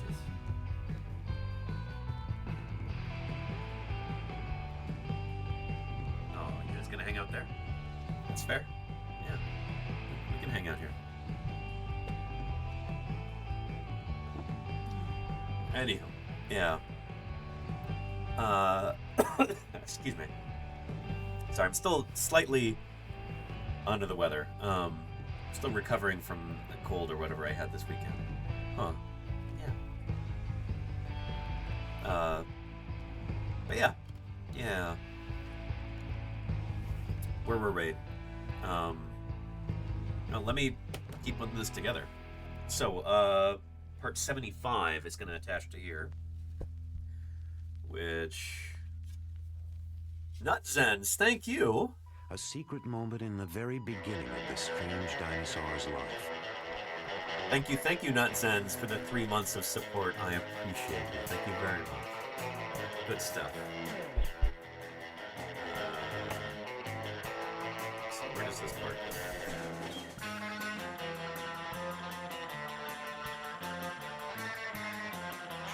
Somewhere like... Let me look at my guide.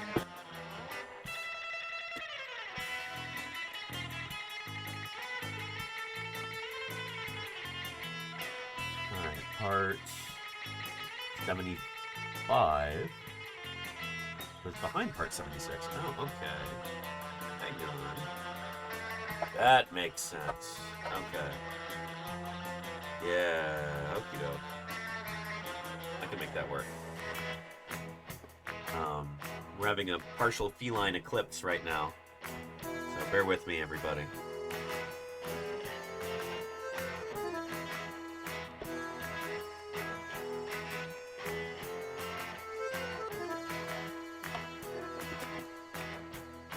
Okay, so this part right here is going to fit onto this part right here, like so. And so I just got to glue those up.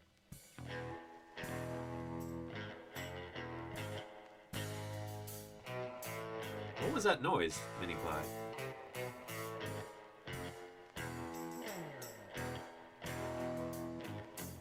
You're not being gassy on my desk, are you? What was that vibrating sound?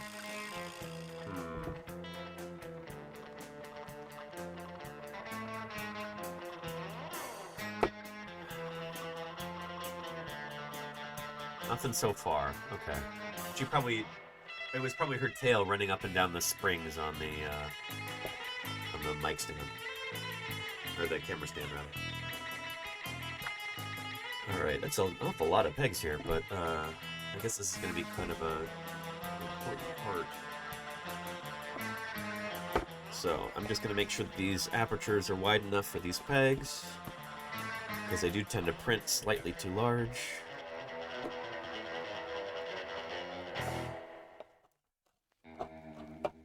There we go.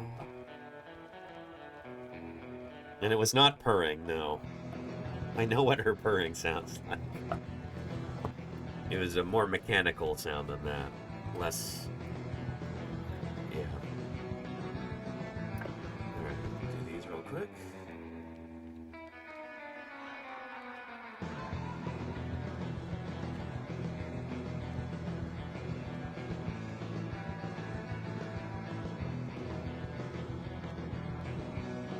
Okay. Put some glue on right here.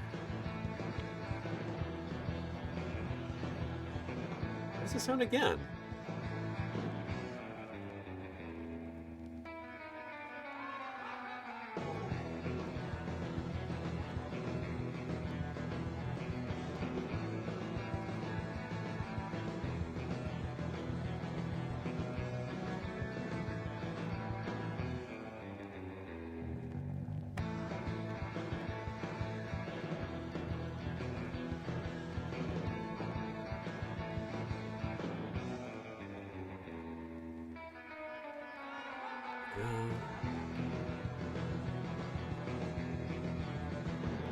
Nice.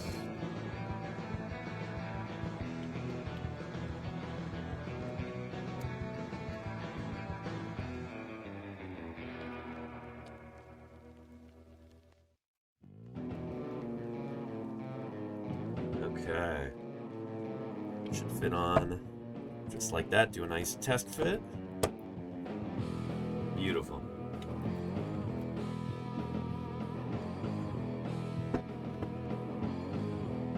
All right. Put some glue in between here.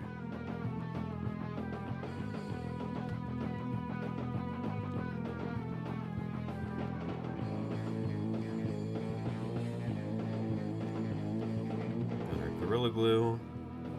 And now the step to seal the deal, our cyanoacrylate. There we are.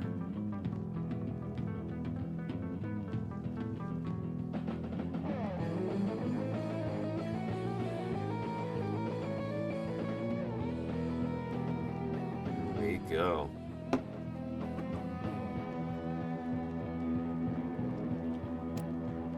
Nice. Just a little bit of spillage on the side. Good to have a little bit of spillage, so I know I haven't used too little glue. But it's also not too much either. Just a little bit of spillage is ideal. And that feels nice and secure. Very good.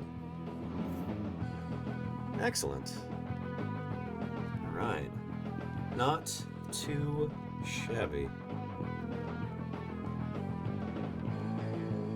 Very nice.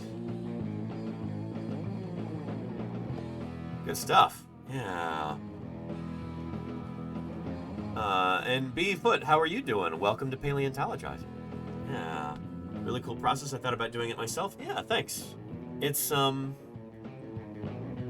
fun, and it's for a good cause too. This is going to go to the Children's Natural History Museum in Fremont, California. So it's not like I need to keep this gigantic thing here where I live, because again, it's enormous. These are the lower jaws right here. They are truly gargantuan. Just huge. But yeah, in just a little while, I won't have to deal with this anymore. And it seems like we've got some people who just kind of tuned in. So let me show that off again. It's bigger than it looks. Look at that. Just gargantuan. One of the largest terrestrial carnivores to ever inhabit our planet. Tyrannosaurus rex. It's not a small critter. It's really, really not. By some estimates, the largest meat-eating dinosaur that ever lived. Whether it was Tyrannosaurus was the biggest, or Giganotosaurus, or Carcharodontosaurus, or... They're all right about the, 13, 14 meter range. Spinosaurus is right up there too. Tyrannosaurus does seem to be the heaviest out of all of those guys, but it's also the one that we have the most specimens of. But the point is, all of these big theropod dinosaurs seem to be kind of hitting their head against this same ceiling.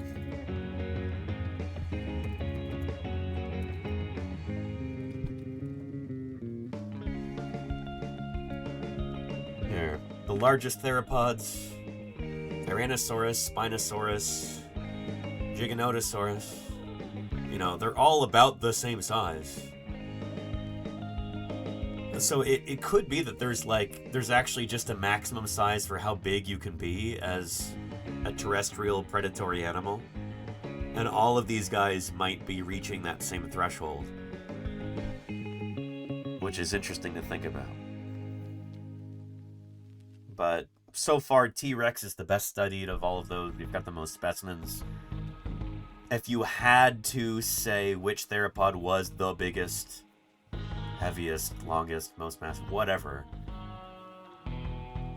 T-Rex probably takes the cake, based on the specimens that we have. But yeah. There's just the theropod threshold, says Mirth. Well, nobody else comes close, though. That's the thing. Yeah. And I didn't have to work out the scaling for that. The files were available online. I'm still kind of unclear how they acquired these files. They're no longer available, actually. But it didn't have to scale anything, except for a few things I had to cut into multiple pieces because they were slightly too big to fit on the print bed. But the person who made the files available made a concerted effort to make them printable on a smaller printer. And some of them are just like a ½ centimeter too large to print on my print bed. So I had to get a little bit creative. But yeah. And Belt-Fed Yeats, you did indeed just hear that, yeah. Yeah.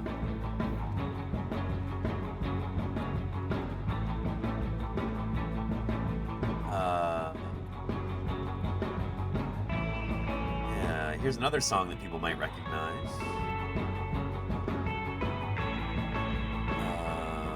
Where did that go? It's under R.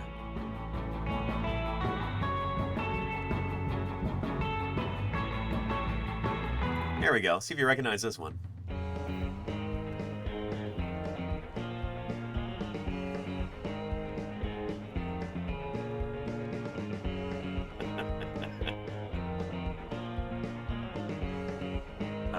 Let's figure out what file we want to put on next.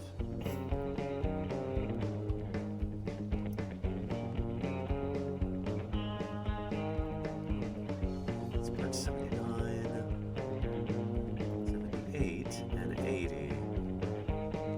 I think we can probably do those, because we've got this. What's that one? 78 and 80. Let's find those.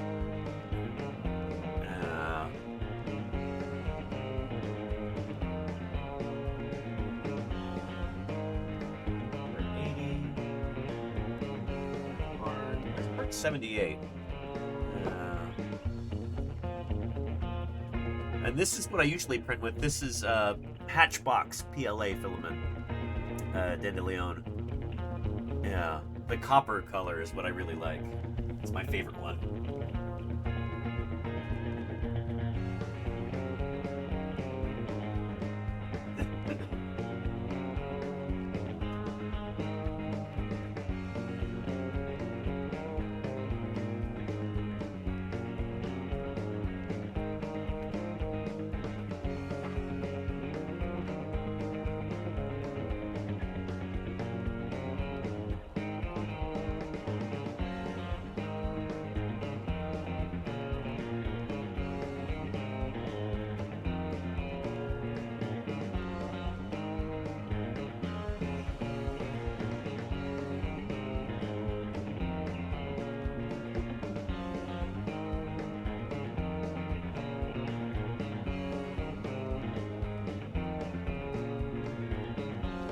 Where that one went, but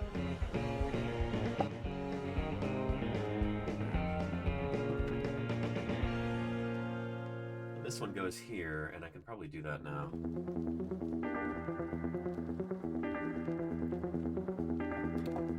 Let's see, that's part 78. Part 74 I already attached, right? Behind that is part 73, which I just saw. 73. Where did that go? Here. Excellent. Let's attach this part. We'll put these together, and then we'll put them on here.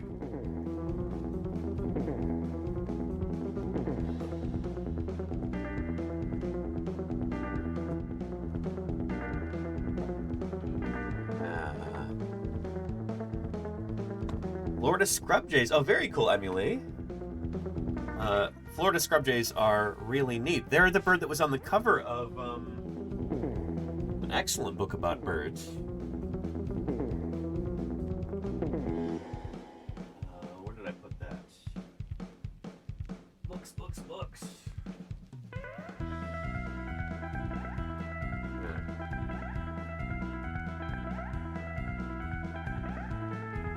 Oh, there it is.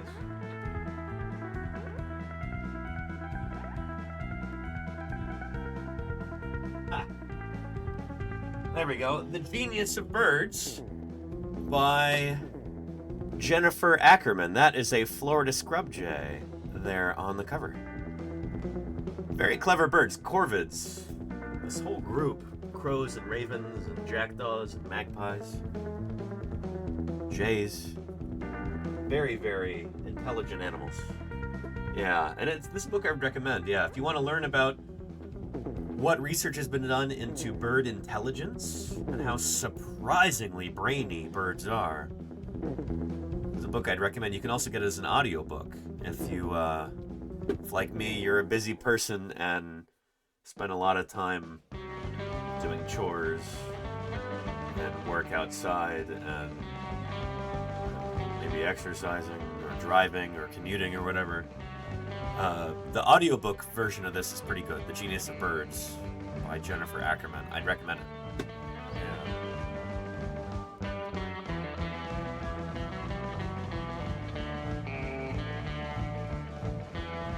Yeah. Excuse me.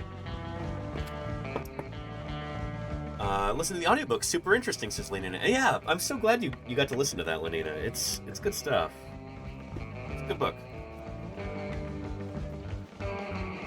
Alright, we've got just one peg in between these pieces, so this should be quick.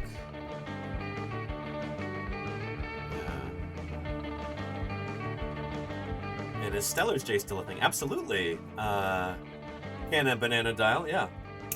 So, there are parts of California, including where I live, where the ranges of scrub jays and Stellar's jays actually overlap. So you can get both of them in the same environment, which is really cool. Stellar's jays have got the big black crest on top of their head that scrub jays do not. They've got similar sounding calls. I actually don't know how to distinguish their calls. Just my pure audio yet, but I'll get there eventually. I haven't sat down and tried to learn the difference. I think they're pretty close relatives, scrub jays and Stellar's jays. Right.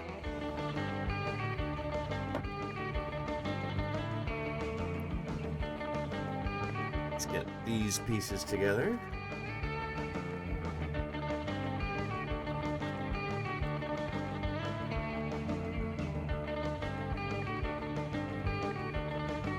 Is there a piece of crud in there that's renting them? Hang on.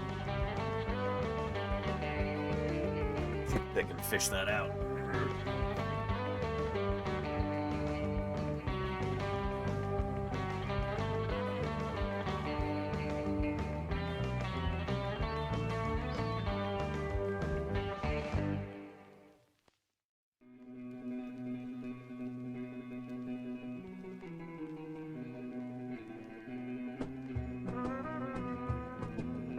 Let's see here.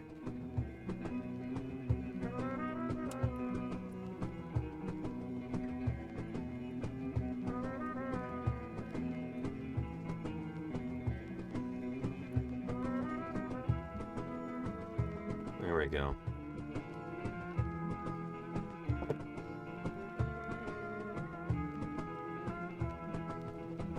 You know, this is probably the most important little tool that I've ever gotten for 3D printing. This little pair of snips like this. I use this all the time. And, yeah, I never really talk about it, but this is what I use for clipping the end of the filament spool when I'm in the process of loading new filament into the printer. It's, what I use for cutting off sprues and stuff like that. It might be called a sprue cutter. Anyway, really, really useful little Useful little tool.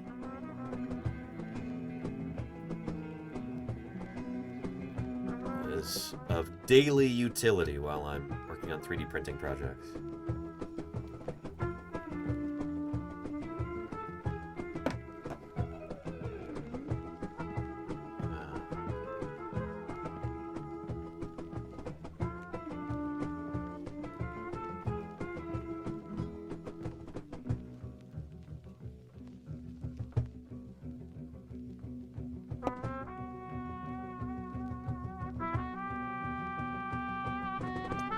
There we go.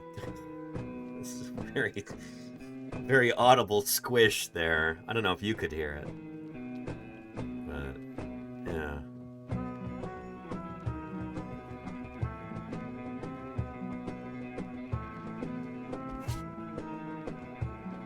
Alright, nice.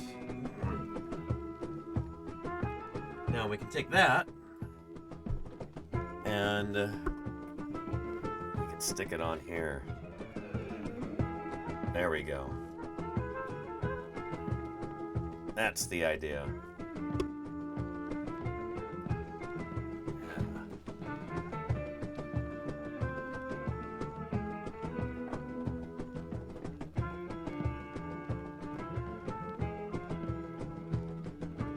It's gonna make sure these apertures are wide enough that I don't have to really trim down the pegs too much.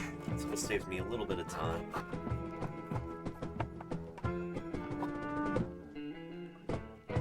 Same on this side.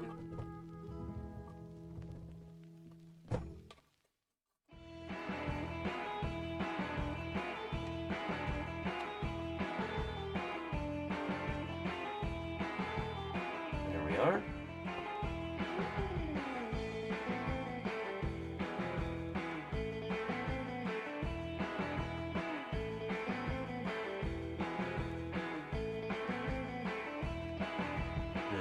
Put some glue in each of these. I figure since this has got these support pegs like this, registration pegs, whatever you want to call them, they actually do help hold everything together. I figure this is one of the most important things about this assembly process, is making sure that these are very well secured. Because while the rest of the surface is nice to glue, doesn't have the same kind of mechanical support that this does with the actual pegs, you know? Structural support. Making sure we really get these right, I think, is going to be crucially important to the structural integrity of this whole project. You don't want our T-Rex skull falling apart in front of, a field trip full of school kids.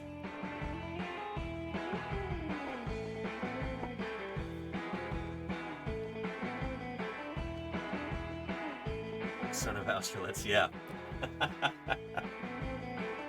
Oh boy, we're gonna need it too. Get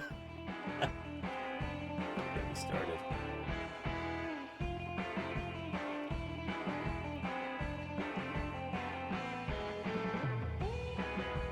Lovely. Do a test fitting here.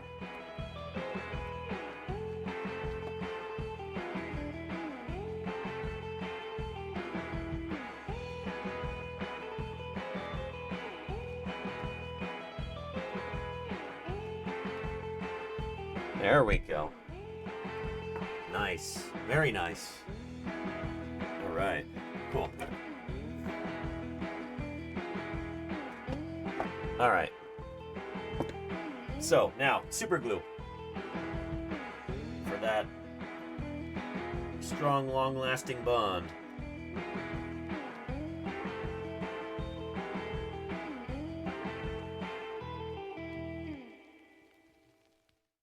Yeah, nice.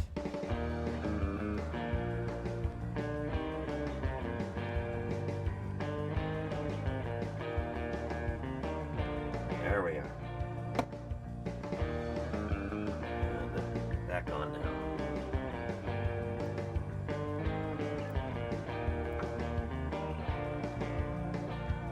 Side's good, but what's going on over here?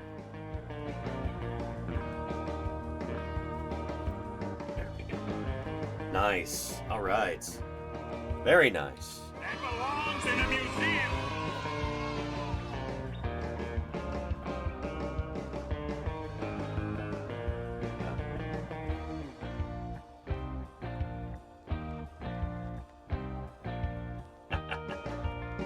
Yeah. All right. Put together, and then we've got our maxillary fenestra right there. So that hole in the side of big tooth-bearing bone. Let's go.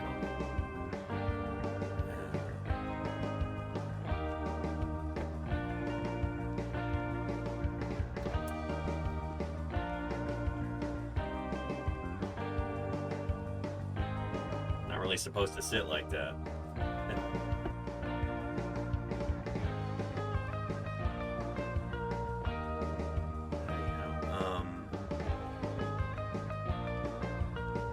At this point, it might make sense to attach this to here.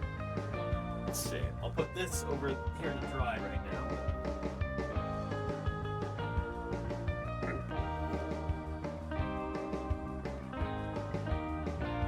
We've got our next Remax here. And our more Max and Remax.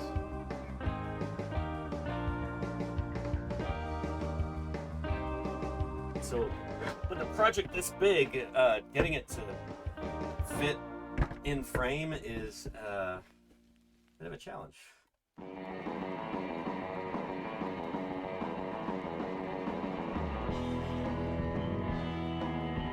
There we go. Okay. So,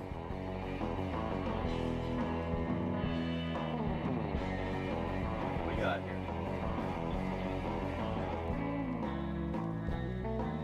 Go on here like this. Okay, so we just need a couple more pieces. We need this one here behind that part. So the one that goes underneath part 78 and the part that goes underneath part 79.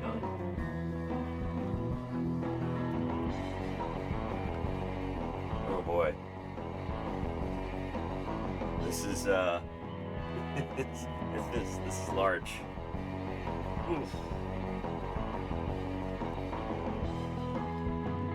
Well, here. I almost feel like I should take a screenshot of this. For blue sky purposes.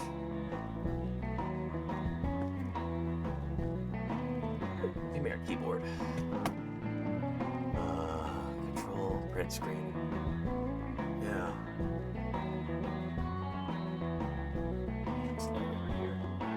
That's better. Yeah.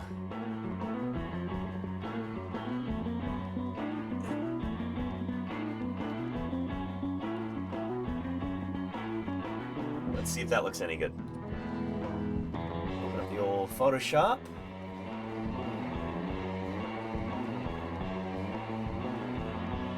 Yeah. Smells like T-Rex spirits, says Son of Austerlitz. Yeah, doesn't it? Oh, and I could just set that there. Okay, cool.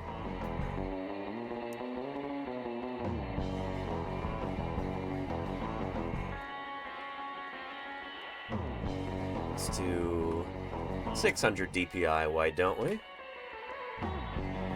And that is not the best photo. So let's try again, shall we?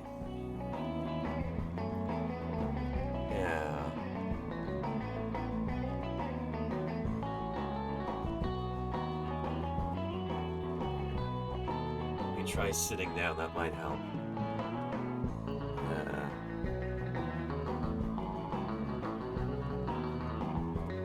Alright. Let's see if this looks any better. Slightly, maybe. Alright.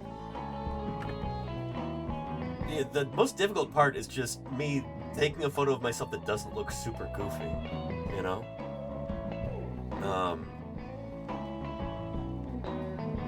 Yeah.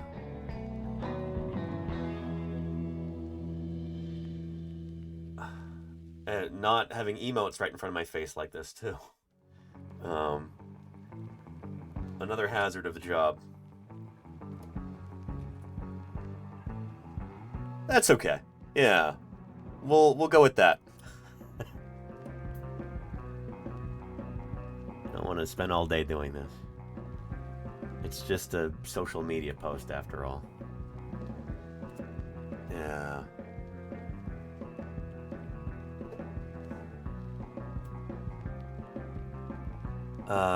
And let's get it posted up.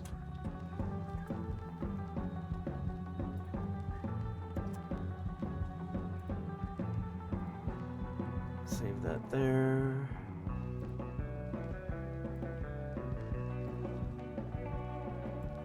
All right.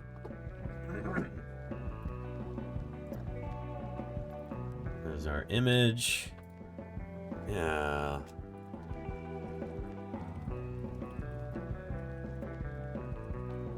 Printing parts of our full-size T-Rex skull.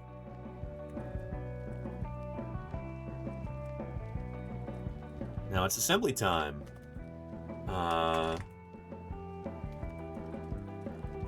This is turning out to be at least a 2-stream job.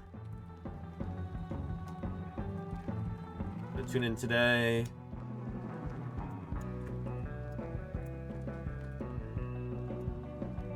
Today and or tomorrow.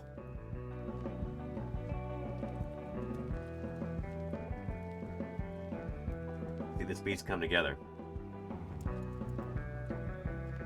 Twitch.tv/Paleontologizing.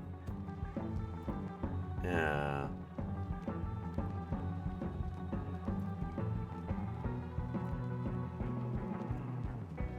Screenshot of Twitch stream with the Rex's rostrum and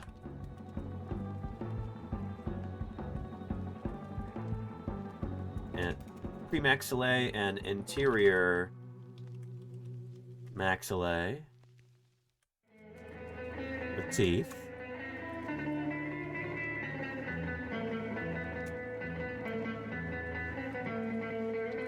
Plus anterior nasals.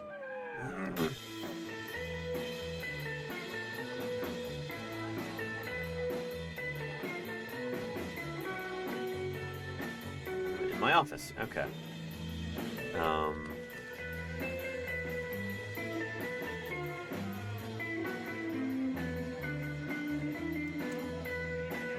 3D printed parts are a lovely, rich copper color.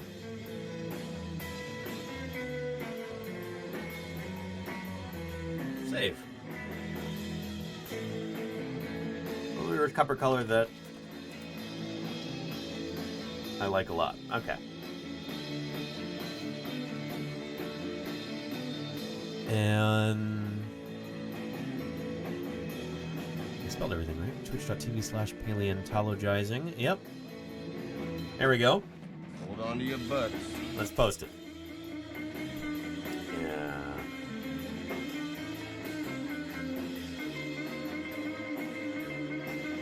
Here we go.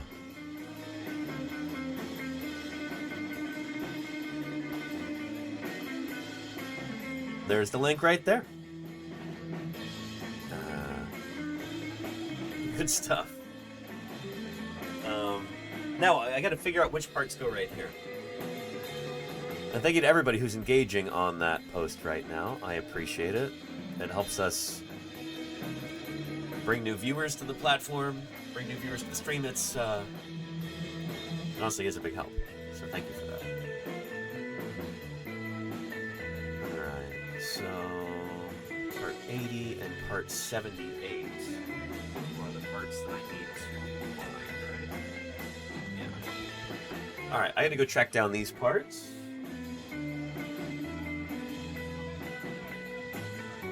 Here's one of them. Here's part 80.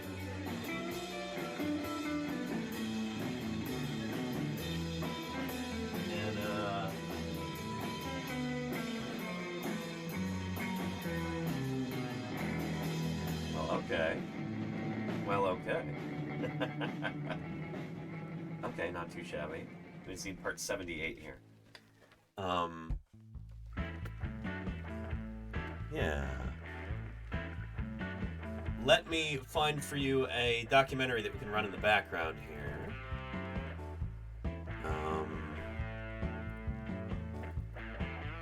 Let's try PBS Nova T-Rex. Out of all of the animals that PBS Nova has ever made documentaries about, T-Rex is probably the second most documentaried animal by PBS Nova after Homo sapiens, of course. Here, let's give this a shot. And here we are.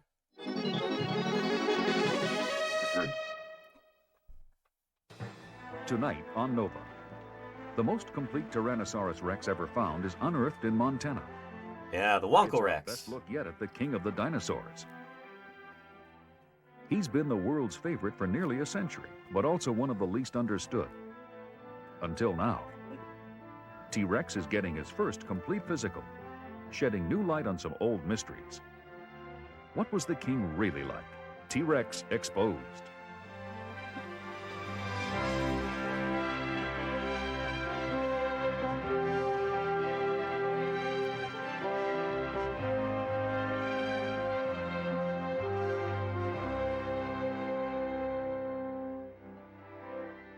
Funding for NOVA is provided by the Johnson & Johnson family of companies, supplying healthcare products worldwide. And Lockheed, a bold new force in systems engineering, management, and technology services for defense, space, and industry. Major funding for NOVA is provided by the financial support of viewers. The commercials. Yeah. Oh, wait. Viewers like you. Major funding for NOVA is provided by the financial support of viewers like you. Wait, you're a viewer like you. Thank you.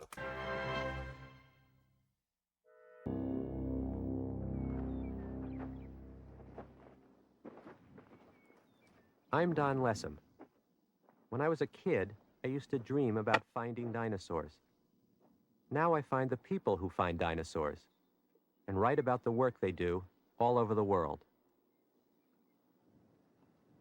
That leads to places like this, the Badlands of eastern Montana, one of the world's great dinosaur graveyards. Oh yeah, this is where I used to work. On a few rare occasions, this is where people have found the bones of Tyrannosaurus rex. What's going on with this? All right, hang on. Speaking of bones of Tyrannosaurus rex, I'm having real difficulty finding this part right here, part 79. Wait, what? 78. I think I have this one. Do I not have this one already? Hang on.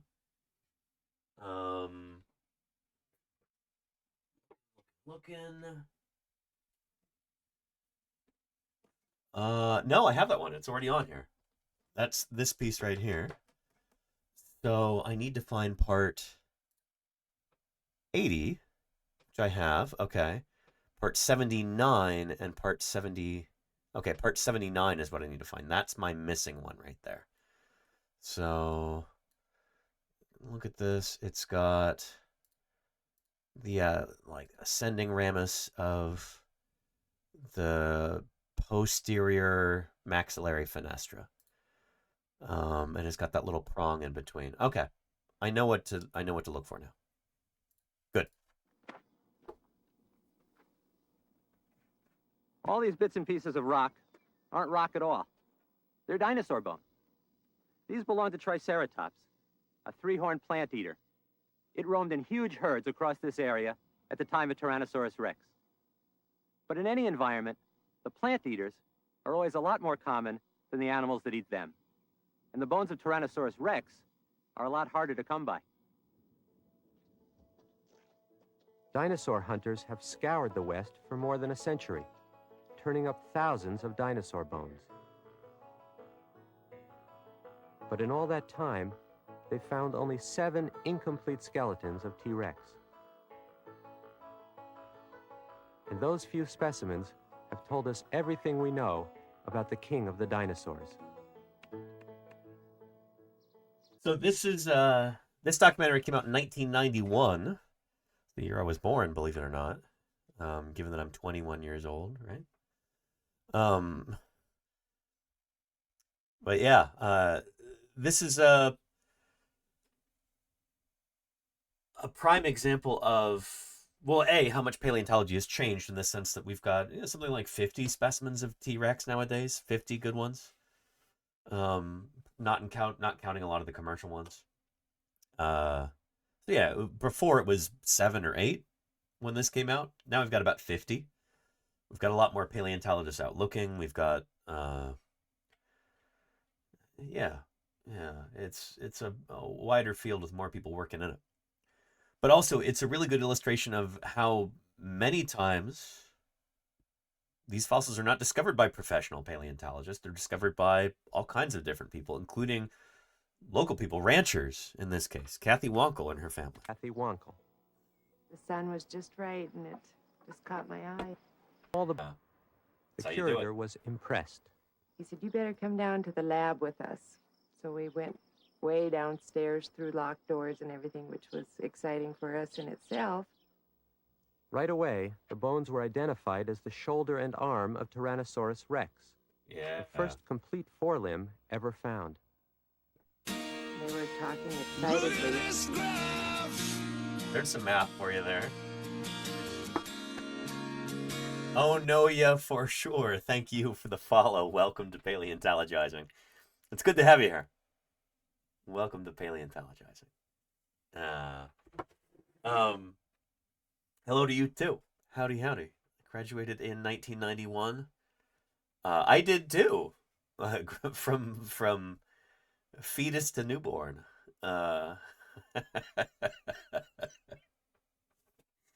Ontogeny. That's some serious ontogeny there, Claire Burr. Yes, indeed. All of these changes undergone from juvenile to adult. Oh yeah. Ontogeny. Yep, ontogeny. Yeah. Anywho, let's get back to this. I've found the parts that I need, so I'm going to be starting to glue those together. Boards and everything, which was exciting for us in itself. Right away, the bones were identified as the shoulder and arm of Tyrannosaurus rex, the first complete forelimb ever found. Yeah. They were talking excitedly and asked us if they could keep them, and we said sure, and if we could show them where we found them, and we said sure, we could do that too. People. Some of them are real legends in the field, like Bob Harmon. Last fall, dig foreman Pat Leegee exposed part of the skeleton and then covered it with a plaster jacket for the winter. He'd seen enough to know that it was worth coming back with a full crew. So now this animal was lying on its left side. with his head thrown back? Yeah, the neck has curved back and the skull has become detached. It'll be a lot clearer once we get everything removed. And all these little knobby things we're looking at here, are these vertebrae? These are all vertebrae along here. Now, was this a full-grown T-Rex? Absolutely. Absolutely. So it was not actually full-grown. I don't think we have an EFS from the Wonkel Rex, so I don't think we know that the animal was full-grown. I don't know why Pat Leegee is saying absolutely, absolutely, because, I don't know. I guess this is before he was really thinking about histo. Anyway, the way that you tell whether a dinosaur is full-grown or not is to cut the limb bones open, or the ribs if you don't have limb bones, and look for growth lines in there. Lines of arrested growth, lags as we call them. This process is called doing histology. So you take a histological sample, and then you can look at the life history of the animal recorded in the interior of its bones, that's how you do this. You can't just say, oh, it's big, so it must be full grown, or oh, the skull looks a certain way, so it must be full grown. Like, in order to actually figure out at the outset, like, what the animal looks like when it's full grown, you've got to determine whether or not it is full grown. So you do that by cutting open the leg bones and looking at those growth rings. When you straighten them all out, how long do you think you would be? Guesstimating? Uh-huh. Could be up to 40 feet by the time we're done. From, if you were to have the whole thing put together.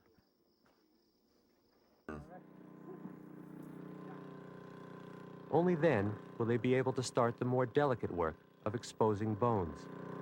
Where do you want it? Anywhere but here. There you go, Claire. Yeah.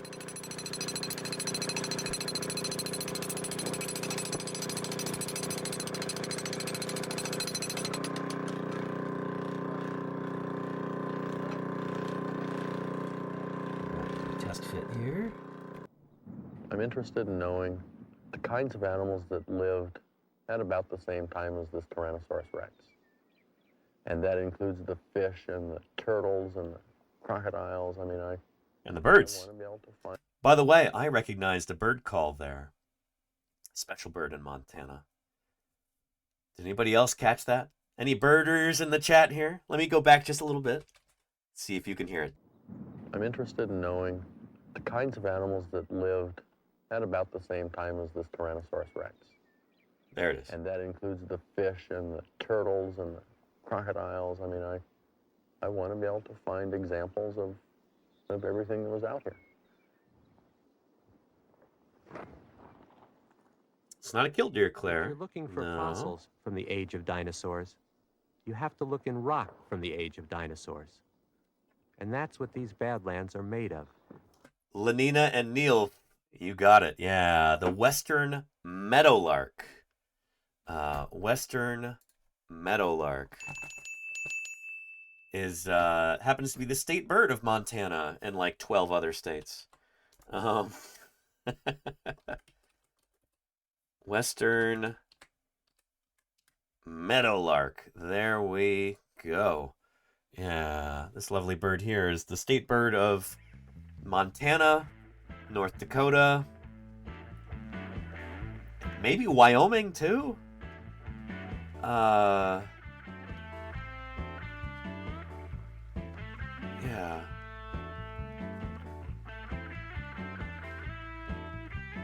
Here. How many states have the meadowlark as their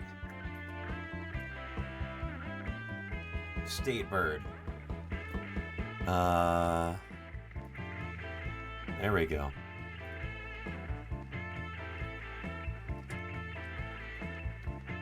The state bird of 6 states: Kansas, Montana, Nebraska, North Dakota, Oregon, and Wyoming. Oh boy. Yeah. Anyway. Yeah.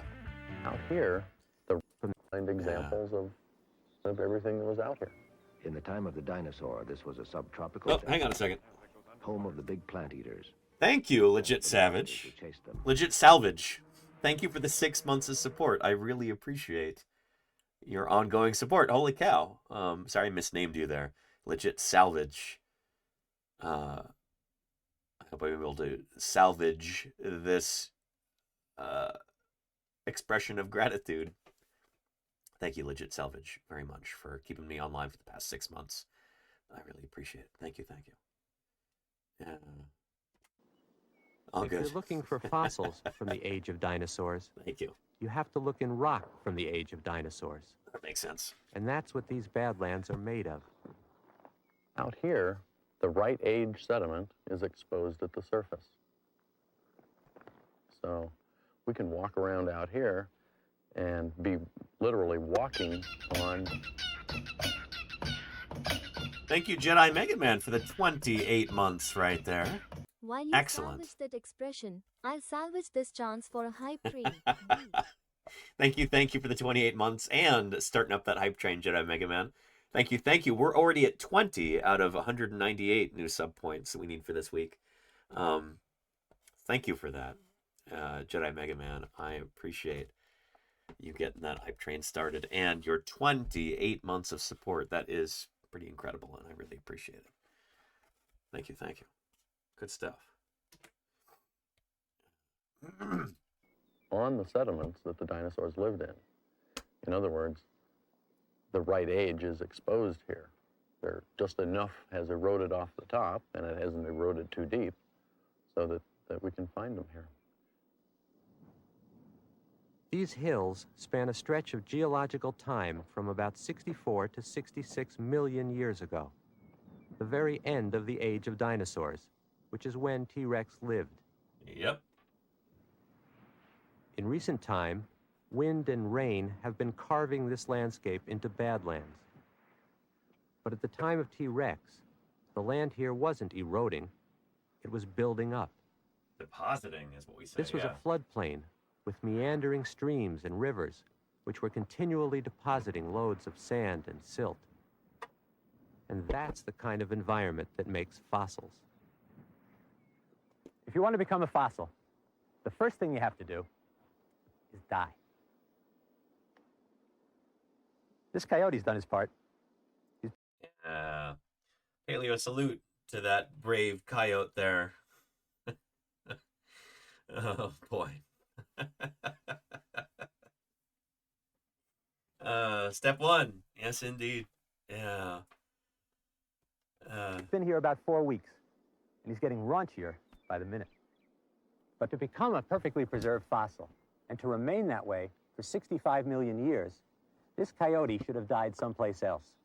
Someplace where sand or mud could have covered it over quickly. Then, over millions of years, that sediment would have compacted into rock. And within it, minerals would have entered into the bones of this coyote and turned it into a fossil. But here, that'll never happen. In this arid environment, these bones will be dust in a matter of months. Not months. It'll be years, but yeah. Or longer potentially. It could be decades. But yeah. If the coyote had fallen into the lake, and if the lake had been more of a depositional environment than Fort Peck Lake is, Fort Peck Lake is not a particularly good environment to get fossilized in, certainly not. But yeah, months. I know, right, El Maco? Yeah, not. It's going to be longer than months for sure. Will be dust in a matter of months. No. Looks really good. It's not the Atacama As the Desert. new T-Rex begins to emerge, we'll find out how well preserved it is. Even in a place like that, actually, it shouldn't. Then, it will join the handful of others that tell us everything we know about what this animal was and how it lived. 240. Imagine the living animal. What we know often depends on whom we ask. Paleontologist Robert Bacher. Here we have the head of Tyrannosaurus, which is not the head of assembling. Godzilla. This head was not designed for biting huge hunks of the Chrysler building. Designed this is at an all. elegant, precise machine. Nostril here, eye socket there, a louver in the snout. The head looks solid bone. It is not. There are hinge points here and here, so the whole head can expand to swallow a... So this is kind of an old idea, and I think it's been pretty well disproven. Tyrannosaurus actually has a pretty rigid skull for a dinosaur. A lot of dinosaurs have much more kinesis in their skulls, much more like kind of flex points between the different bones than T-Rex does. I think the thing about Tyrannosaurus and the other Tyrannosaurids is that they've got fairly rigid skulls by the time they're full grown. This whole thing about, skull would flex back and forth, like, I don't think Bacher ever actually tested that idea. And when you do go and test it, let's see if I can find a paper.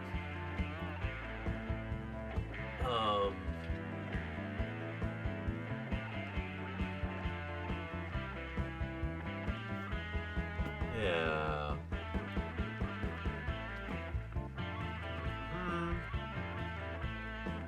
from the University of Missouri. Here's a press release there.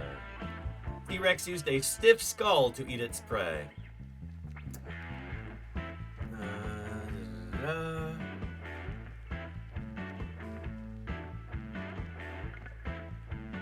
What is this?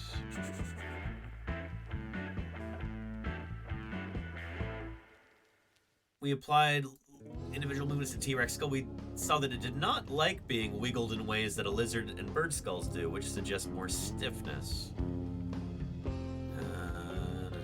Yeah.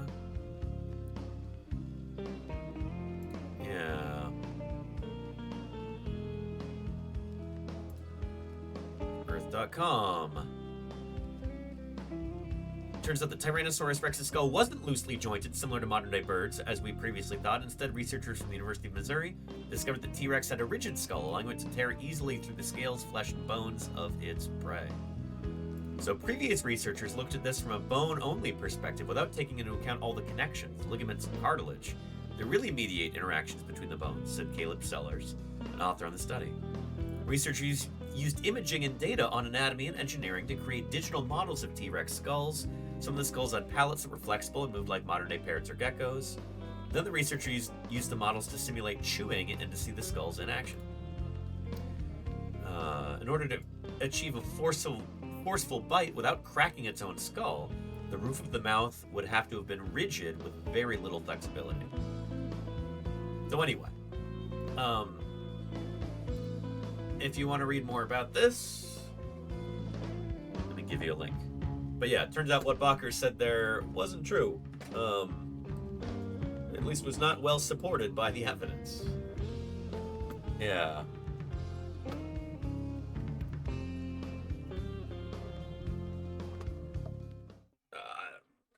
Yeah, I don't know. Bakker was, great as an ideas guy, but like when it came to actually testing those ideas, he didn't seem quite as excited about, that step of the process. And was T-Rex hollow boned? Yes, Terminator Pig, yes. Big parts of the skeleton are going to be hollow, just in a similar way to how birds have hollow bones. Like the idea is that you've got strength, but also you're saving a lot of weight. And also there would have been hollows in a lot of the vertebrae and other bones like that. Pneumaticity there, where there'd be the respiratory system actually hooked up to the bones, so that there are air sacs and pneumatic spaces in throughout, especially the axial skeleton, the vertebrae and the ribs. But yeah, and yes, indeed, Fiona the T-Rex, a T-Rex skull, yeah. Robert Bakker. Yeah. Here, we'll get back to Bakker in a second, but let me show you this here. There's our maxillae right here. There's these. So I'm trying to get this part hooked up to here. And then the teeth are going to be underneath this. So that you're seeing the maxillary fenestrae right there. Let me thread them through for you, line them up. Just like that. Nice. Fiona the T-Rex gifted a tier 1 sub to Suspicious. Thank you, Fiona the T-Rex. I appreciate that. Thank you very much. It's good to have you here, by the way. I hope you're having a good day. All right. The challenge is going to be to get these pieces to fit together, given that I didn't do this in the most intelligent order I could have. I have to go get my pliers and get a little rough with some of these connections here. But I should be able to hopefully... Yeah, okay, I know what I'm going to do. Let's get back to this and I'll get back to work. Here we have the head of Tyrannosaurus, which is not the head of Godzilla. This head was not designed for biting huge hunks of the Chrysler building. This is an elegant, precise machine. Nostril here, eye socket there, a louver in the snout. The head looks solid. Tyrannosaurus Rex may have been a scavenger, in which case he doesn't have to kill anything on the move. So So this is getting back to this idea. We talked about this a couple weeks ago, didn't we? I don't know. And it's funny. I asked Denver about this when I was in North Dakota. Like, did Jack ever actually think that Tyrannosaurus was an obligate scavenger? And Denver's like, no, I don't think he ever actually thought that. This is Jack being a science communicator here, playing devil's advocate. Being like, everybody's seen Tyrannosaurus in the movies, but let's try and think about it as a real animal. How do we actually use science to test ideas about this critter? Rather than just making assumptions like, oh, because I saw it in the movies as a big scary predator, that has to have been how it is. That's not science. So yeah, I don't know. Jack never actually published on this in the scientific literature, this idea that T-Rex is definitely a scavenger. And he certainly prompted a lot of people, including a lot of people my age, to really think about Tyrannosaurus being a real animal. How do we test these ideas, So he certainly upset a lot of people with this, but yeah, I guess you could maybe say the same thing about Bacher too, with all of his ideas and everything. But yeah. Anywho, yeah. Excuse me. Already dead. Or he takes down a real sickly animal, but that he is not an active predator. But it's an ecological rule. If you're a big land animal, you can't be a pure scavenger. Hyenas today scavenge, but they make kills too. Lions scavenge, but they make kills too. Wolves will eat dead buffalo they find, but they will also kill bison. That's a rule that's never broken. So this great, powerful skull was used in killing live, active prey, and also dismembering festering, fly, maggot-ridden carcasses, both. Maybe he hid in the bushes and kicked a triceratops over as they walked by. I mean, it just doesn't, they don't make very good sense as a predator. Stiff, upright posture belongs to a lumbering monster, an image that stuck for decades. But it may not be what Osborn intended. As director of the American Museum of Natural History, Osborn was a dinosaur showman with a taste for spectacular displays. He made scale models of T-Rex in dynamic fight scenes. But the actual fossil bones were too heavy to mount in these off-balance postures. And in the end, Osborn had to settle for the static, upright pose that became our standard image of T-Rex. Professor Osborn found the first skeleton, and he wanted to mount it like this, up and active. But the engineers couldn't produce the ironwork. We worked with hollow fiberglass casts and could bring Osborn's dream to life. Why did Osborn believe this great animal was so active? For a couple of good reasons. The knee has this great surface of bone here, the attachment point for the calf muscle, one of the major running muscles. A giant Tyrannosaurus drumstick right here. And attached to that calf muscle was the Achilles tendon, wrapping around here and going to the toes. A tendon so large, it was bigger and stronger than all the tendons and all 4 feet of a galloping white rhinoceros. This great beast was not designed as a plotter. This great beast was designed as a runner. It may well have been designed. A fairly It good evolved. Paleontologist Jim Farlow. But I don't think that these simple gestalt arguments, these just sort of looking at it and saying, oh gosh, look at that, it looks like it was a runner, therefore it was a runner. Do you think doesn't strike me as dinosaurs an are adequate put way. together correctly? The bones. You're smart. Ready Player One. Hey. Do a research on that, Oliver. I'd never. Thank you for the follow. I appreciate it. Welcome to Paleontologizing. Now, Jim Farlow makes a really good point here. Like, science is not about saying, oh, it looks like something, so, end of argument. It's about testing ideas. And, yeah, we'll get to that in a second. I'm just trying to put some more glue on here, and then we'll get this thing going. This is kind of a crucial moment here. So let me do this correctly. Great beast was not designed as a plotter. This great beast was designed as a runner. It may well have been a fairly good runner. Paleontologist Jim Farlow. But I don't think that these simple Gestalt arguments, these just sort of looking at it and saying, oh gosh, look at that, it looks like it was a runner, therefore it was a runner, doesn't strike me as an adequate way of going about this. You have to bring as many different lines of evidence to bear as you can. The only direct evidence we have of how dinosaurs moved are fossil trackways. Yep. No footprints from T-Rex have ever been found. But and that may no longer be true.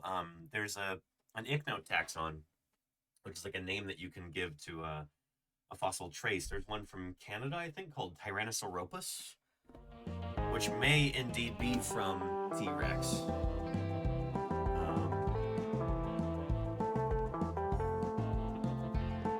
Tyrannosaurus. There we go. Yes, ichnogenus. Well. Okay.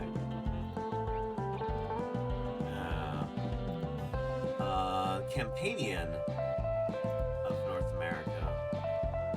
Let's see. Oh, Tyrannosaurus ibis is maybe the one I'm thinking of. Very likely belonged to the giant theropod dinosaur Tyrannosaurus rex. There we go. Yeah. I believe that. About 66 million years old, very likely belonged to the giant theropod dinosaur Tyrannosaurus rex.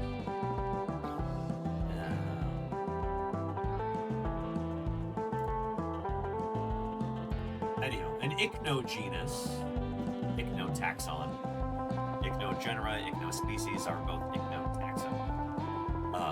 It's a taxon, so like a group of living things, a name given to a group of living things, based on the fossilized work of an organism.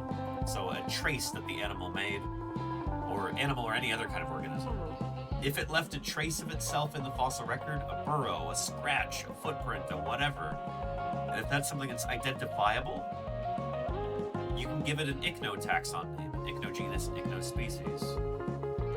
The idea is that it's not a name for the animal, but it's a name for that particular kind of trace. And so if you find that kind of trace elsewhere in the fossil record, you can say, hey, it looks like this name that we've given it. And that's a way to just communicate to other scientists about this. I'm here to applaud the work of vertebrate paleontologists. Thank you, W. Chief, for the follow. Welcome to Paleontologizing. It's good to have you.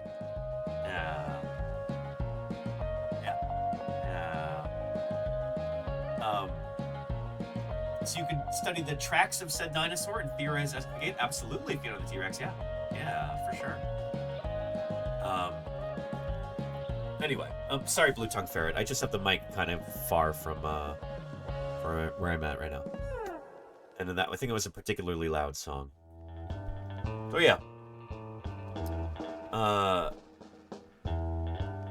But yeah, in Kyra Ashton, Rio Venetrix, I think that was last year or the year before, wasn't it? And it wasn't when it was found. I think it was found back in the 90s, but it was described, officially published recently. Yeah. Anywho, this is fitting together pretty well. I think we've got 3 major pieces that we can assemble right now. Why don't we see about doing that? Here. We've got our maxillae and premaxillae, these teeth. It's nice and stable there. We've got our premaxillae, maxillae, and nasals here. Now we've got our maxillae and nasals right here. Take a look at that. Oh boy. Wow. That is something. That is something. Holy cow.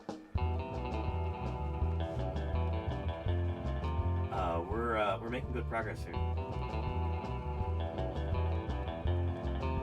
Let's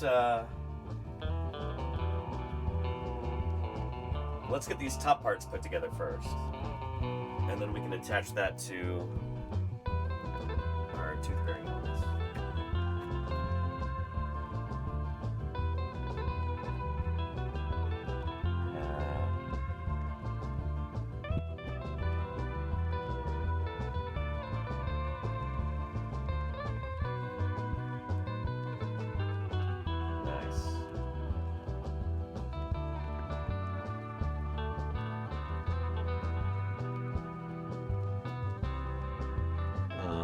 I think my earbud is probably about to die. Let's swap this out real quick because the battery is about to go on it. It's been in here for a while.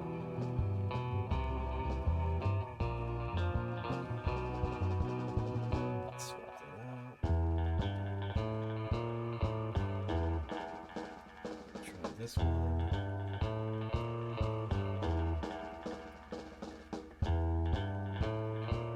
Good, it's working. Excellent.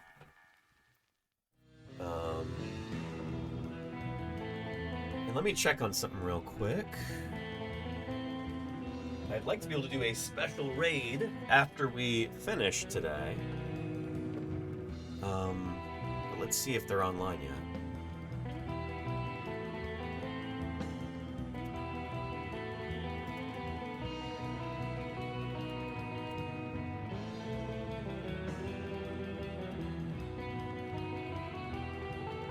Fossil preparator. Not yet.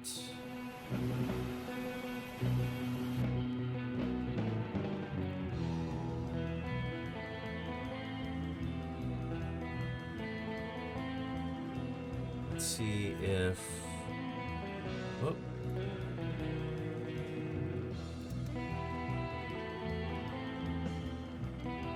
There we go. Is Steve going to be printing... Or actually, streaming tonight? I thought he said he would be. But we might give it a little while longer. And Salamander says, is that just the Premax or Premax and some... Oh, no, there's definitely some Maxilla in there. Yeah. The Premaxillae are not huge even on T-Rex. They're tiny compared to the Maxilla. But, yeah. Anyway, good to see you, Salamander. Hello, hello. Yeah. Oh, and thank you everybody for all the attention on those Blue Sky posts. Yeah.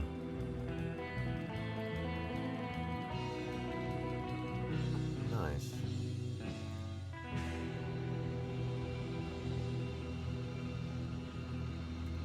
Which T-Rex was used as the source template?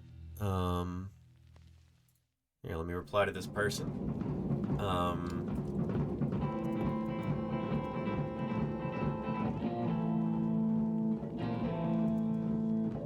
This is based on the Maximus specimen, which unfortunately sold to a private, anonymous buyer.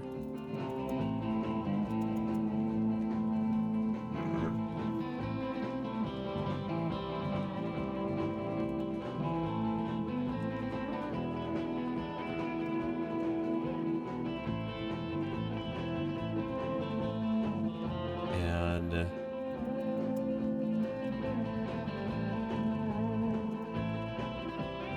I'm not aware of I'm not aware of it. Aware of its whereabouts? It doesn't sound good. Its current whereabouts are unknown to me.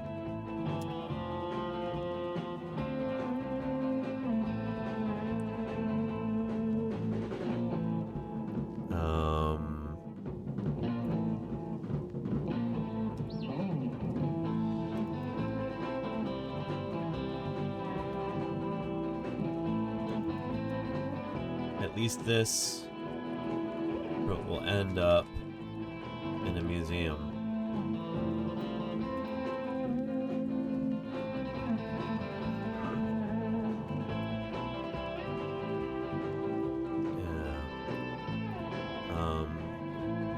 Anywho. And Fiona the T-Rex, oh yeah. That belongs in a museum. Agreed.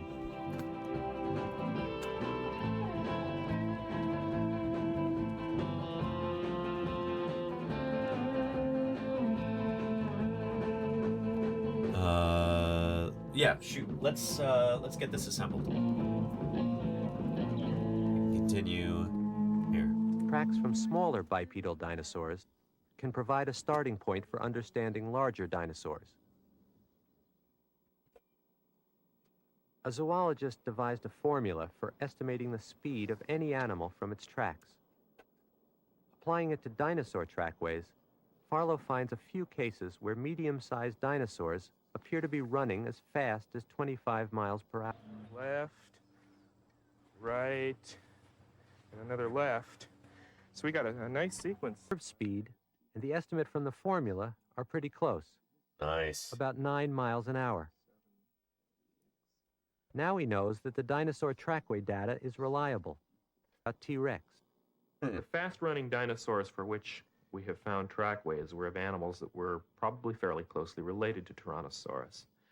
And so the fact that these relatives of Tyrannosaurus were able to run suggests that it's not out of the question to expect that an animal like Tyrannosaurus itself could have run. Since that's as close as we can get using fossil trackways, some people have looked for other ways to solve the problem. The only way to look at T-Rex's speed is to look at it as a machine. You get a tape measure. You wrap the tape measure around the thigh bone of T-Rex. You look at your tape measure, it says 422 millimeters, it says 17 inches. You make a model of the T-Rex, you can calculate its weight, coming around 4 tons. A thigh bone 17 inches around for a 4-ton animal gives you more strength. Wonder if we should start eating without you if you'll be a while. Give me just a few minutes here, Lordy. Speculation. That's not I just got to get this last piece on here. I've been chased by white rhinos. They'll do 28 miles an hour in a full gallop, right? They can catch you in a Jeep. So a 4-ton T-Rex, 30 or 40% stronger, is pushing 40, 42 miles an hour in a straight run. But are we sure that T-Rex really weighed 4 tons? Probably more. If you dip a scale model in a tank of water and measure the volume of the water it displaces, this is my 6th grade science fair project. Of a full-sized animal. Nearly all animals are about the same density as water, so they weigh what their volume of water weighs. That's also not true. Birds certainly don't. And you have the weight of T-Rex. Or do you? It all depends on the model, which is really just an educated guess. Different models can produce estimates from as little as 4 tons to as much as 8 tons. With this model, Farlow gets an estimate of about 7 tons. On a scale of relative and thank you, Pierogi. Based on strength per pound, a plodding elephant ranks low. Let's protect our fossils. Thank you very much. If they're removed, for the prime America loses them forever. Pierogi, thank you for that support. I really appreciate it. Helps me, helps keep me here on the air. That means a lot to me. Thank you for that. Thank you very much. Good stuff. Here, I'm really trying to finish this up right now. Let's continue. And a fast-moving ostrich ranks high. Hang on, let's zoom out a little bit. Or zoom out even further. Well, there we go.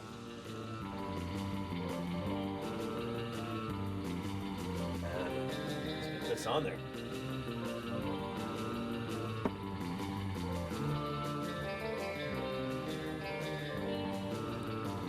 Nice. All right. Beautiful. Very, very nice.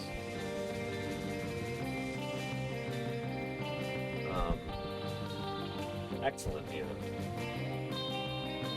Check that out.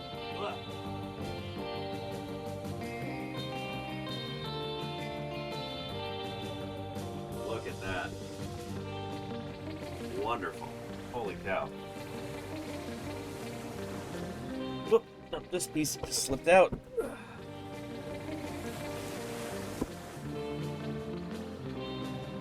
Make sure everything is in at the same time.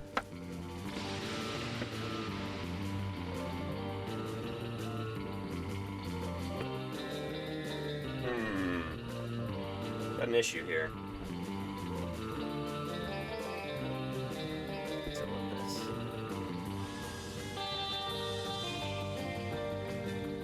Let's try this part first.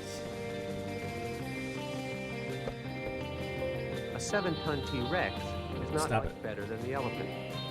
But at 4 tons, Darn it's it. up among the faster runners.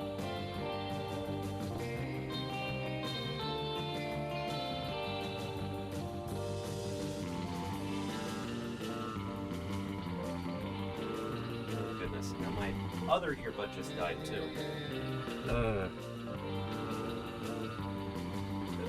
Alright, hang on.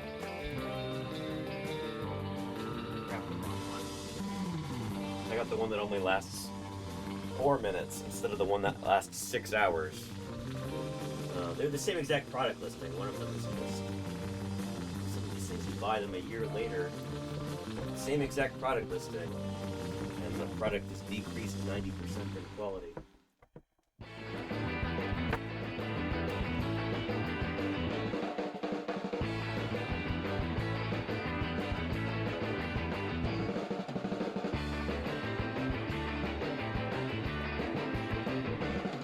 I pull that one out.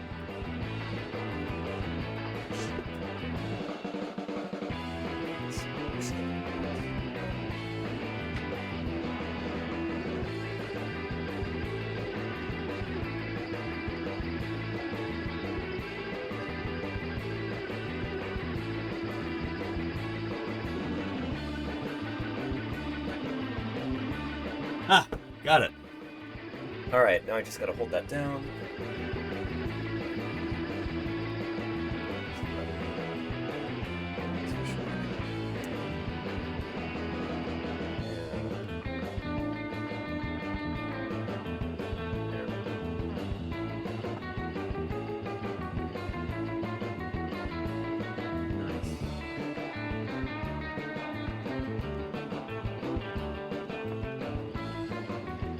There we go. Lovely.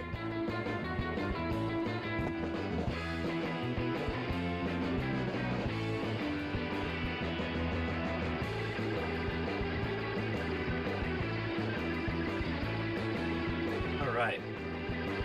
One last piece, and we're done.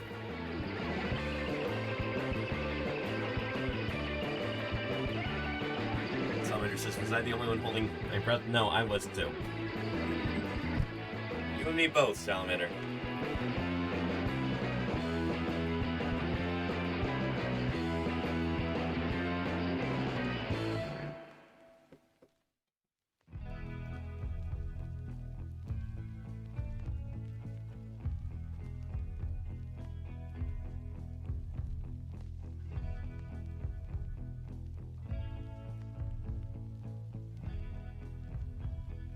There we go. Looking good there. Make sure these are wide enough here.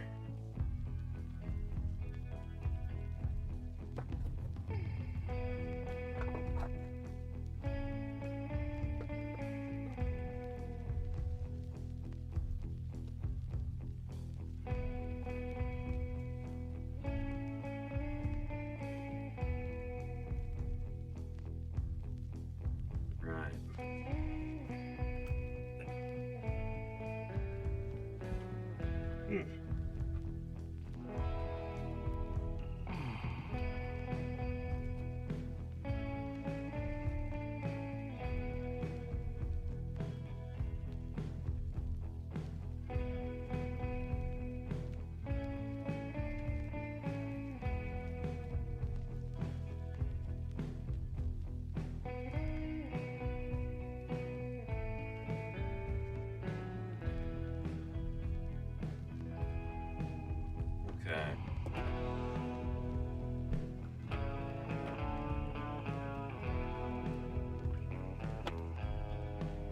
pegs in there.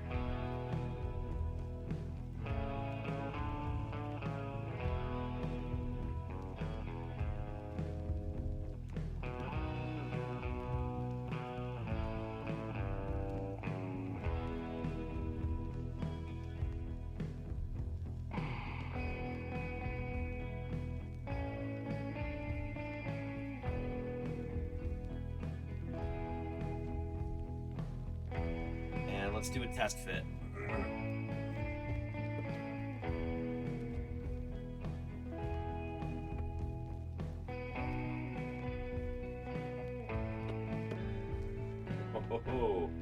Oh, nice.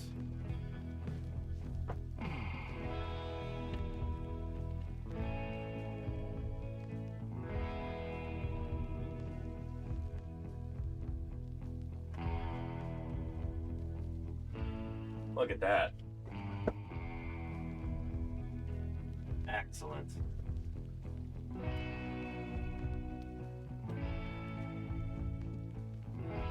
Make sure that all the pieces fit together at the same time. It's going to be the tricky thing. In fact, I might want to do this off of stream, but take a look at that right now. It's really coming together. This is going to require some focus and some fiddling, and I don't want to mess it up. I've also got to go eat dinner because Lordy made dinner and I don't want to keep her waiting any longer. So we'll continue this tomorrow, everybody. I'm excited for that, and I hope you are too. Let's see who is on right now. We can raid into, and let's start our wrap-up procedure here. There we go. And let's put a Deinonychus skull under our credits. Thank you to everybody whose names are about to appear on here. Who else is on Twitch at the moment? Let's see here.